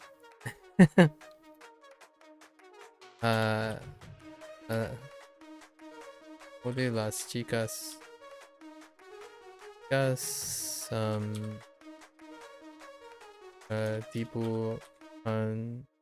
dibujan muy bien? Oh, it's just the girl. Jeez. I don't want to talk about it. I guess we're gonna go with el arte de europea es interesante. Can I do that? No. Oh, you don't need the de? That's fine. I was just testing for, I guess it's considered nationality, so. Do you like this painting?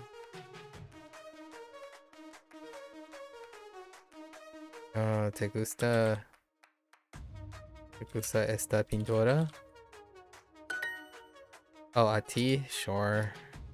So random. There's so many.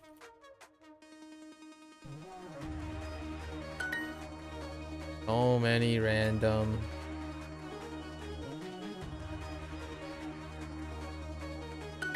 Okay. Alright. We're fine.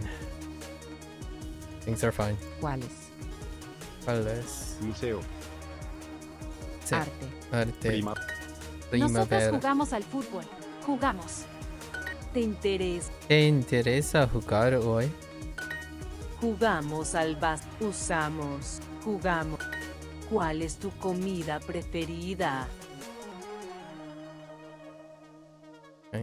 ¿Te gusta ¿Te gusta practicar fútbol? Nos interesa practicar deportes. Practicar. ¿Por qué no jugamos ahora? ¿Cuáles son tus libros favoritos? A Carla y a mí nos interesa jugar al tenis. Es nuestro deporte favorito. Este verano queremos jugar al tenis en la playa. Este verano ellas quieren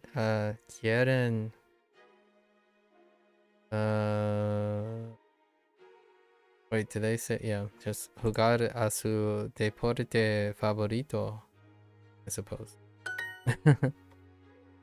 Gabriela, ¿tú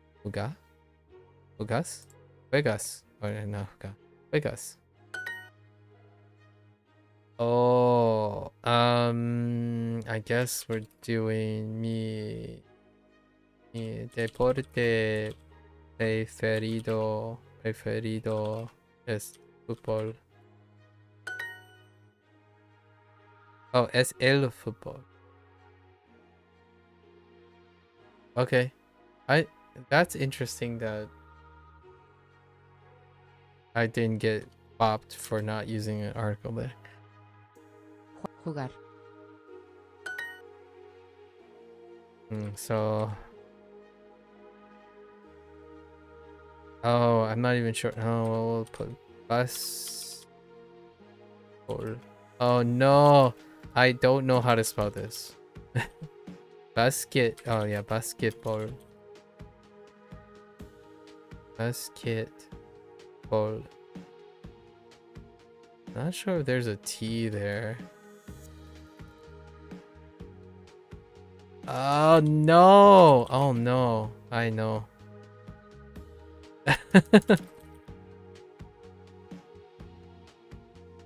I don't know. But we'll just.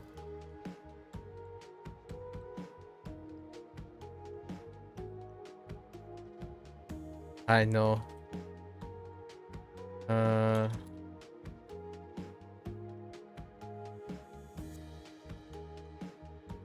Preferido. There is a T there, and there's no accent. Whoops. Why do I think basketball have an accent? Alright, it's fine. Huh. What are your favorite books? Oh no. This is ¿cuáles tus comidas let's say preferidas? Let's try this. Oh, I forgot son. Whoops. I just wanted to try it. It's good to practice sport. It's good to practice Spanish. It's good to practice sports. Es when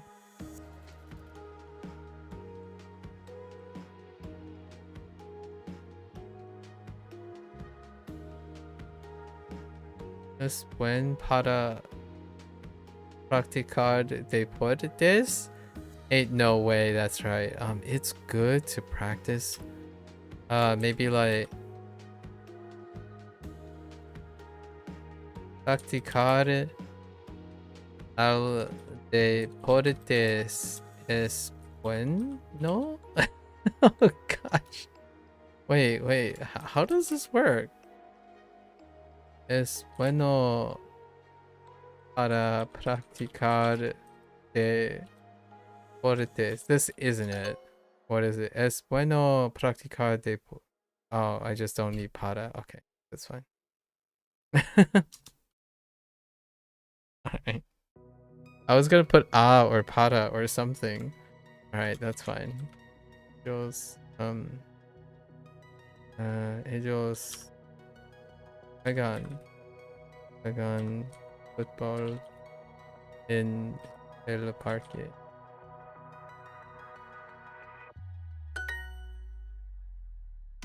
Al football. Whoops, I forgot the I should really get used to that, actually. Just for practice. Wait. Yeah. ¿Cuáles son tus comidas? I want to know. Would you take favoritas? Yes, you do. Okay, that's fine. Es bueno practicar deportes. Or deporte. Yeah, deportes. It says sports. But sports is both singular. In that case, it's both singular and plural. Partidos. Partidos. Pintura. Pintura. Like in that very case. Enero. Probar. A los chicos les interesa este grupo. No les. Oh. ¿Por qué no escuchamos la radio? Radio. Esto es muy diferente. El español es mi asignatura favorita.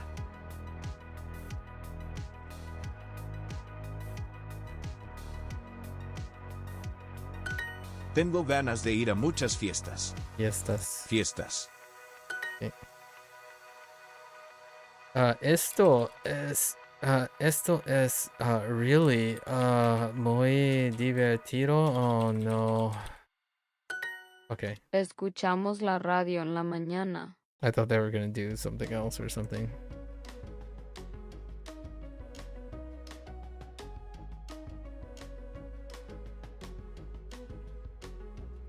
Ella quiere estudiar otras asignaturas. Asignaturas.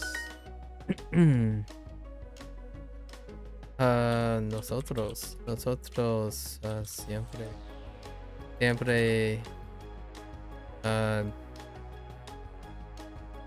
then Miran? Oh, I'm kind of curious if Miran works. Miran los partidos. Oh wait, maybe that's actually what they're looking for. Oh, is it en la tele or en tele? La tele? En la tele. Siempre. Oh, whoops. I forgot to. It's not miran. Miramos. I forgot to conjugate properly. But we're gonna try miramos. En las vacaciones nos gusta ir a fiestas, pero también hacemos otras cosas. Vemos películas y partidos de béisbol. Breathe. Y escuchamos música. Lady, breathe. Breathe. Ella quiere estudiar otras asignaturas. Okay. Breathe. A Ana le interesa bailar en el hotel, pero a su novio no le interesan las fiestas. Okay. I understand now. Escuchamos la radio en la mañana. Mi grupo favorito es muy bueno y toca mañana en el teatro. ¿Quieres ir conmigo, María? También podemos bailar. El grupo toca en el concierto el sábado. ¿Eh? ¿Te interesa? ¿Te interesa esto, Mateo? Mateo. Okay, siempre miramos. I'm gonna try it. Miramos los partidos en la tele. Nice. Alright. Cool. Cool. Siempre en veamos vemos partidos en la tele.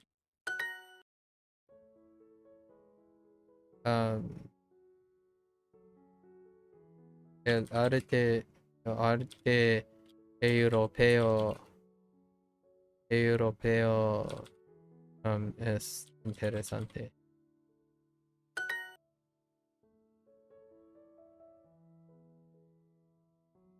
Bueno, practicar deportes. La niña, I made a lot of errors. La niña dibujar muy bien.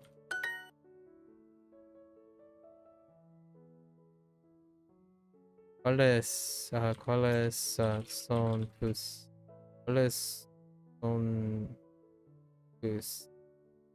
comidas favoritas? Me interesa conocer otros museos.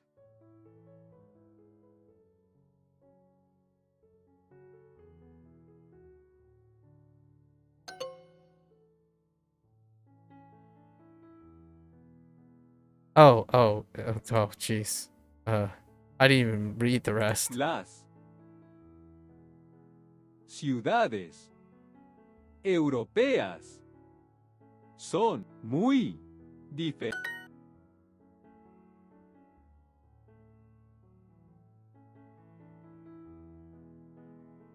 Me interesa ver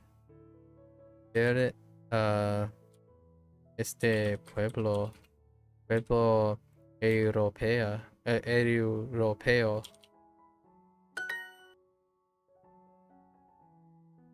¿Cuáles son tus deportes favoritos?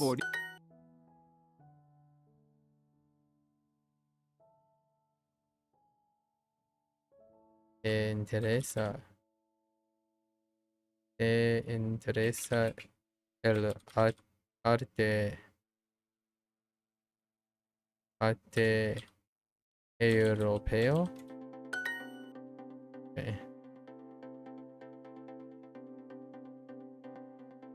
Okay.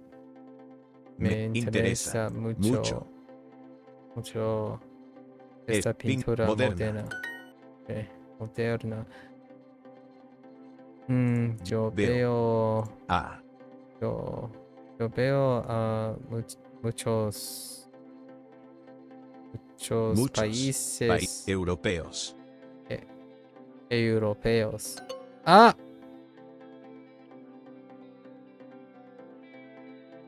Oh, travel. Whoops. Me For whatever interesa reason, I conocer saw otros museos.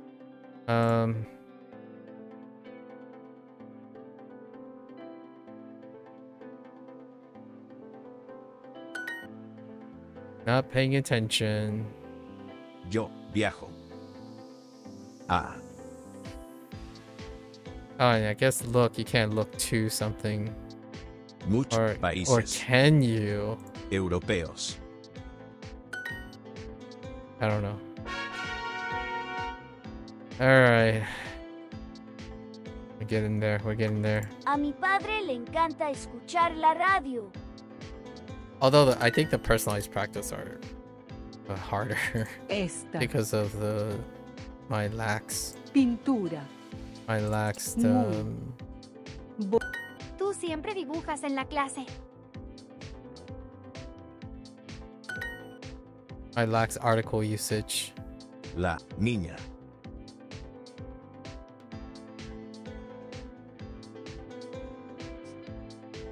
Juega. Es. Jardín. Trying not to use the present progressive.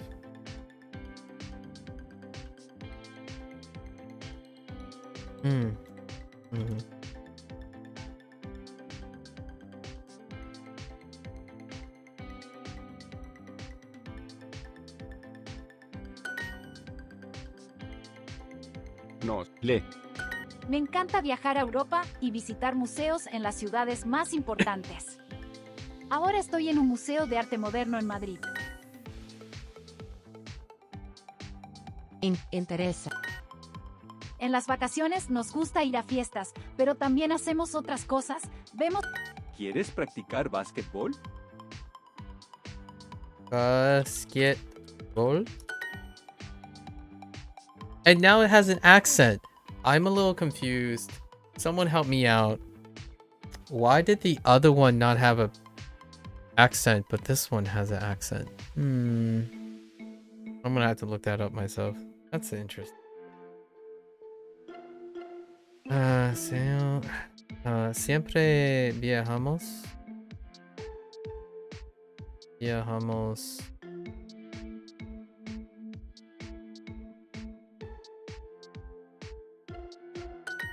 Oh, because Esto es muy divertido. Esto es muy divertido. Esto es muy divertido. Queremos practicar 1 hora los lunes.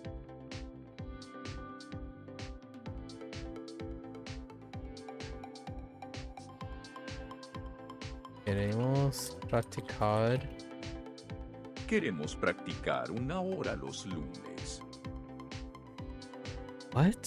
Queremos practicar 1 hora los lunes. Oh, for an hour on Monday. Oh.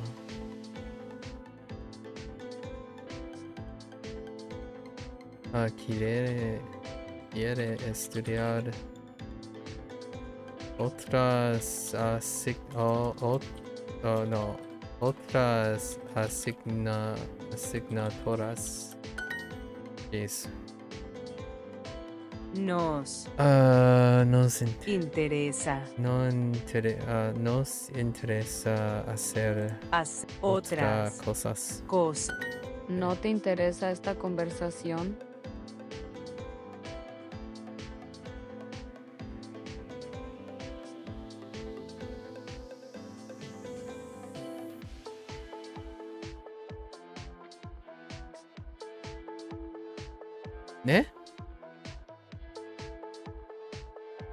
¿No te interesa esta conversación? No te interesa esta conversación. Okay.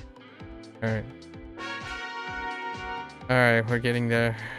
Okay, this is our listening. Lucy y los dinosaurios. Lucy abre la puerta de su apartamento. This one's funny too. Hola, Junior. Hola, ¿puedes ayudarme con mi tarea? Tengo que escribir algo. Ah, sí. Yo escribo muy bien. Tengo un blog muy popular. ¿Tú lees mi blog? No, tengo muchos libros. ¿Necesitas mis libros para tu tarea? No, no necesito tus libros. ¿Y sobre qué es tu tarea? Sobre los dinosaurios. ¿Y por qué quieres mi ayuda? Porque eres muy vieja. Conoces a muchos dinosaurios, ¿no? Adiós, Junior. She's like, nope. Muy libros. Tarea. Puerta. Quieres. It's like, you're very old because you're very old. You're a dinosaur practically. Lucy y los dinosaurios. Lucy abre la puerta de su apartamento. Hola, Junior. Hola, ¿puedes ayudarme con mi tarea? Tengo que escribir algo. Ah, sí. Yo escribo muy bien. Tengo un blog muy popular. ¿Tú lees mi blog? No. Tengo muchos libros. ¿Necesitas mis libros para tu tarea? No, no necesito. ¿Y sobre qué es tu tarea? Sobre los dinosaurios. ¿Y por qué quieres mi ayuda? Porque eres muy vieja. Conoces a muchos dinosaurios, ¿no? Adiós, Junior.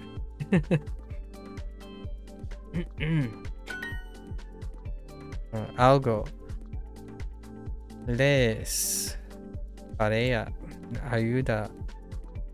Adiós.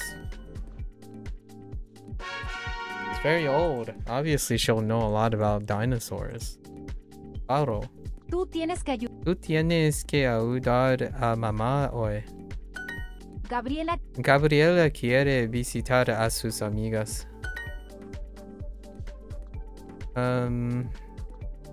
Tú enseñas español a niñas.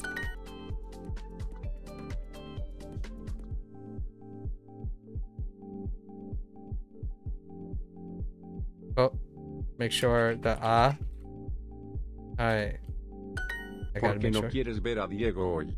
¿Por qué? No. Quiere ver a Diego hoy. Porque no quieres ver a Diego hoy. Okay. Ellos usualmente visitan a Gabriel a los sábados. ¿Conoces a mucha gente aquí?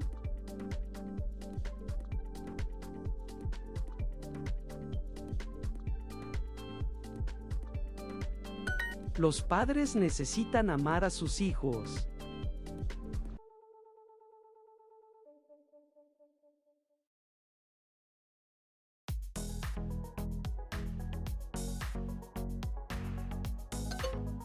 What the flip?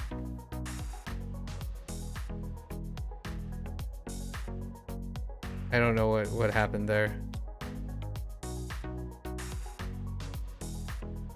¿Qué quieres enseñar? Bruno. Oh wait, Bruno.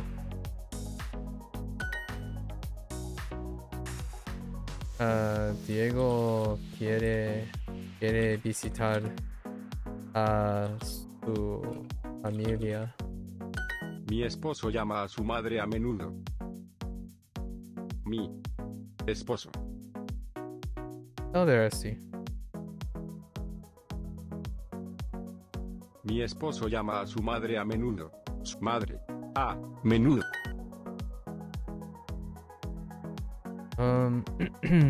Nosotros enseñamos francés a Juan.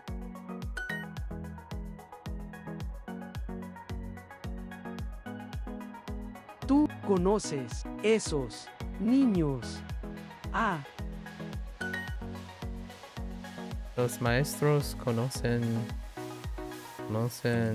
a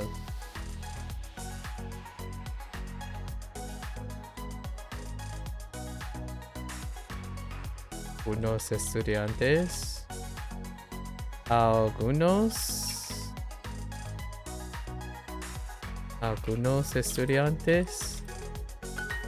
Los padres necesitan amar a sus hijos. So what did I do? What did I do here? Parents. Oh, I clicked on needs. Heck, in English. It's gotta be an English problem. It's always an English problem. Él no quiero comer una manzana. Nosotras salimos en la mañana.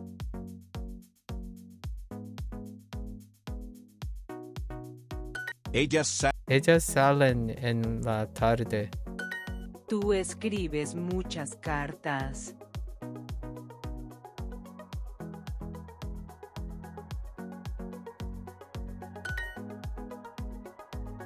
Nosotras salimos en la mañana. Tú hablas mucho. Who knows for the estudiantes question? Do you use Duolingo? Because I don't know. I didn't test it. But I imagine yes. But you wouldn't know for sure if you didn't do it. You talk a lot. No, you don't. Both words just mean both. Yeah, I know. I know both words mean some. Yeah, both words mean some. I know. That's that. I didn't show. You know, like, you're assuming I didn't know that by telling me that, but I know that they mean both. The idea is I'm trying to find out which one they're looking for. Yeah. That's why I write both. Tú escribes. Escribes. Not a question. Not a question of whether I know or not. Yeah. Tú escribes muchas cartas. Ella necesita salir ahora. Don't worry, it's a really common thing for people to want to do that. She.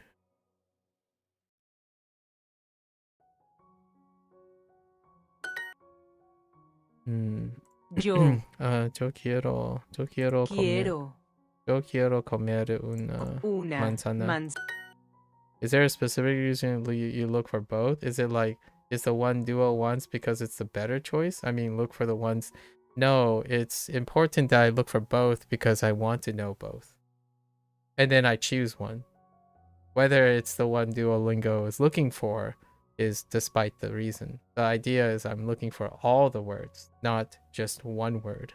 So the reason why I dislike or like I don't resonate with people is because I actually, by coincidence, I talked about this like 15 minutes ago, where it's not about the correct one or the one that is both correct, but the idea is I've already thought of both and I pick one. And regardless, I switch between them. It's the same reason that Nico is not here anymore, because Nico keep telling me like, oh, you could say this, but you should say this. I'm like, well, both. That's the idea of Duolingo. You go back and forth and you pick one. So in this case, I hadn't used algunos in a long time. I used algunos as opposed to unos, because unos would be a crutch, but even if it's natural for people to say that, for example, I would still switch back and forth for the exercise. It's kind of like adding ami and ati to everything all at once. Like, you don't have to, but they'll still accept it. So there's no reason to look for one that's better. I was curious which one they wanted. Hablas. But I was using it because I haven't used it in a long time.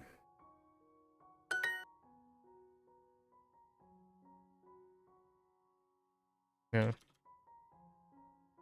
Nosotros, like for example, I don't have to write nosotros here, which is what Nico constantly corrected me on over and over again. It's like, no, I'm using it because I need to practice nosotros. But yeah, I'll find out later if people, like most of the time, right? Salimos, this is salimos, or you could even do estemos saliendo, maybe saliendo en la tarde, possibly. No. I think I might have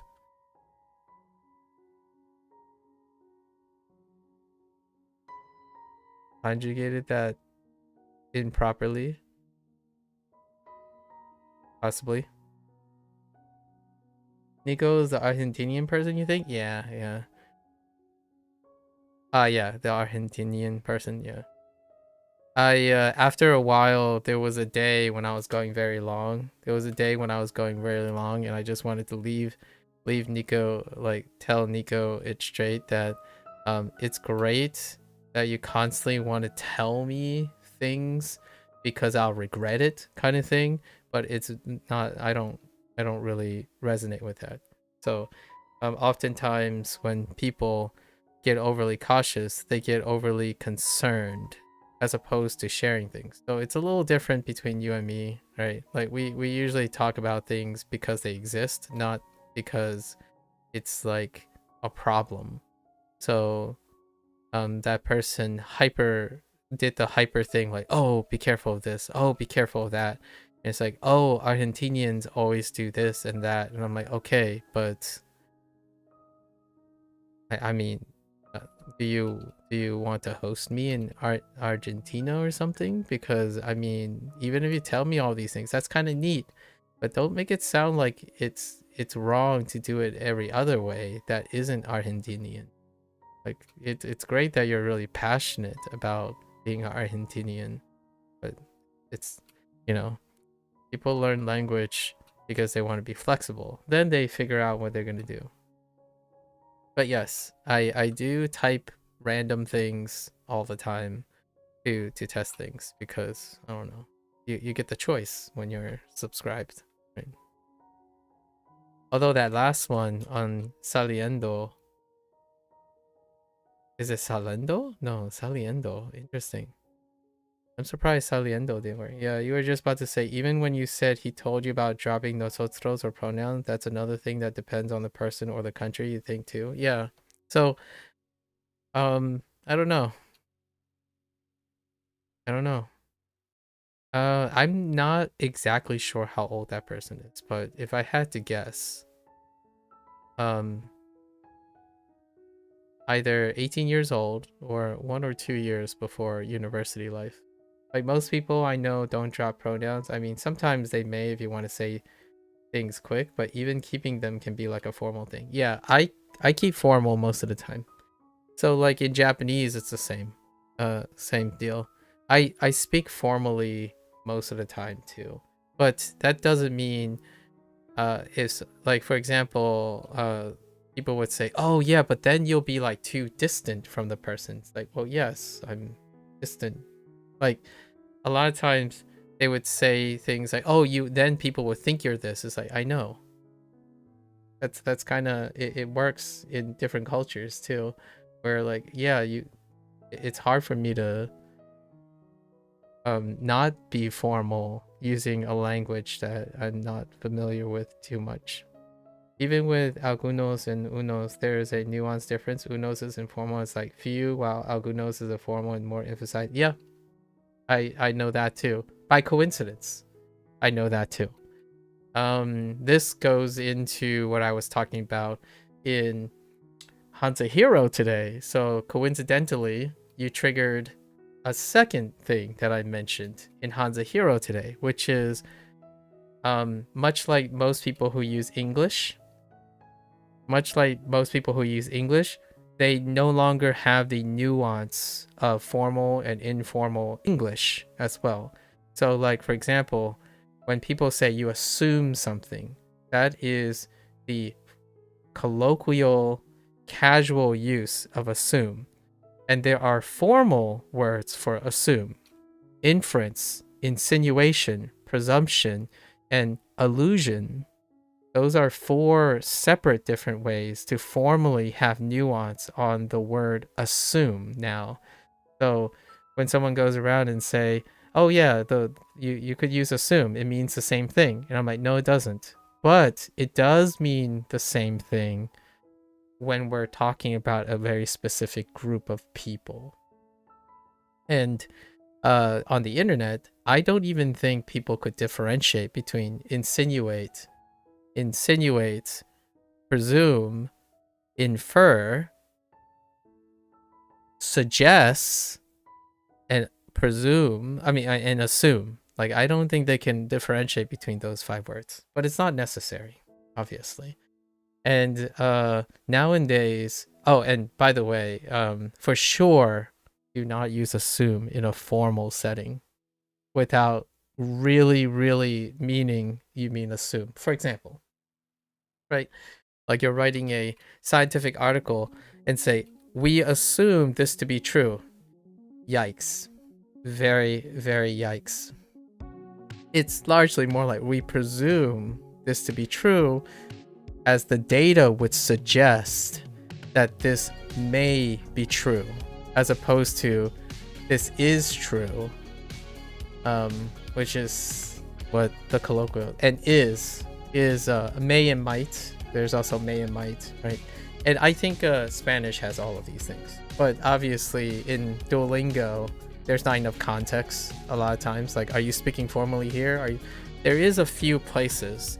Whenever someone says like "señor," if you're doing like a vocative, I would typically use the formal speech most of the time, but obviously we can't have any of that. So instead, I just go back and forth. I think I could talk about this all the time because it's kind of fun. It's how much you learn about your language, right? In English, I think I talked about this a little bit earlier. What is natural is not advanced. What is beginner is not natural. So yeah. Yes, Spanish has a lot of formal and informal distinctions. I kind of like it. Seems more professional given you switch almost all your words you use for formal and informal ones. I agree. I like that.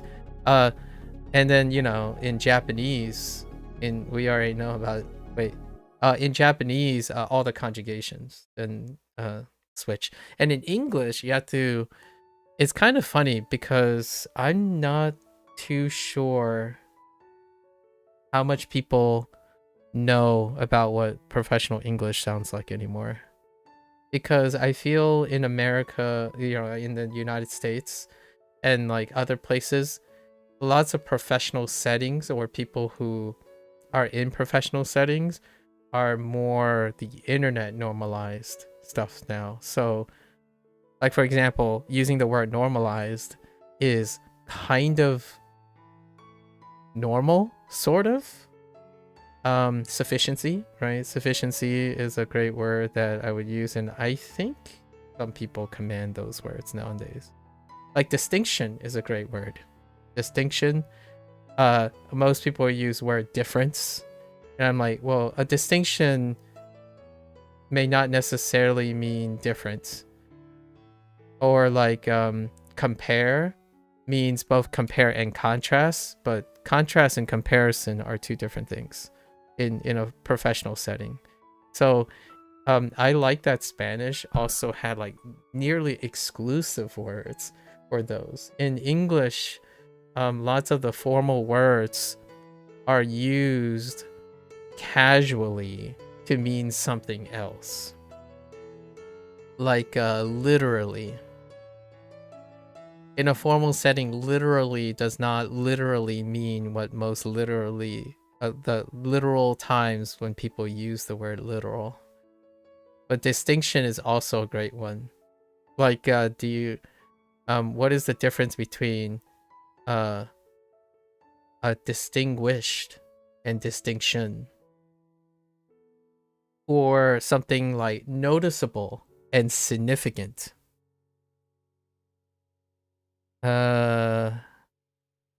Noticeable and significant is a good one.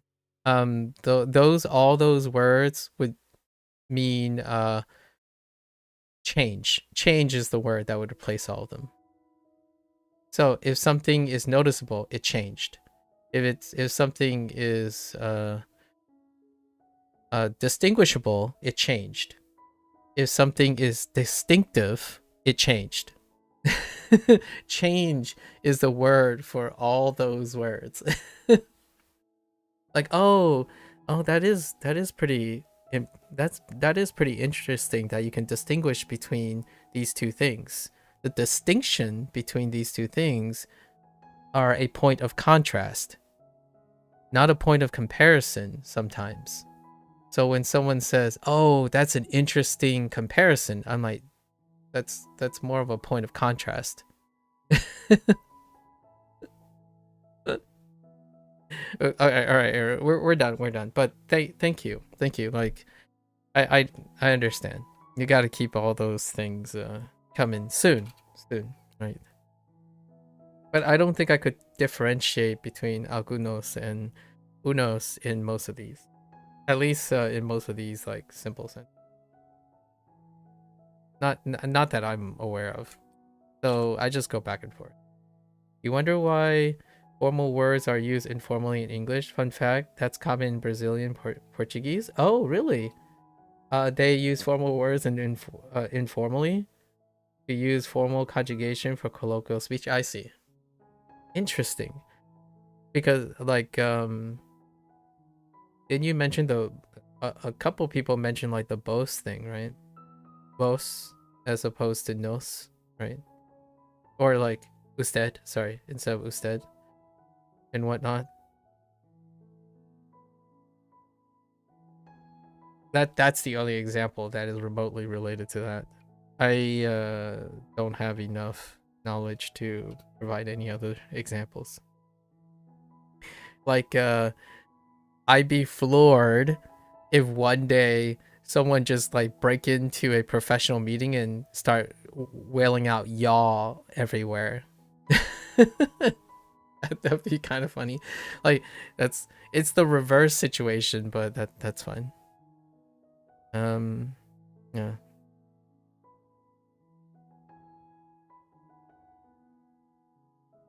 Or here's one that I use. Yeah, both is generally considered less formal than tu. Really? Wow, that's interesting.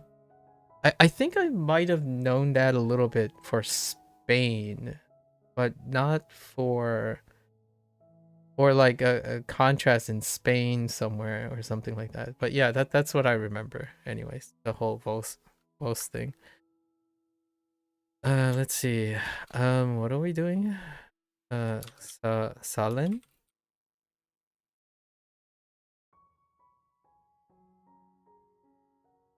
Just Salen?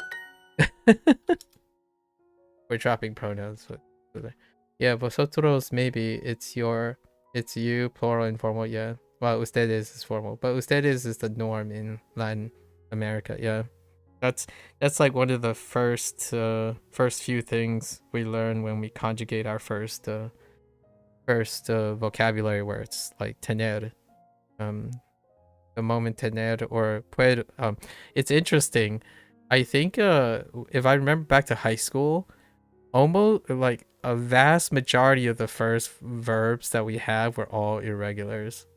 It's a really weird thing to think about. I mean, English is very similar, where if you were to teach someone English, right, the first thing you would say is, okay, so here are all the more common things that you are in every single sentence, and they're all irregulars.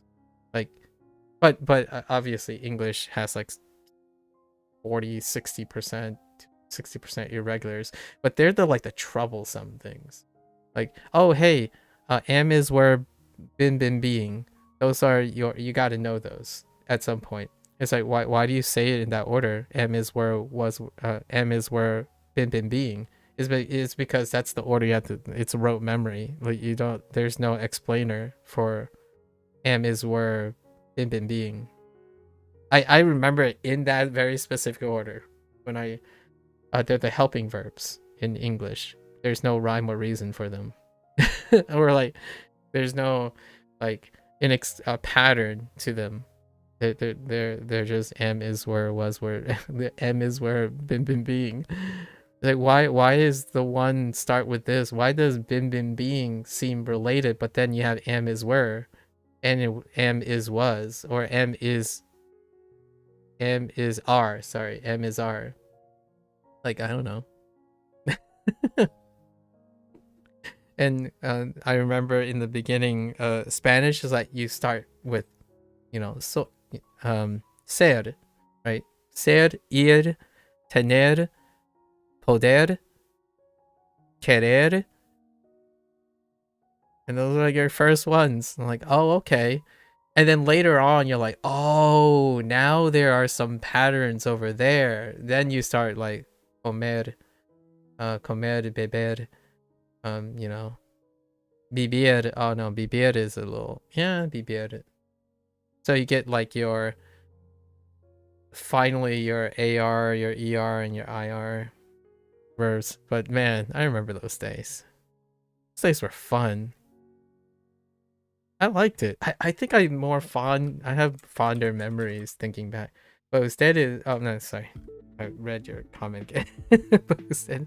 But then you get a little, the first time you start conjugating ustedes, when you start conjugating ustedes, right? They avoid ustedes for a bit, and then a month in, they're like, oh, okay, now we have to get to the question of vosotros.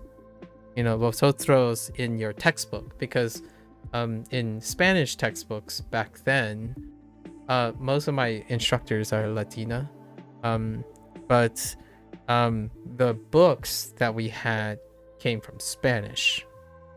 So then, wait, speaking of vosotros and ustedes, I thought of another fun fact. All right. I'll let you go for it. Go for it.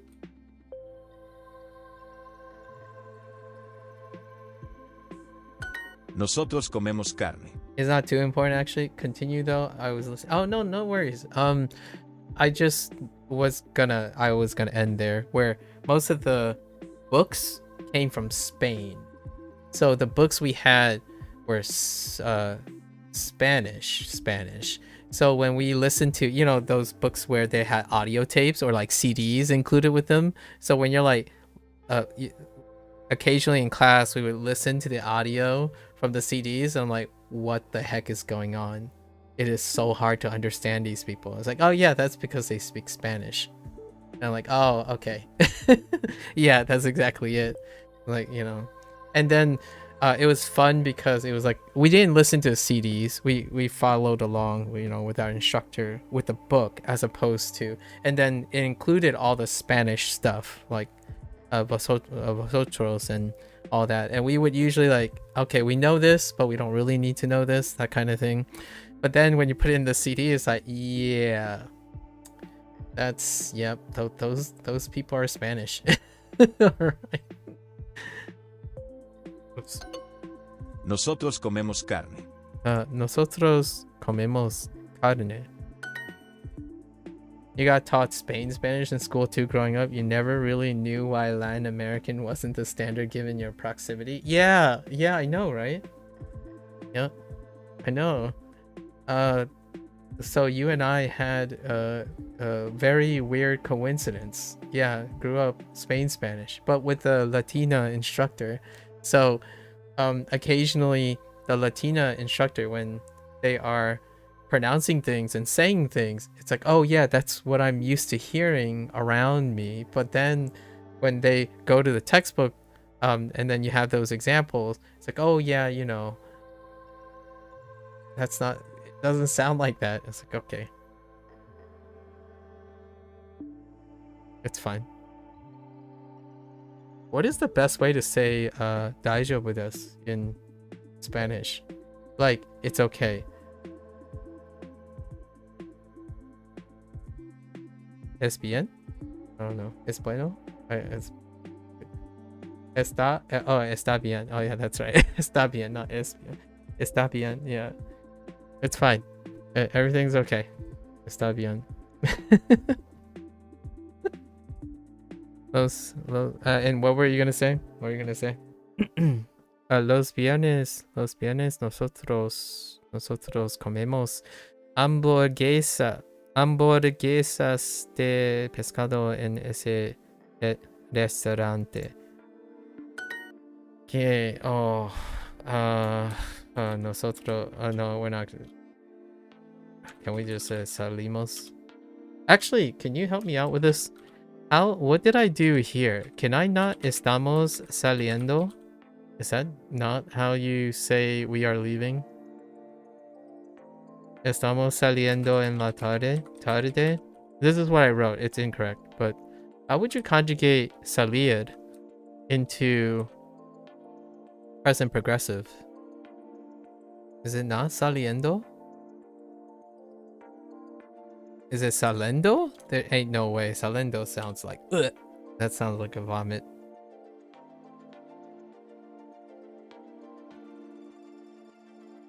Or can I not do it with salir? Is salir different? That works? Yeah, they don't like it. Yeah, they don't like it. Usually they're okay with this. Oh, without the accent. Maybe, but usually they're okay with it. They haven't taught it yet, but maybe they're just angry at the accent mark? No, they just don't like it for now. It's fine. It's fine.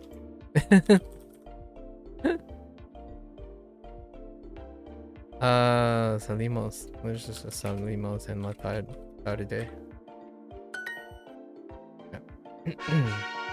Alright, so what do you have to... What's the fun fact? Give me the fun fact. Ella quiere tomar el autobús.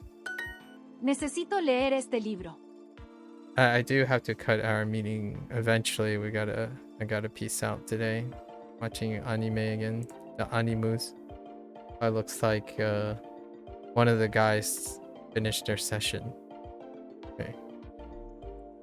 Need to read this libro. Ella necesita leer este periódico. Ella necesita leer el periódico. ¿Este o...? El, este. Ella necesita leer este periódico. Nosotras no abrimos esta puerta. Okay.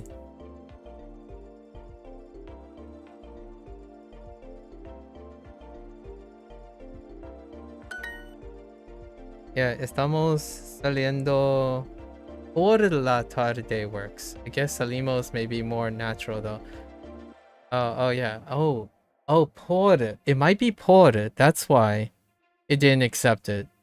Por la tarde, unless salir required a different directional at the end, because I used en la tarde, so it could be that salir might be different because of the, I guess, the preposition relation, because I didn't try por la tarde. Possibly they're okay with like messing around with present progressive stuff early. I do that every once in a while to make sure I remember my conjugations for like está, I don't know, está escuchando,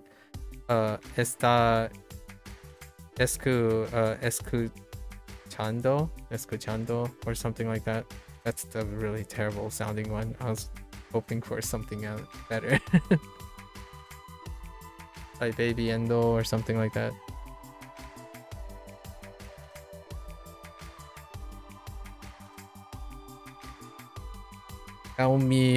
Tell me your fun fact. I need the fun fact. Hello? Abrimos los mensajes. Oh, you did? Did I miss it? Oh, it's blocking. No, it's blocking. Sorry. I have a little piece of the Discord window blocking the top thing. The fun fact is both used to be formal in Old Spanish, which is what I learned, by the way. Both used to be formal in Old Spanish until it evolved into an informal pronoun. I don't know how. Got replaced by tú generally, then lingered in isolated regions away from Spain. Yeah, influence Argentina and Uruguay. Also, both is considered offensive in Chile. Yep, that's what Nico said. Yeah, both is considered offensive. Yep. When all else fails, use usted. What was another? That's literally why. That's also, what was the other one? Oh, they said if you used that person also said if you use nosotros too often, it sounds arrogant, or it can sound arrogant. It's like, yeah, I know that too, but it's not everywhere. That kind of thing, right? Like I get it. As long as you can say lo siento. I'm pretty sure lo siento works. Lo siento, lo siento, you know, soy, or entiendo un poco español. In some parts Latin America, usted is used informally. Okay. All right. All right. Yeah, I feel Spanish. I talked about this like right before you came during today's Duolingo Spanish. It's like English. I like talking about this stuff. You don't get this type of, like, you get fewer of this type of discussion in like isolated languages, like restricted languages, like Japanese and Mandarin. Although Mandarin has a larger macro audience, so from time to time, if you're talking to like a Taiwanese or a Malay and like diaspora United States kind of thing, you get to a point where like, oh, okay, so that's what you guys mean. It's like, yeah, it is kind of hard to know what's formal and what's informal anymore. But in like Japanese, it's pretty unified still.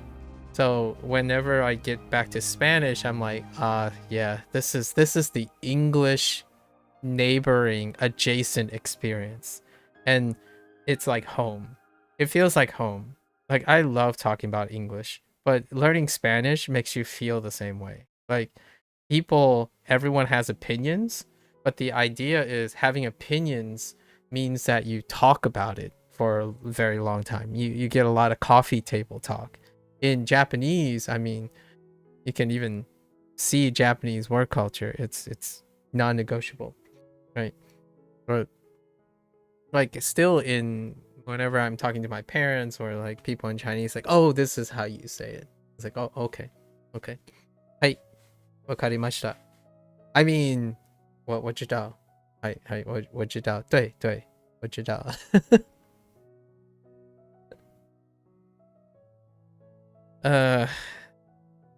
Ustedes. One day, I think since you are doing French, right? Gecko has been telling me a lot about French. Wow, you're in like a different time zone thing, but Gecko knows French as well and studying French. And whenever I'm like, I feel one day it's gonna be hard to avoid, but I might dabble in French because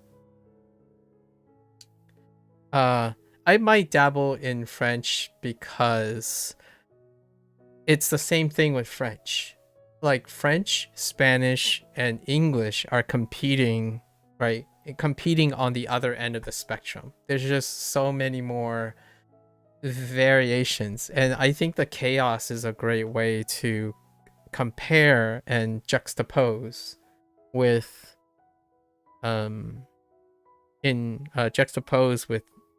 rigid languages, like languages that are incredibly unified. So while on the one hand, I'm all for this is exactly how you say, and with slight nuances. So the nuances are very subtle.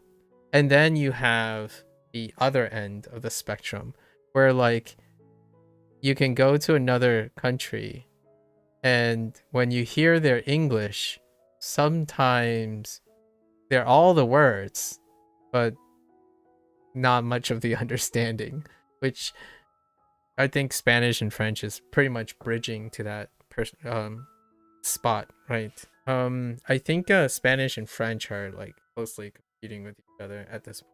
English is still like, I forgot what it is. I think the crazy thing to think about is Spanish and French is getting close. In English, it's hard to even say what is native anymore, in my opinion, because there are less people who are English only speakers, like native English speakers, like English monolingual, than people who speak English that aren't monolingual and who aren't primarily English speakers. So that's the crazy part about English, and Spanish is approaching that. So is French, where you get to the point where, oh yeah, in case you're wondering, when you go around saying you're a native speaker, you have more people who might not know what you're talking about than what you're talking about. Like, I forgot what the recent measure was.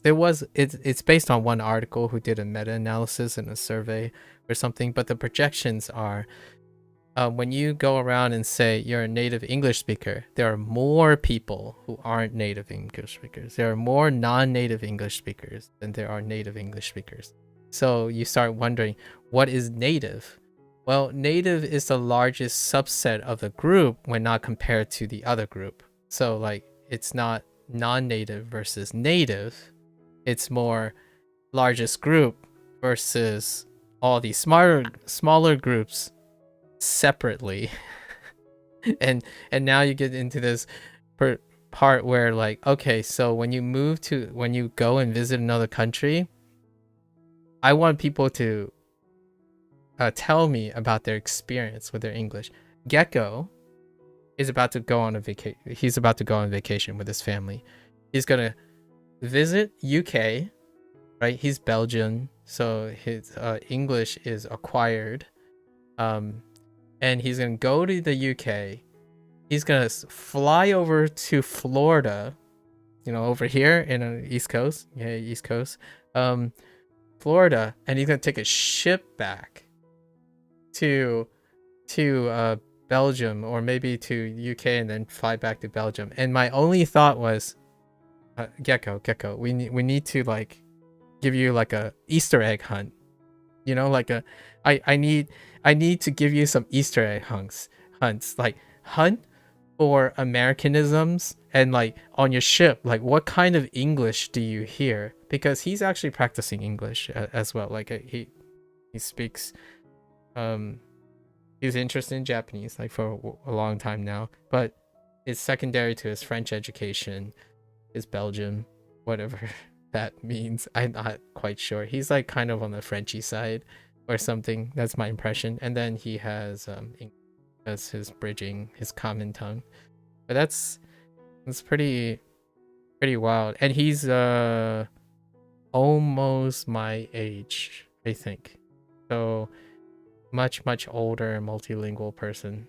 It's kind of fun. And Belgium is one of those countries. So right, you and I are chilling in the United States near a cultural hub. Belgium just happens to be no bigger than... Hold up. I don't think Belgium... Wait. I actually think... Hold up. 1 second. New York City almost has more people than Belgium. I was like wondering how close. It's not almost. Like New York City is at like 8.3 million. And Belgium, all of Belgium is at 11.8 as of 2023. So I'm like, wait, hold up. I bet New York City might actually just as many. Not as much, but it's a city compared to an entire country. So it's fun meeting other people from places. Malaysia is a great place too, to meet people who have like this like fun little approach to, yeah, you're right. It's like, you know what's fun? How confusing everything is. Which is, at least in my opinion, if you speak English and you like English, like some people hate English, obviously. Like, I mean, people who learn Japanese, a lot of people who learn Japanese, they prefer to go to Japan, live the Japanese life, speak Japanese, and leave English behind. So that's perfectly understandable. But for myself, like, I have grown fond of how wildly gross, almost contentious English is. And I think Spanish reminds me of that too. Whenever you're like, if you get into a room filled with quote unquote Spanish speakers, oh, that's like putting a bunch of rooms of different English speakers in the same room. I'm like, go to town. Here, I would sit there, grab some popcorn, right, and say, soccer. Proceed. You know, you just throw in some hot take words and just watch them go at it.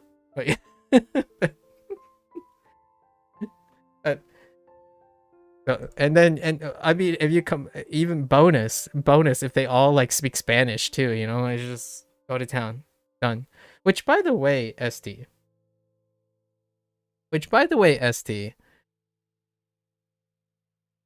have you known the origin of the word soccer? I held off on this for some time, but after seeing a clip of someone else like who's more viral and influential, have you known where soccer comes from? Soccer comes from the UK. Like it's an informal term before it was adopted into the English lexicon, like the American lexicon. So like a long story short, I knew that football, American football, was called gridiron football. And that football had many different types of football. So because of the many type of football, they used the other modifier to list those football. Like rugby was a different type of football. It was actually, it might be rugby, might actually be Rutgers, but it's a different type of football. So they were all football at some point, and then they adopted the name that they was associated with, and the soccer that came about is association. It's an association football from the UK, and they shortened, long story short, they shortened association to soccer. So soccer football, or like they dropped the football and call it soccer by like referring to differentiate it between like rugby and stuff. So later on, that slang or that modification was adopted into English because there was already a football, gridiron football, which is now American football. So that term was not even novel in the sense that it was referring, like, soccer was still referred to soccer in the UK. So yeah. And then obviously the rest is history, because the whole football thing was basically everyone who learns British English and telling an American that it's actually football. It's like, well, yes, it is. Oh, I was about to ask, why did we keep soccer? Because we already had another football and it makes no sense to have two, if I'm understanding correct. Yes. Yeah. Oh, I was about to ask, why do we keep soccer? Because we already had another football and it makes no sense to have two. Yeah, so I don't know. It's probably because the other football got changed to rugby. If you know what I mean. Like, you know what I mean? Like, so everything around football turned out okay, so a lot of things were called football. So a lot of things were called football. Okay? And rugby, for example, let me see what rugby was called. Rugby, what kind of football was rugby?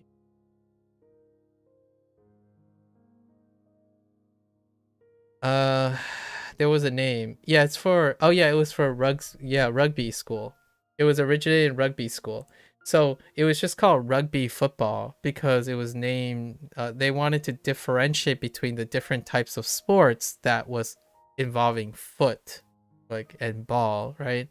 So in order to distinguish between them, they gave it modifiers. So rugby football was the term to distinguish from association football, which is soccer. But at some point, it's like, well, we have two footballs. Let's just drop the football.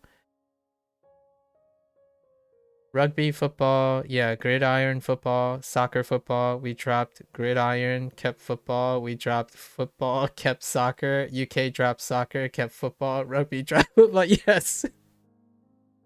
Yes. That's exactly it. You nailed it. And even if that's inaccurate, it's like, WTF, man. That is natural language. If you're not learning a natural language, why is this mental gymnastics? Because natural language is silly. Oh, and here's another one. I have to answer this question all the time, and I also have to make this distinction. The difference between dialect and language. And accent. Accent, language, and dialect has an entire history. And the short answer, Army and Navy thing, The short like one of the fun things, the deeper you dive, the current meaning, like all colloquial English, like, you know, like most of colloquial English, accent, dialect, and language no longer are distinctive anymore. Now, if you ask a linguist, you know, maybe you'll have a distinction, sure, but accent, dialect, language, right? There are dialects that are not separate languages, and then there are dialects that are separate languages. There are languages with dialects that are not separate, and then there are languages with accent that are separate, but dialects are separate as well. And then there are languages where dialects are the same, but the accents are different. If that sounded like I was listing off the different combinations of the two, it's because that is what happened to accent, dialects, and language. So in China, the group, there is a language of which there are many dialects that are separate languages. But since I'm used to using dialects as a group related to a language, then I usually use it in that term. Like, for example, like Spanish and Portuguese have separate dialects, but those are not the same dialects as China has dialects. But the Portuguese and Spanish are considered separate languages, but they are dialects when talking about Chinese dialects. So like, for example, Portuguese, Spanish, Brazilian Portuguese, those things are more accents, regional accents to Chinese people, when Chinese people's dialects are separate languages to Spanish and Portuguese people. Isn't that interesting? And then we have the concern about separate languages in certain places that I'm aware of, like Croatia, right? Czechoslovakia, Slovakian and whatnot. They have languages that are only languages because they're culturally different groups. And culturally different groups have languages that are not actually separate dialects and or accents or different languages. They are identified as different languages because they are culturally different languages.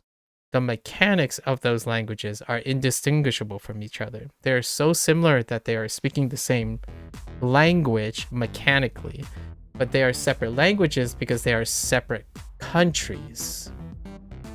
They are separate countries.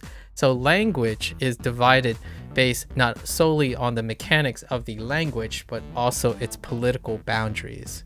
So in that case, if we were to take that, then most things can be considered a language if they are identifiable by a large enough group with their agency and sovereignty and whatnot, if you know what I mean. You recently been hearing people call languages dialects, and I assume it's just people who didn't know the difference. Like an example is I was watching a guess the language video, and the people guessing were calling languages dialects, and I thought, oh, how the heck do they know which variation of obscure languages? Yeah.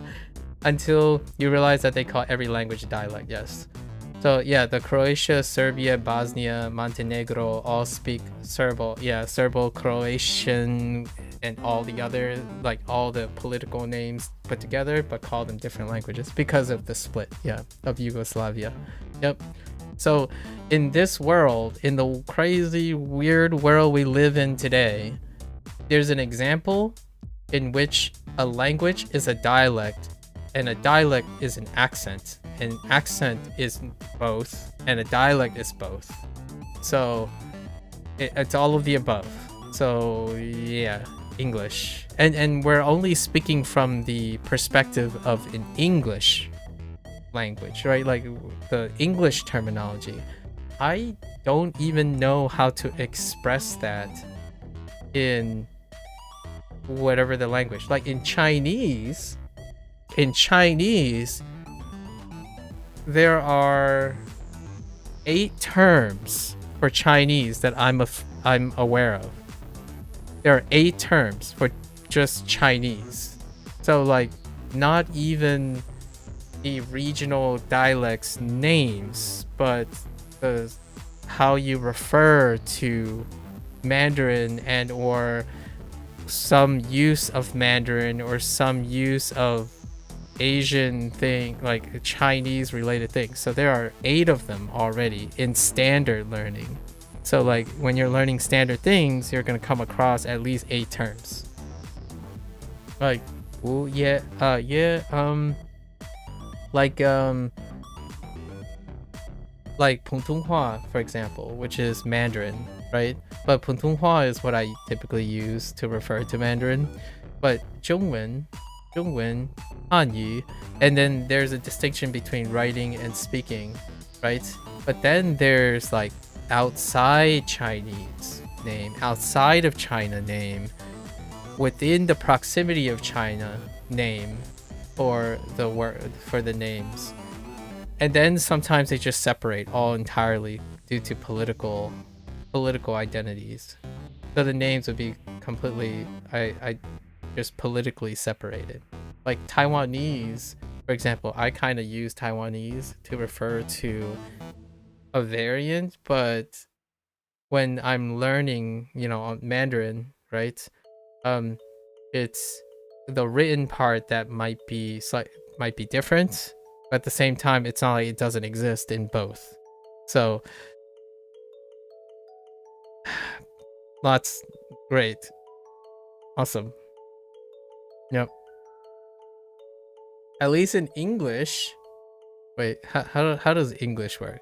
So like English, you have someone Googled this recently. The hot take is like, what is the most quote unquote diverse language? That's a really like hot take because people like to make competitions out of languages. And they're like, well, how do you measure diversity? Do you measure how many dialects a language has or accents a language has? And I'm like, if I had to guess, then it would be English, because English would have an accent that maybe the large majority of them are certainly intelligible to each other, but there are certainly accents of English that are unintelligible to each other, which, yeah, and then things just spiral out here. In regard to China, do Chinese people recognize they speak different languages, or they call them dialects? Or if so, dialects of what? Oh yeah, rural Irish farmers. Dude, there are parts of the United States I could not hear anything. Like, I just don't understand what they're saying. And those are like very small groups though. They're like 10,000, 10,000 speakers. I'm not saying they're not important people, but when I listen to those 10,000 people, I think there's one in the East Coast. There's a group of people, like a community of 10,000 people in the East Coast. It might have been the Carolinas or something.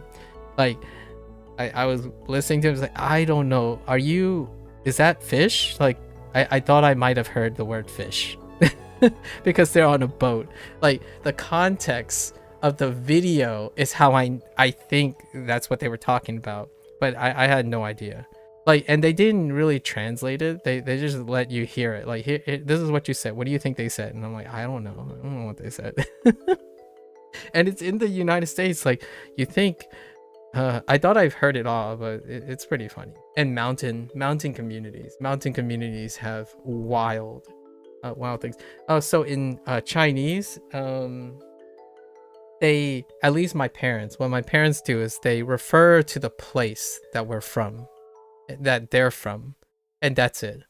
They don't have like an official name for them. Like, oh, we're this type of people, and that's it. So instead of saying like a formal name of the language itself, does not have a name. It has an origin. The dialect has an origin. So I guess it's kind of like how Spanish works. Like, like Catalan would be associated with like Catalan, right? And how like Latina, or like comparing like Salvadorian with Guatemalan, and when I actually don't remember, but isn't there a couple Central American countries that actually speak French instead because of colonization, Which one were they? So I don't want to accidentally compare a Central American country that isn't actually Spanish speaking. I think one of them, like 2 of them were something, right? Hold up. Jeez. Like, it's not like they don't speak Spanish, but I think the national language of a couple of them are French, right? Oh, they are in South America. Oh, sorry. Oh, French. Oh, okay. Okay. Oh, South America. Okay, not Central America. So all of the Central American countries have Spanish as their national language, right?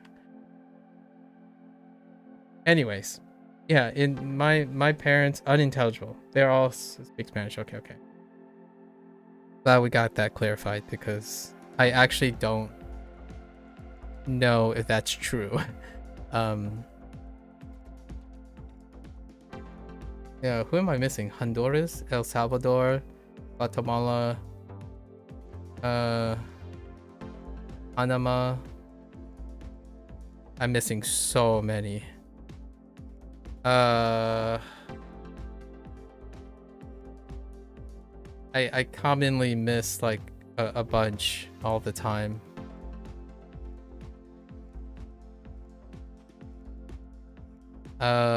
Nicaragua, Costa Rica, and then I'm missing one. Belize. Yeah, Belize. Oh, here it is. Belize too. Yeah, they speak English. Oh, okay. But fun fact, more than half the population speaks Spanish, and it's not official there. Ah, I see. Yeah, Belize is the special one, right? Because they are segregating. I mean, all of them still speak Spanish, but I think Belize was the weirdest one. Which I don't usually refer to. You know, now that I'm looking at the map of Central America, there's not. I always thought there were more countries.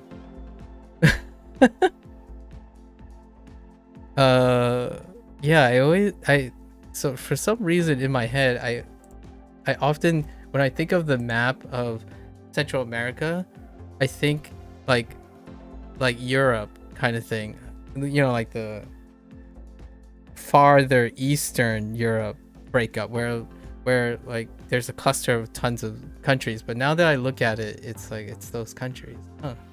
Interesting. All right. Anyways, that's enough of showing how little I know about the outside and about other countries. Some Caribbean countries are close to there. No, in my head they are at least. Oh, that's true. That's true. That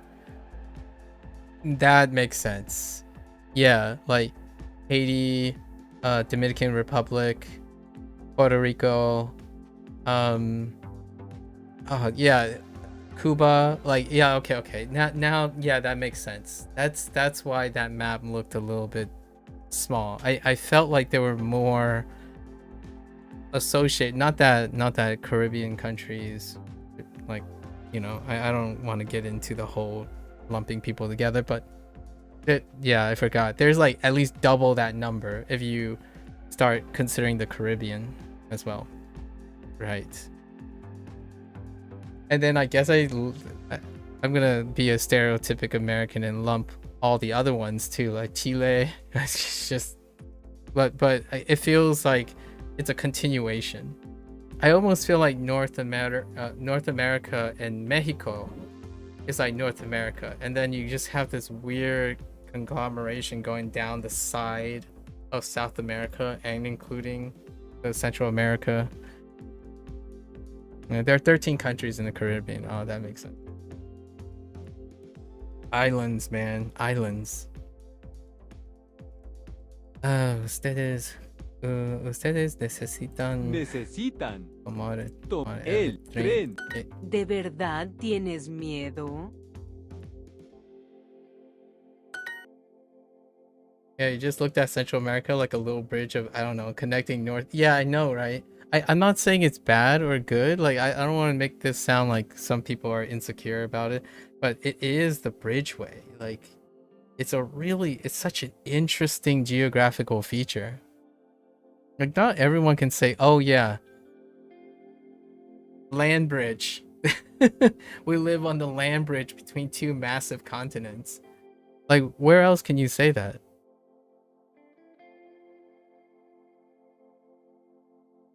Maybe like the Bering Strait from Russia to like Alaska, but come on. Like, it's such a neat geographical feature. And the Panama Canal is like a testament to human ingenuity at this point. But it's a land bridge, like, pretty neat. Very neat. Okay. Quiero. Okay, now I gotta finish this. Quiero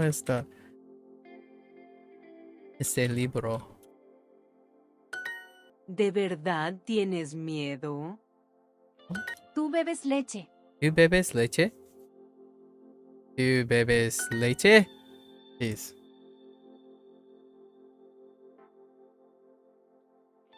It's all right. What in a matter of a year, I get to ask you all the French stuff, which is gonna be pretty funny. Necesitamos. I'm ready for your like hot take list of what it's like to be in France. I'm ready for it. Necesitamos abrir esta puerta. Necesitamos abrir un restaurante.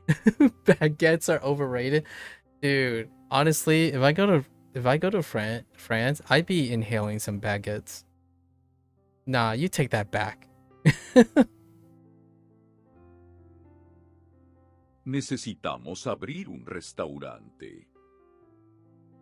Necesitamos abrir un restaurante. Okay. ¿Tú bebes vino? ¿Tú bebes vino?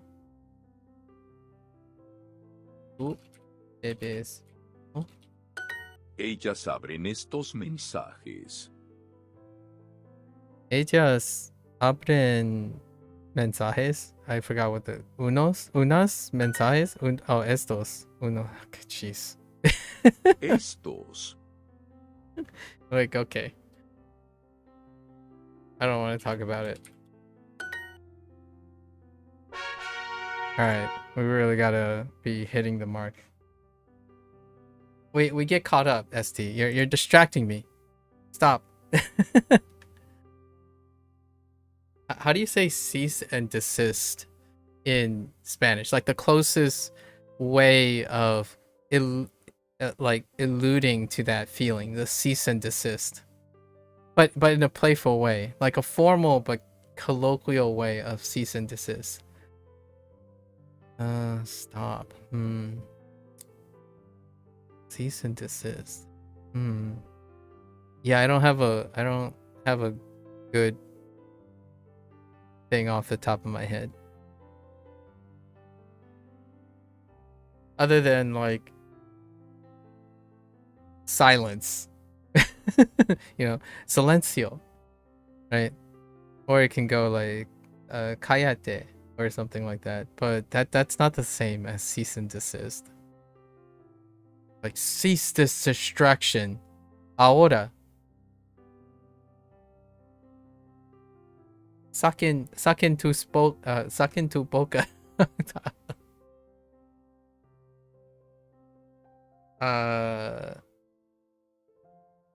I don't know. All right.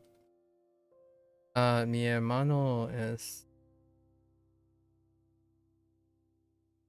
23 años. Oh, no, no es. Tiene. Old habits die hard.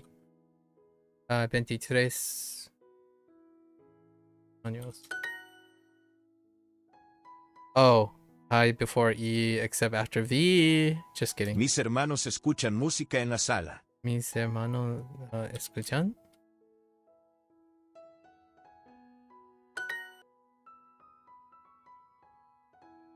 El día el día tiene, tiene 24 horas. Muchos adultos aquí son jóvenes.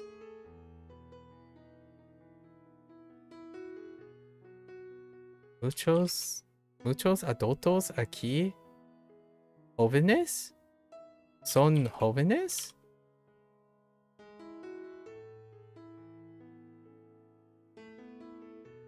Muchos adultos aquí son jóvenes. Oh, do I need a... Oh, I forgot the accent on jóvenes. Okay, alright. Hay dos conciertos mañana. Mis abuelos viven en Francia.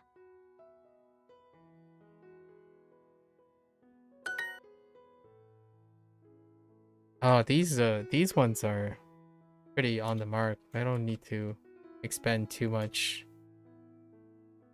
Do you need...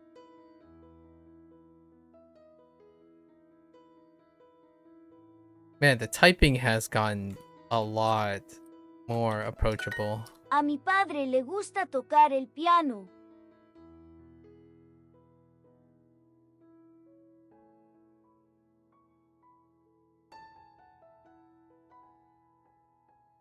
A mi padre le gusta tocar el piano.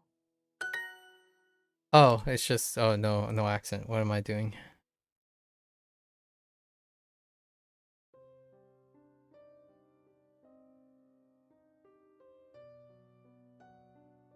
Do I need me? No. Right?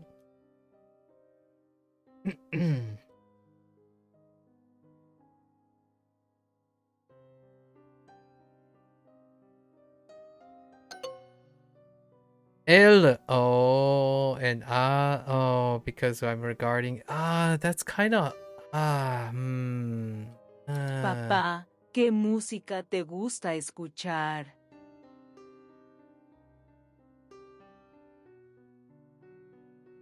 Papá, ¿qué música te gusta escuchar?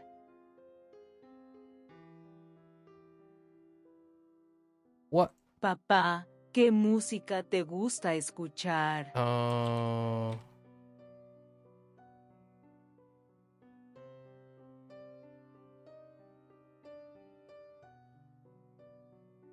Yeah, return with nourishment. Okay. Papá, ¿qué música te gusta escuchar? Ellos se llaman Roberto y Bruno. Turkish food. What the heck? What Turkish food do you have? Kebabs? Ellos se llaman Roberto y Bruno. I'm not actually sure. Yeah? Okay. Kebabs with rice. Okay. Nice. Solid. Ellos se llaman Roberto y Bruno.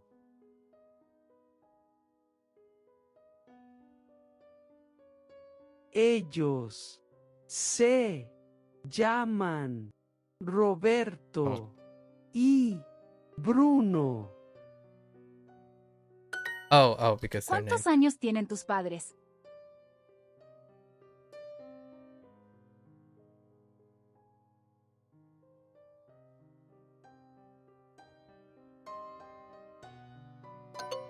Son of a bee sting. Tienen. Oh, tus padres. Oh, I heard su padre. A mi hermana le gusta la música.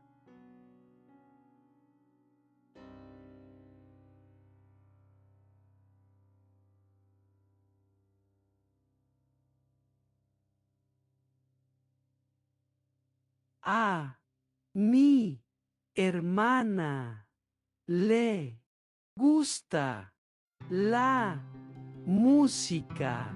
Okay. Ella tiene mucha sed. You also bought spam today and you've been thinking about it all day and how I'm going to make it with white rice. Oh, yes. You actually love spam more than anything. It's such a staple food. Such a wonderful magic culinary ingredient. Make a masubi or something. Classic. Do you have a mold? Oh. Yeah, spam's nice. Ella tiene mucha sed. What's that? What? Musubi? Sorry, not masubi, but musubi? Spam musubi? What's wrong with you? Do you now I don't believe you live in New York. How could you? Musubi? Spam musubi? How dare you? Do you have nori? It's caramelized spam. It's caramelized spam on a block of rice with a nori wrapped around with nori. Musubi. Never heard of it? Alright, we can't be friends. I'm kidding. Yeah, musubi is probably the,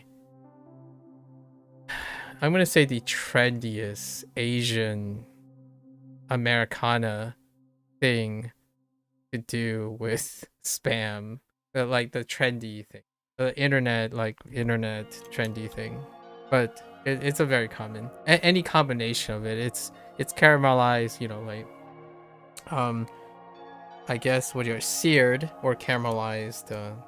It's seared and caramelized. You sear it in a little bit of sugar, so it's caramelized spam with rice. And oftentimes I like my rice a little bit vinegary, so we put in a little rice vinegar here and there, and then nori for that salt, more salt. So we got like a bit of salt, sour, you know, citric acid going on, and then some slightly sugary caramelized spam, and then another punch of salt in the face. You just saw a picture of the spam tin being used as the rice mold? Yeah. Yep. Ella tiene mucha sed. Ella tiene... What? Ella tiene mucha sed. Oh, sed. El señor López no es mi marido. What? Señor no. Señor López, what? El señor López no es mi marido.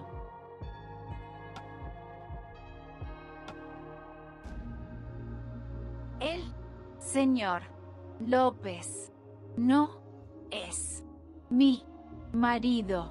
Oh, marido. I put the accent on the wrong place. Tengo un abrigo bueno para el frío. Oh, yes.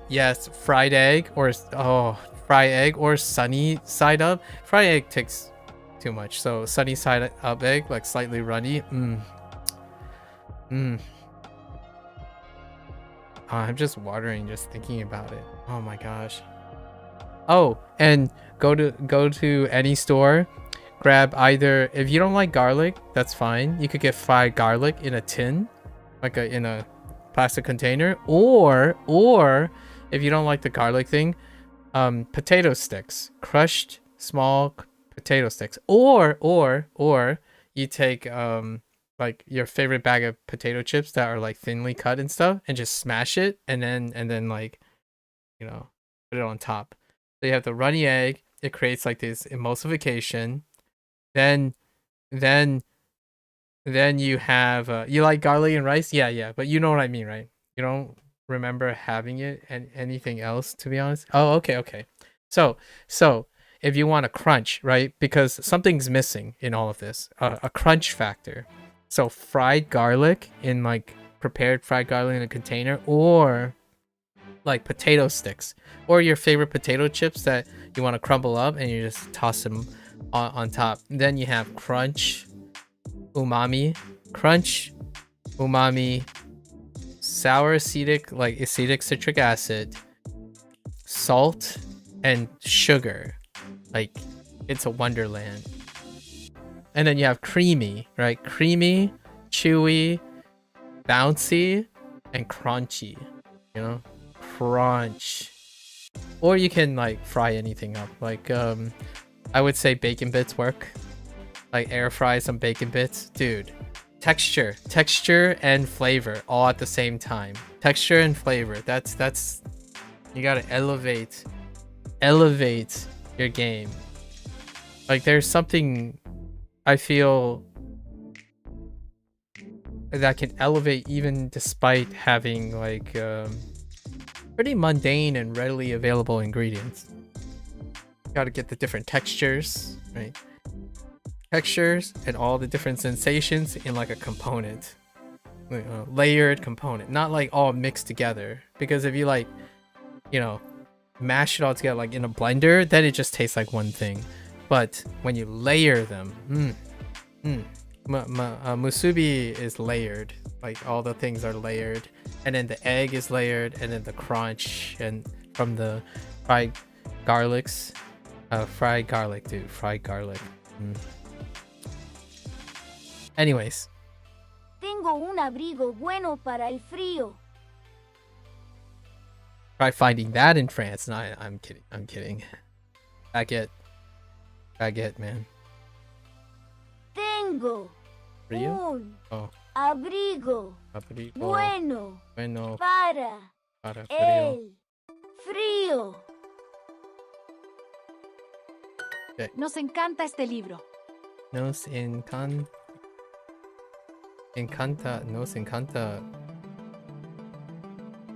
The cold? Nos encanta este libro. Oh, este libro. Nosotros. Nosotros escuchamos música mexicana. ¿Cuántos años tienen las señoritas? ¿Cuántos años tienes la señorita? It's probably plural. ¿Cuántos años tienen las señoritas? Okay.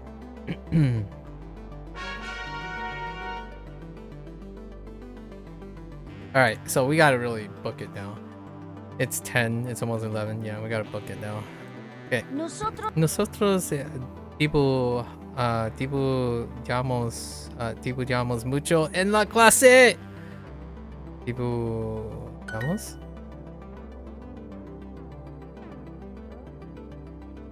I don't know about Japanese food, but there's a big Asian community in Petit. Mostly Chinese and Viet. I've already looked at some Latin American places. You'll be fine food-wise. Fair enough. And remember, anywhere outside, it's either owned by Vietnamese or Chinese. That's a joke too. In Europe, like if you think it's a Japanese restaurant, it's probably a Chinese Vietnamese owner. Like most of the time, like if it's an even newer established place, it's probably a Vietnamese owner. But if it's a massive macro country, they're probably Chinese owner. And statistically, that's how it goes, because like Japanese, I mean, as much as Japanese culture has widespread, people don't want to leave Japan. So that speaks for another thing, right? And then Vietnamese and Chinese, there's a lot of diaspora. So Chinese, without being too general, the diaspora went to the most lucrative countries first. So the macro countries, most of those stores are run by Chinese people, like those restaurants and stuff. But they master the craft, you know, they adopt the craft and then they serve the food, right? It's one of those things that I feel are less appreciated. This is a appreciation thing, not like a derivative thing. Chinese and Vietnamese people run a lot of businesses, and lots of those are food from other Asian countries. But the thing is, diaspora have a really distinctively different perspective on authenticity and traditionalism. They're more like business people who understand the craft to deliver food that the people that where they are like to eat. So oftentimes when you think of comparing diaspora with the native, right, the perspective is very different. And it's kind of portrayed a lot in the animosity on the online about like cheapening the understanding of how food culture works, like the differing food culture. Like for example, some people, natives would say, oh yeah, American Chinese is terrifyingly awful. It's like, well, because they're not catered to your palate. And then the other way around, now there are a lot of like emotional. So what, escargot fried rice? I would not be surprised. And that sounds actually quite delicious. I'd be down for escargot fried rice. Or like baguette, a baguette version of radish cake. I don't know if you've ever had radish cake in Chinatown or something, but I absolutely love radish cake. But you can substitute it with any like starch thing that can be fried briefly, and I could kind of see a baguette sandwiching between shrimp paste. Like you take shrimp, right? You devein them and stuff. You mash them up, right? And then form a paste, and then you put the shrimp paste in between two hearty, starchy things. And oftentimes you would use radish or something like that. But you can smash it in between two baguette and briefly like dunk them in oil and then bring them out, and then you got your fried baguette, shrimp paste, whatever you want to call that. No, you haven't? You just looked it up though and it looks good? Yeah, it's delicious. And oftentimes they're served with shrimp paste in between. Basically, devein your shrimp, your raw shrimp that you get, chop them up or put them in a food processor, but like a grinder, a meat grinder, not the ones that you use for blending. Chop them up, usually just use two knives, cleavers, and just go to ham. Create a paste. Then when you fry it, the shrimp paste will expand, cook right in between the two pieces of whatever bread or something. Back in the day, it's a lot more exotic and harder to make it in between like radish cakes and turnip cakes, like turnip cakes or radish turnip. Instead, just use bread, white bread. Literally, white bread is what my parents used. So they took Wonder Bread, white Wonder Bread, and slammed shrimp paste in between, and then throw them in a deep fryer, and it come out, and they look kind of like a puff, like a pastry thing, and you munch in it. Pretty awesome. So you swipe up the ingredients, right? Wonder Bread works great. And then what's a really great example of today in the United States for like Chinese that is not understandable from diaspora? Probably like garlic noodles. Any recipe that calls garlic noodles, and the preferred noodles that they usually have in the ingredients is Italian spaghetti, and not even good Italian spaghetti or authentic Italian spaghetti. We're talking about like Barilla. That's it, because it's about elevating your ingredients with the ingredients you have available, cost effectiveness, convenience, that type of thing. So no, I was saying that stereotype from a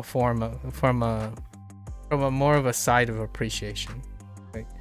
And at the same time, obviously, go to Petty for some, I don't know, what are you gonna get at Petty? You know what I got that was distinctively French, but not, I didn't go to French for it, but have you had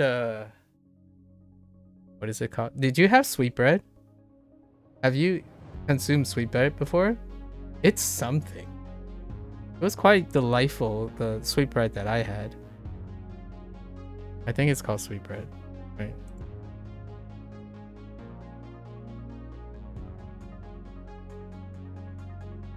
Yeah, sweetbread. You smear it on. It's kind of like you know what it reminds me of, the way you eat it? It's kind of reminds me of like bone marrow. It's like bone marrow.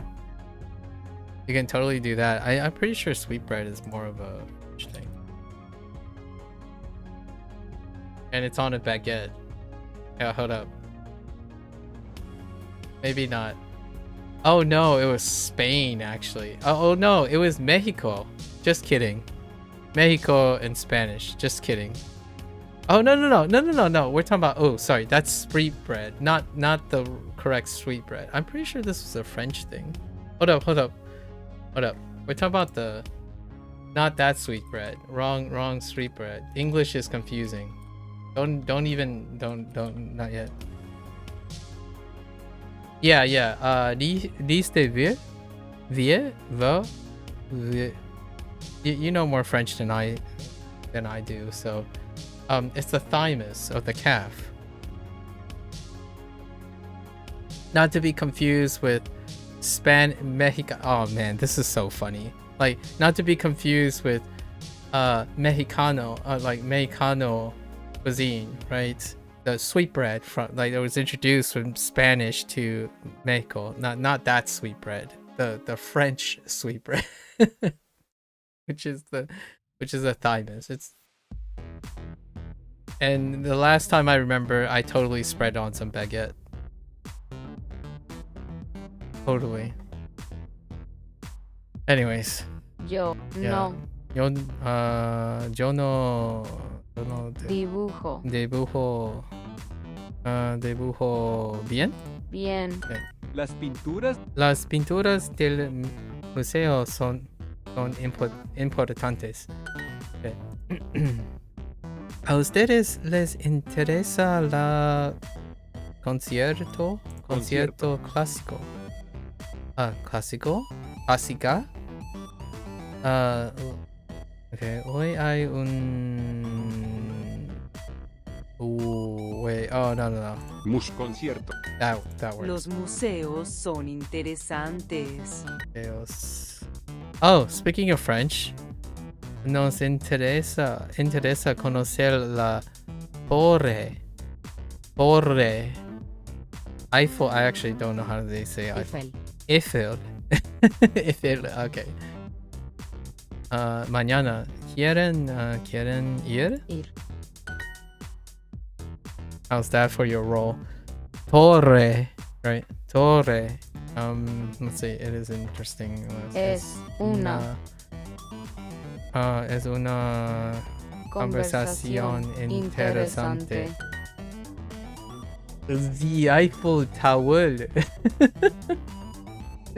Sorry, I don't know how to impersonate a French person, but that was the closest I got. The Eiffel Tower.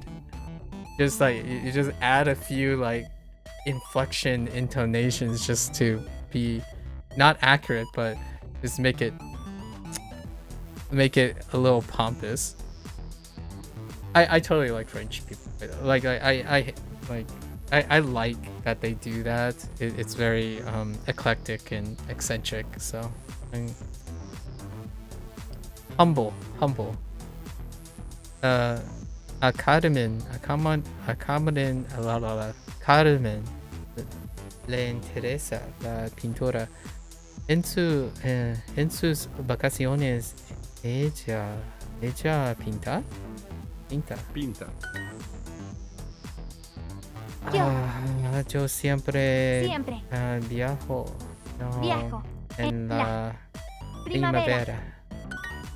Today I had to spell rendezvous, and I'm like, man. Like, when people say rendezvous and when I see rendezvous, that's fine. When I have to spell rendezvous, no. Escúchame. Disculpe. Disculpe. El arte europeo. Oh my gosh. Europeo. Europeo me interesa. Yo quiero... yo quiero escuchar... No. Conocer. Conocer. Pasar. Pasar. Oh, wait. Conocer. That's fine. I could have made an argument. Me interesa mucho el arte. Okay. ¿Quieres tomar fotos? Tomar. Okay. Tengo una foto de Madonna. Foto. Okay. Siempre tenemos.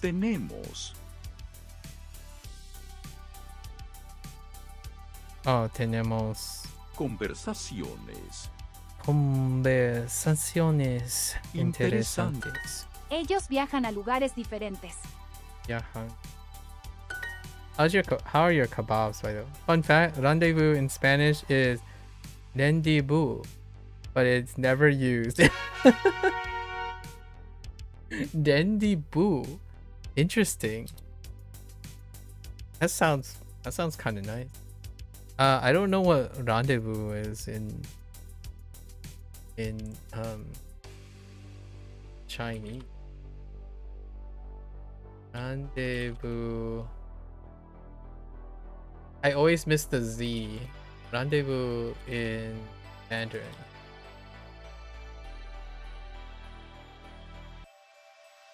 Hui he. Oh, hui he kind of makes sense, sort of. Hui he. Oh, it's not. Oh my, wait.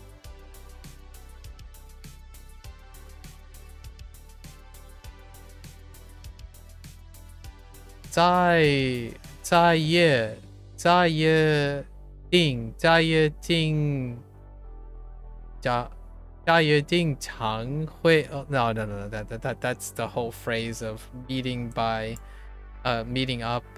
No. Yeah, hui he makes sense. It's fine. Your kebab was great, actually. You're still kind of hungry though. The spam is calling you. It's kind of like, have you ever stopped eating like processed foods for a really long time? Like at any point where like, and all your food was void of salt for like an extended amount of time. And then one day, your parents, if this sounds like I'm talking about myself, it's because I am. Occasionally my parents would be like, oh yeah, let's just, Costco has a deal on this bag of potato chips. And then when I open that bag of potato chips, it's gone in one day. Or it's gone in one sitting. And it'd be like a family-sized bags of potato chips. That's how terrifying it is when I think of spam. By the way, like in my family, like I'm chilling with my parents, pretty much we're like super contrasty, like healthy maintenance people. So 90% of the time we're trying to use like sour things and salt things and sugar things in balance so that you use less salt, sugar, and bonazo.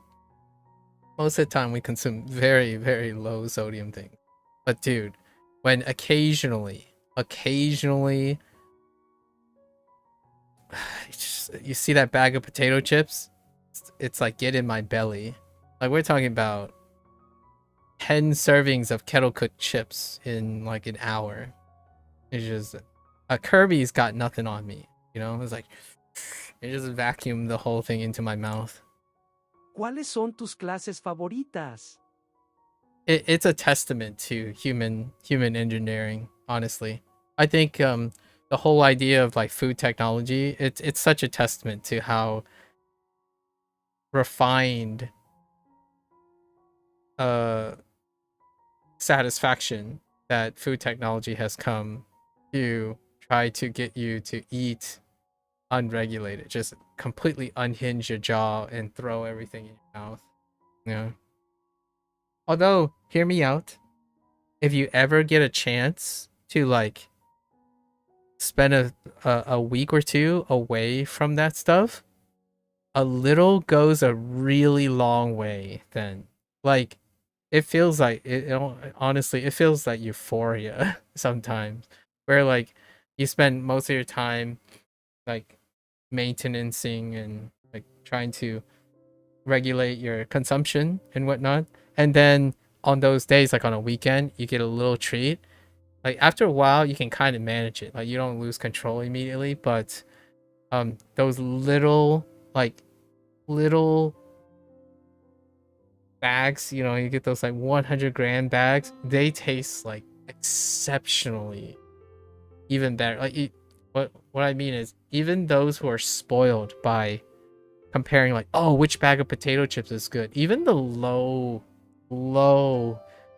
shelf potato chips, like those like less hoity-toity potato chips, they taste like out of this world, because they are, because, you know, if you spend most of your time eating, you know, 2 servings of greens with your fish fillet and a serving of white rice and like one sunny side egg, and that's it for your major meal every single day.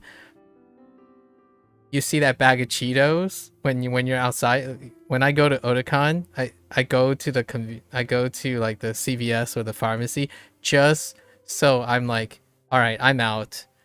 Let's go grab this muscle milk, or like, let's grab this muscle milk that's clearly filled with stuff, and then let's go grab a bag of Doritos, and yeah, sure, why not? Whatever this limited edition Mountain Dew is, I'm gonna just go to town. Obviously, I'm exaggerating a little bit, but your body can handle these things, and those things get accented so much. Like, so much. Like, for me, my meal is, I have a pickle. I actually consume a pickle before I consume my meal. White rice. Romaine lettuce cooked with like garlic. Right, cooked with garlic. 2 fillets, usually grilled. And 1 sunny side up egg, or 2 sunny side up egg. That's it. And water.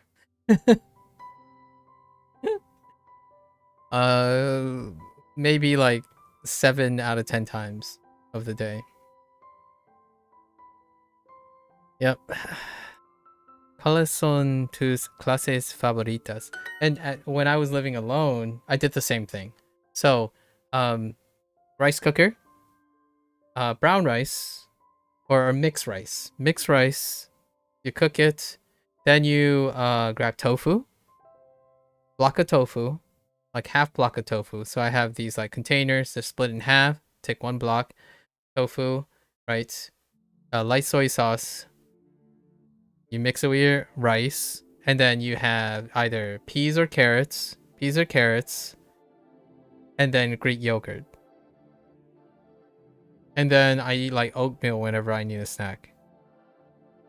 Just oatmeal with a pinch of salt. Not even sugar, just pinch of salt. And I would consume that most of the time. That's it. It's not fantastic. But then when a coworker comes by and say, hey, you want to go out to eat? It's like, gosh darn, yes. It's like, where do you want to go? We can eat anywhere, because anywhere is a fantastic time. You know? ¿Quieres escuchar la radio? I'm that guy that when someone says, oh, why don't we go eat this time? It's like, do you think they have an all you can eat or something? Because I would love to go where I would like just engorge. One of the pleasures of life. Yeah. ¿Quieres escuchar la radio? ¿Quieres escuchar el radio? Oh, ¿quieres escuchar el radio? Wait, what? Oh, no, yeah, that's la radio. I'm like, wait, la radio. Me interesa mucho está Sanatura. Oh no. Oh no. Asignatura. I forgot about that word. It's good to practice. Es bueno practicar deportes. Okay. Esto es muy interesante, ne? I said ne. I'm sorry. That's the Japanese habit coming out there. Mi deporte favorito es soccer. No, I'm just kidding. Wait, is there a separate Spanish word for soccer? Is there a cognate? Because there is basketball instead of baloncesto. You know, I wouldn't be surprised if soccer is a thing. Oh no? Okay. One day, one day, it's like, oh, you know what? It's the Spanish speakers around the world. It's like, you know what? We want to join in the confusion. You know what? We're gonna adopt soccer, but we're gonna call it slightly different, like soccer. And then French, French people was like, wait. If you guys get a word, we're just gonna call it like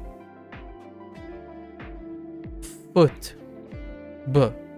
and then just like have all the other letters silent. It's like, okay, all right. Wait, what do you mean they do? Soccer is foot? Oh, are you serious? No, you got it. No, you've got to be kidding me. You have to be. I was just joking. Hold up. French word for football.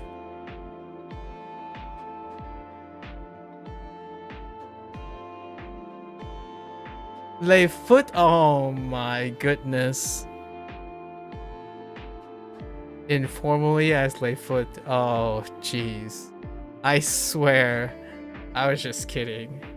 That sounds so French. I was just kidding. I literally thought I was being clever, but I guess not. Ella quiere. That's news to me. Now I'm gonna, Spanish needs to get with the program. Where's Spanish's I mean, wait, does Spanish shorten football to foot as well? Is it el foot? That'd be pretty funny actually. No. Oh, okay, all right. Ella quiere estudiar otras asignaturas. Jugar. I cannot believe, like, today I'm absolutely flabbergasted. I cannot believe it's informally le foot. Oh my goodness. And I could hear it too, like the accent on foot, but I gotta hear this. This evening I'm gonna like go on the internet and get ear samples of how French say it informally. Me gusta mirar partidos del fútbol. Los? Do I need los? I feel like I need los. Oh, just de fútbol. Okay. Too much. Interesan. Whoops. Interés. Esta es mi clase preferida. Preferida. So, what can you tell me about preferida versus favorita? Because that's something that, it'll just be going back and forth, as opposed to like having context. What's the nuance between preferida and favorito? Which in English, favorite and preference, it's not the same. Well, actually, it's the same but slightly different now. Or like, it was a lot more different back then, but it's slightly less different now. Preference is less strong than favorite. There was a time when preference was like different completely, but nowadays I'm not sure. Same in English, you say preferida is like what you prefer and favorita is like your most favorite. Okay, so it lines up with that. I see. Yeah. En las vacaciones siempre las vacaciones siempre ¿qué? Al Juega. Pero Ben o Jugamos al básquetbol. Pero Ben nunca juega con nosotros. Feels bad, man. Me interesa conocer otros museos. Otros ¿qué? Juego. No. Juegan. Okay. Interesan. Okay.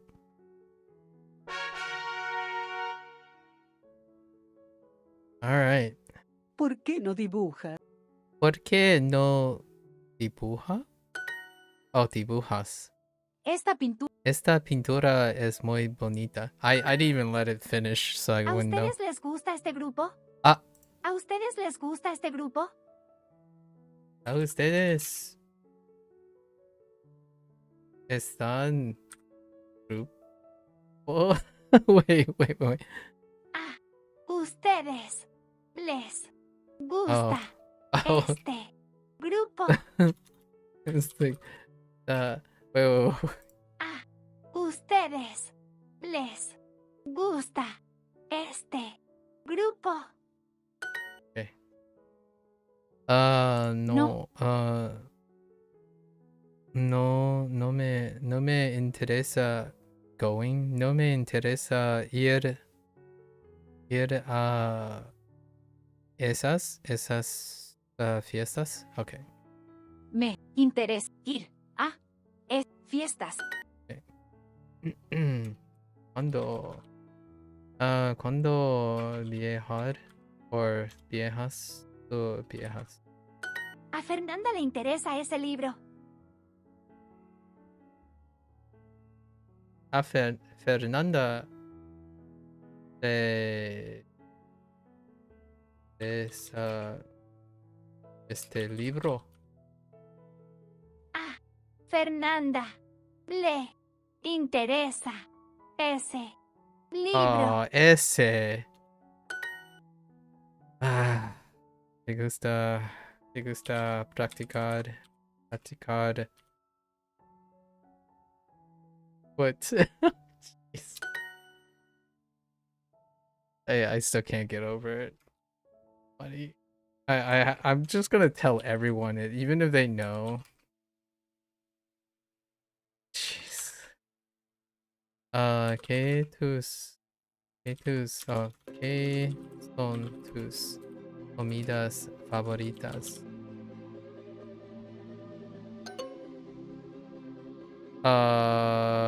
What? ¿Cuáles?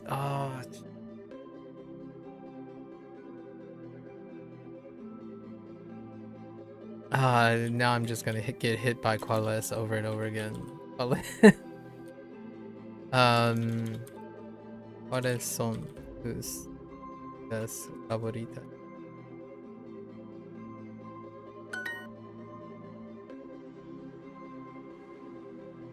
El niño. Venga.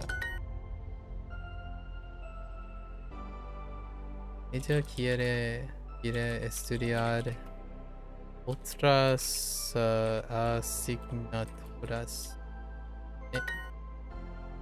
El español es mi asignatura favorita. Or we'll just like pick. No.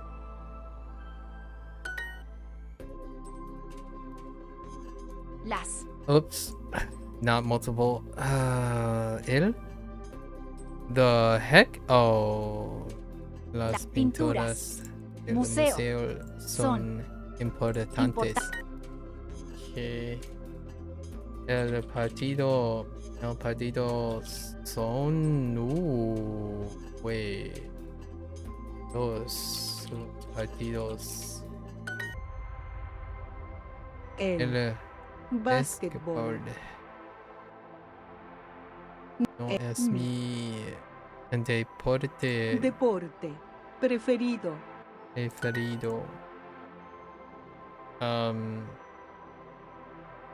Nosotros dibujamos mucho. A ellos les interesa México.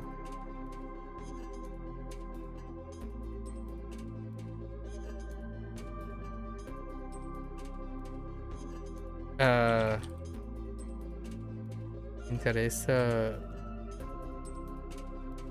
Dice, no. A ellos les interesa México.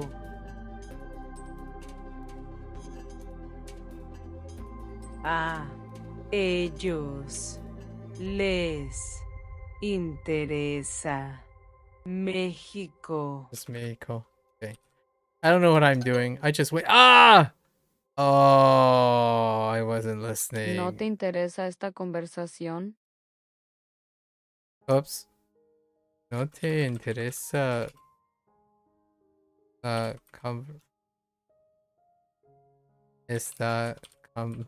I'm just making stuff up now.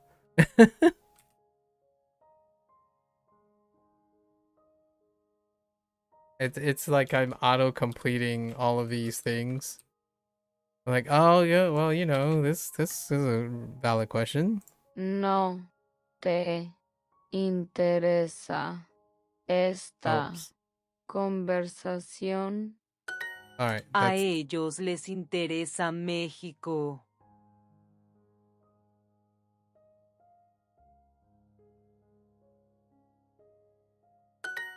Okay. All right, last review, and we're gonna head off.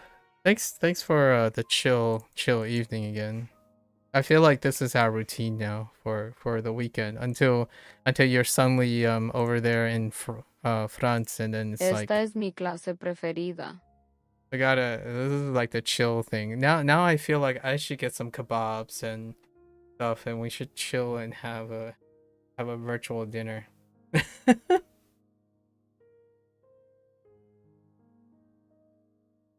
I usually eat after stream. It's my one big meal today. Esta es mi clase preferida. Let me know what you end up doing with the spam, though. I'm just saying.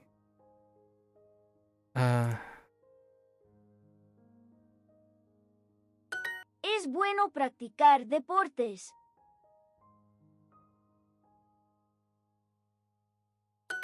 Los niños dibujan muchas cosas.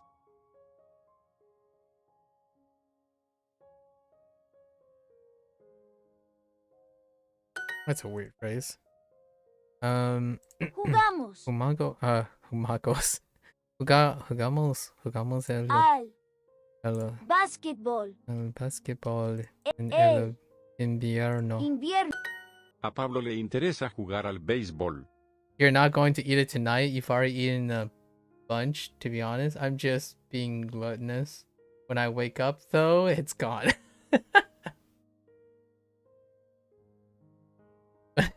Ah, man. A Pablo le interesa jugar al béisbol. Le interesa al béisbol. Interesa al béisbol. Jugar al béisbol. Have a good night and glad to see you learning like usual and nice seeing you type. Oh, hey, Curdle. Yeah, good luck. Thanks for chilling. Good night, Curdle. Hope you had a wonderful day. Hope you continue to have many more wonderful days. Up, and away. Right? Catch you on the next one, Curdle. Let's see. Is German your favorite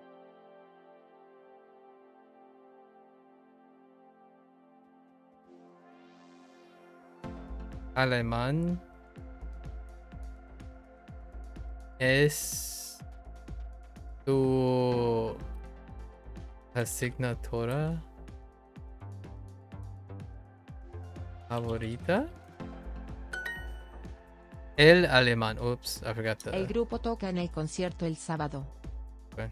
El grupo, ¿ne? El grupo toca en el concierto el sábado. Toca.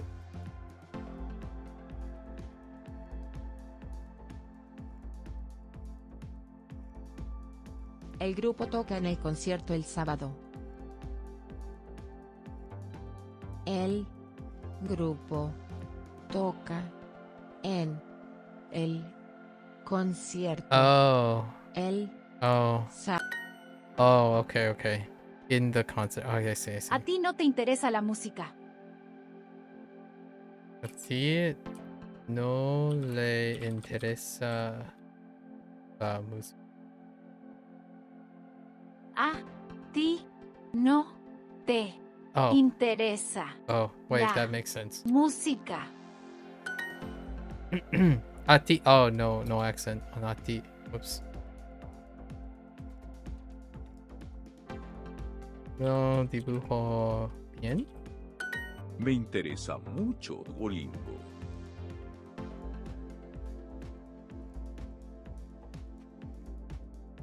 I totally missed the last thing. Me interesa mucho Duolingo. Oh.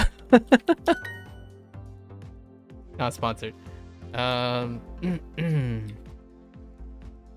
Queremos jugar otros deportes. El Museo de Arte Moderno está lejos. Oh my gosh. Wait, can I do this? Hold up. Oh, no. The Museum of Modern Art, but you could say Modern Art Museum. Take it. Yeah, take that. Yo conozco a muchas personas europeas. That was a little aggressive. Yo conozco a muchas personas europeas. Conozco What? A muchas personas europeas. Yo conozco a muchas personas europeas. Okay. Europeas. Oh, we are interested in soccer. No interesa el fútbol. Alright. Escuchamos la radio en la mañana. Radio. I just heard radio. All of a sudden. There's ra all over the place. That sounded a little lewd out of context. Just ra all over the place. All right. And then last but not least, let's look at what's for my evening, and then we'll head out. What do we have today? We have 3 pods. What do you have? Art gallery conversation. That checks out, right? Because we have art gallery conversation. This could very well be a Lucy thing, because honestly, Lupin. Oh, have you watched that show, by the way, ST? You should watch that if you haven't. It's a great French series on Netflix. I say Lupin, but Lupin. Oh, it's a good one.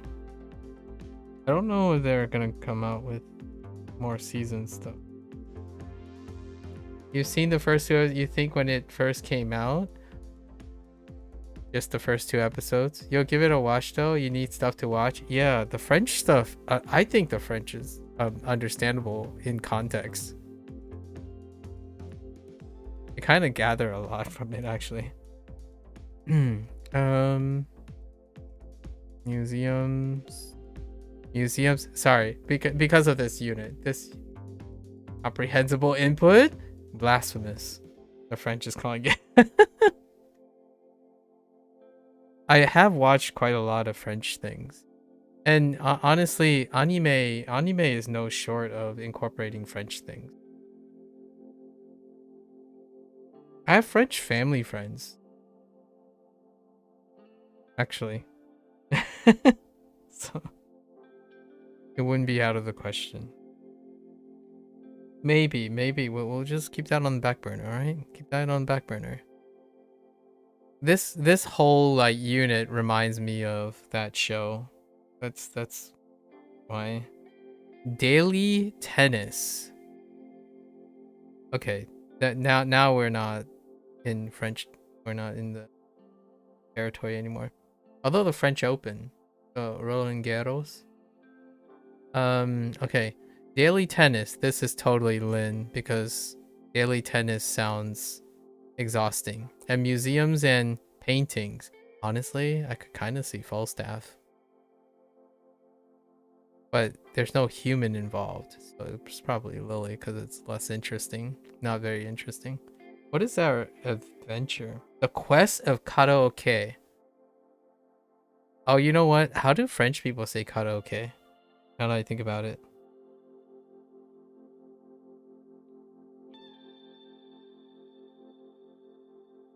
The Quest for Karaoke. Say what? Karaoke? Karaoke. I only learned karaoke after leaving my house. Like, leaving the nest. My parents say karaoke. Because that's how karaoke is karaoke. But then I later discovered that karaoke is actually karaoke. And then now I'm rediscovering. You did not know the Japanese pronunciation? It's also the Chinese pronunciation. Yeah, karaoke is also the Chinese pronunciation. So it's kind of funny. I actually don't know what the origin of karaoke is. Hold up. Like origin. Japanese. Yeah. Yeah, so definitely Japanese. It's like karaoke with the French R. Oh man, I have no idea. Okay. I will have to. Okay, now I have to get French person pronouncing in the evening pronouncing karaoke. And foot. Le foot. Jeez. This is how you get interested in other languages, all right? That's what you do. You know? You have to get interested, right? All right. Thanks for chilling again, SD. It's been a pleasure. Hopefully your days are going well. Planning, working towards your French, right? Exams coming up soon, right? You're gonna ace it, right? As far as I remember, your exam is very soon now. Or did you just take it already? Pretty sure you told me your exam June 13th. Yeah, it's coming soon. Anyways, thanks for chilling. Alright, folks. That's a wrap for Duolingo Spanish Day in Spanish. If you're gonna watch this later, muchas gracias, right? As always, feel free to stop by or leave your hot takes in the comments. Be ready to discuss. It's always fun to discuss. Make fun but laugh together about language, right? That's what natural languages are all about. And until next time, stay safe, stay healthy. Hasta luego. Bye bye.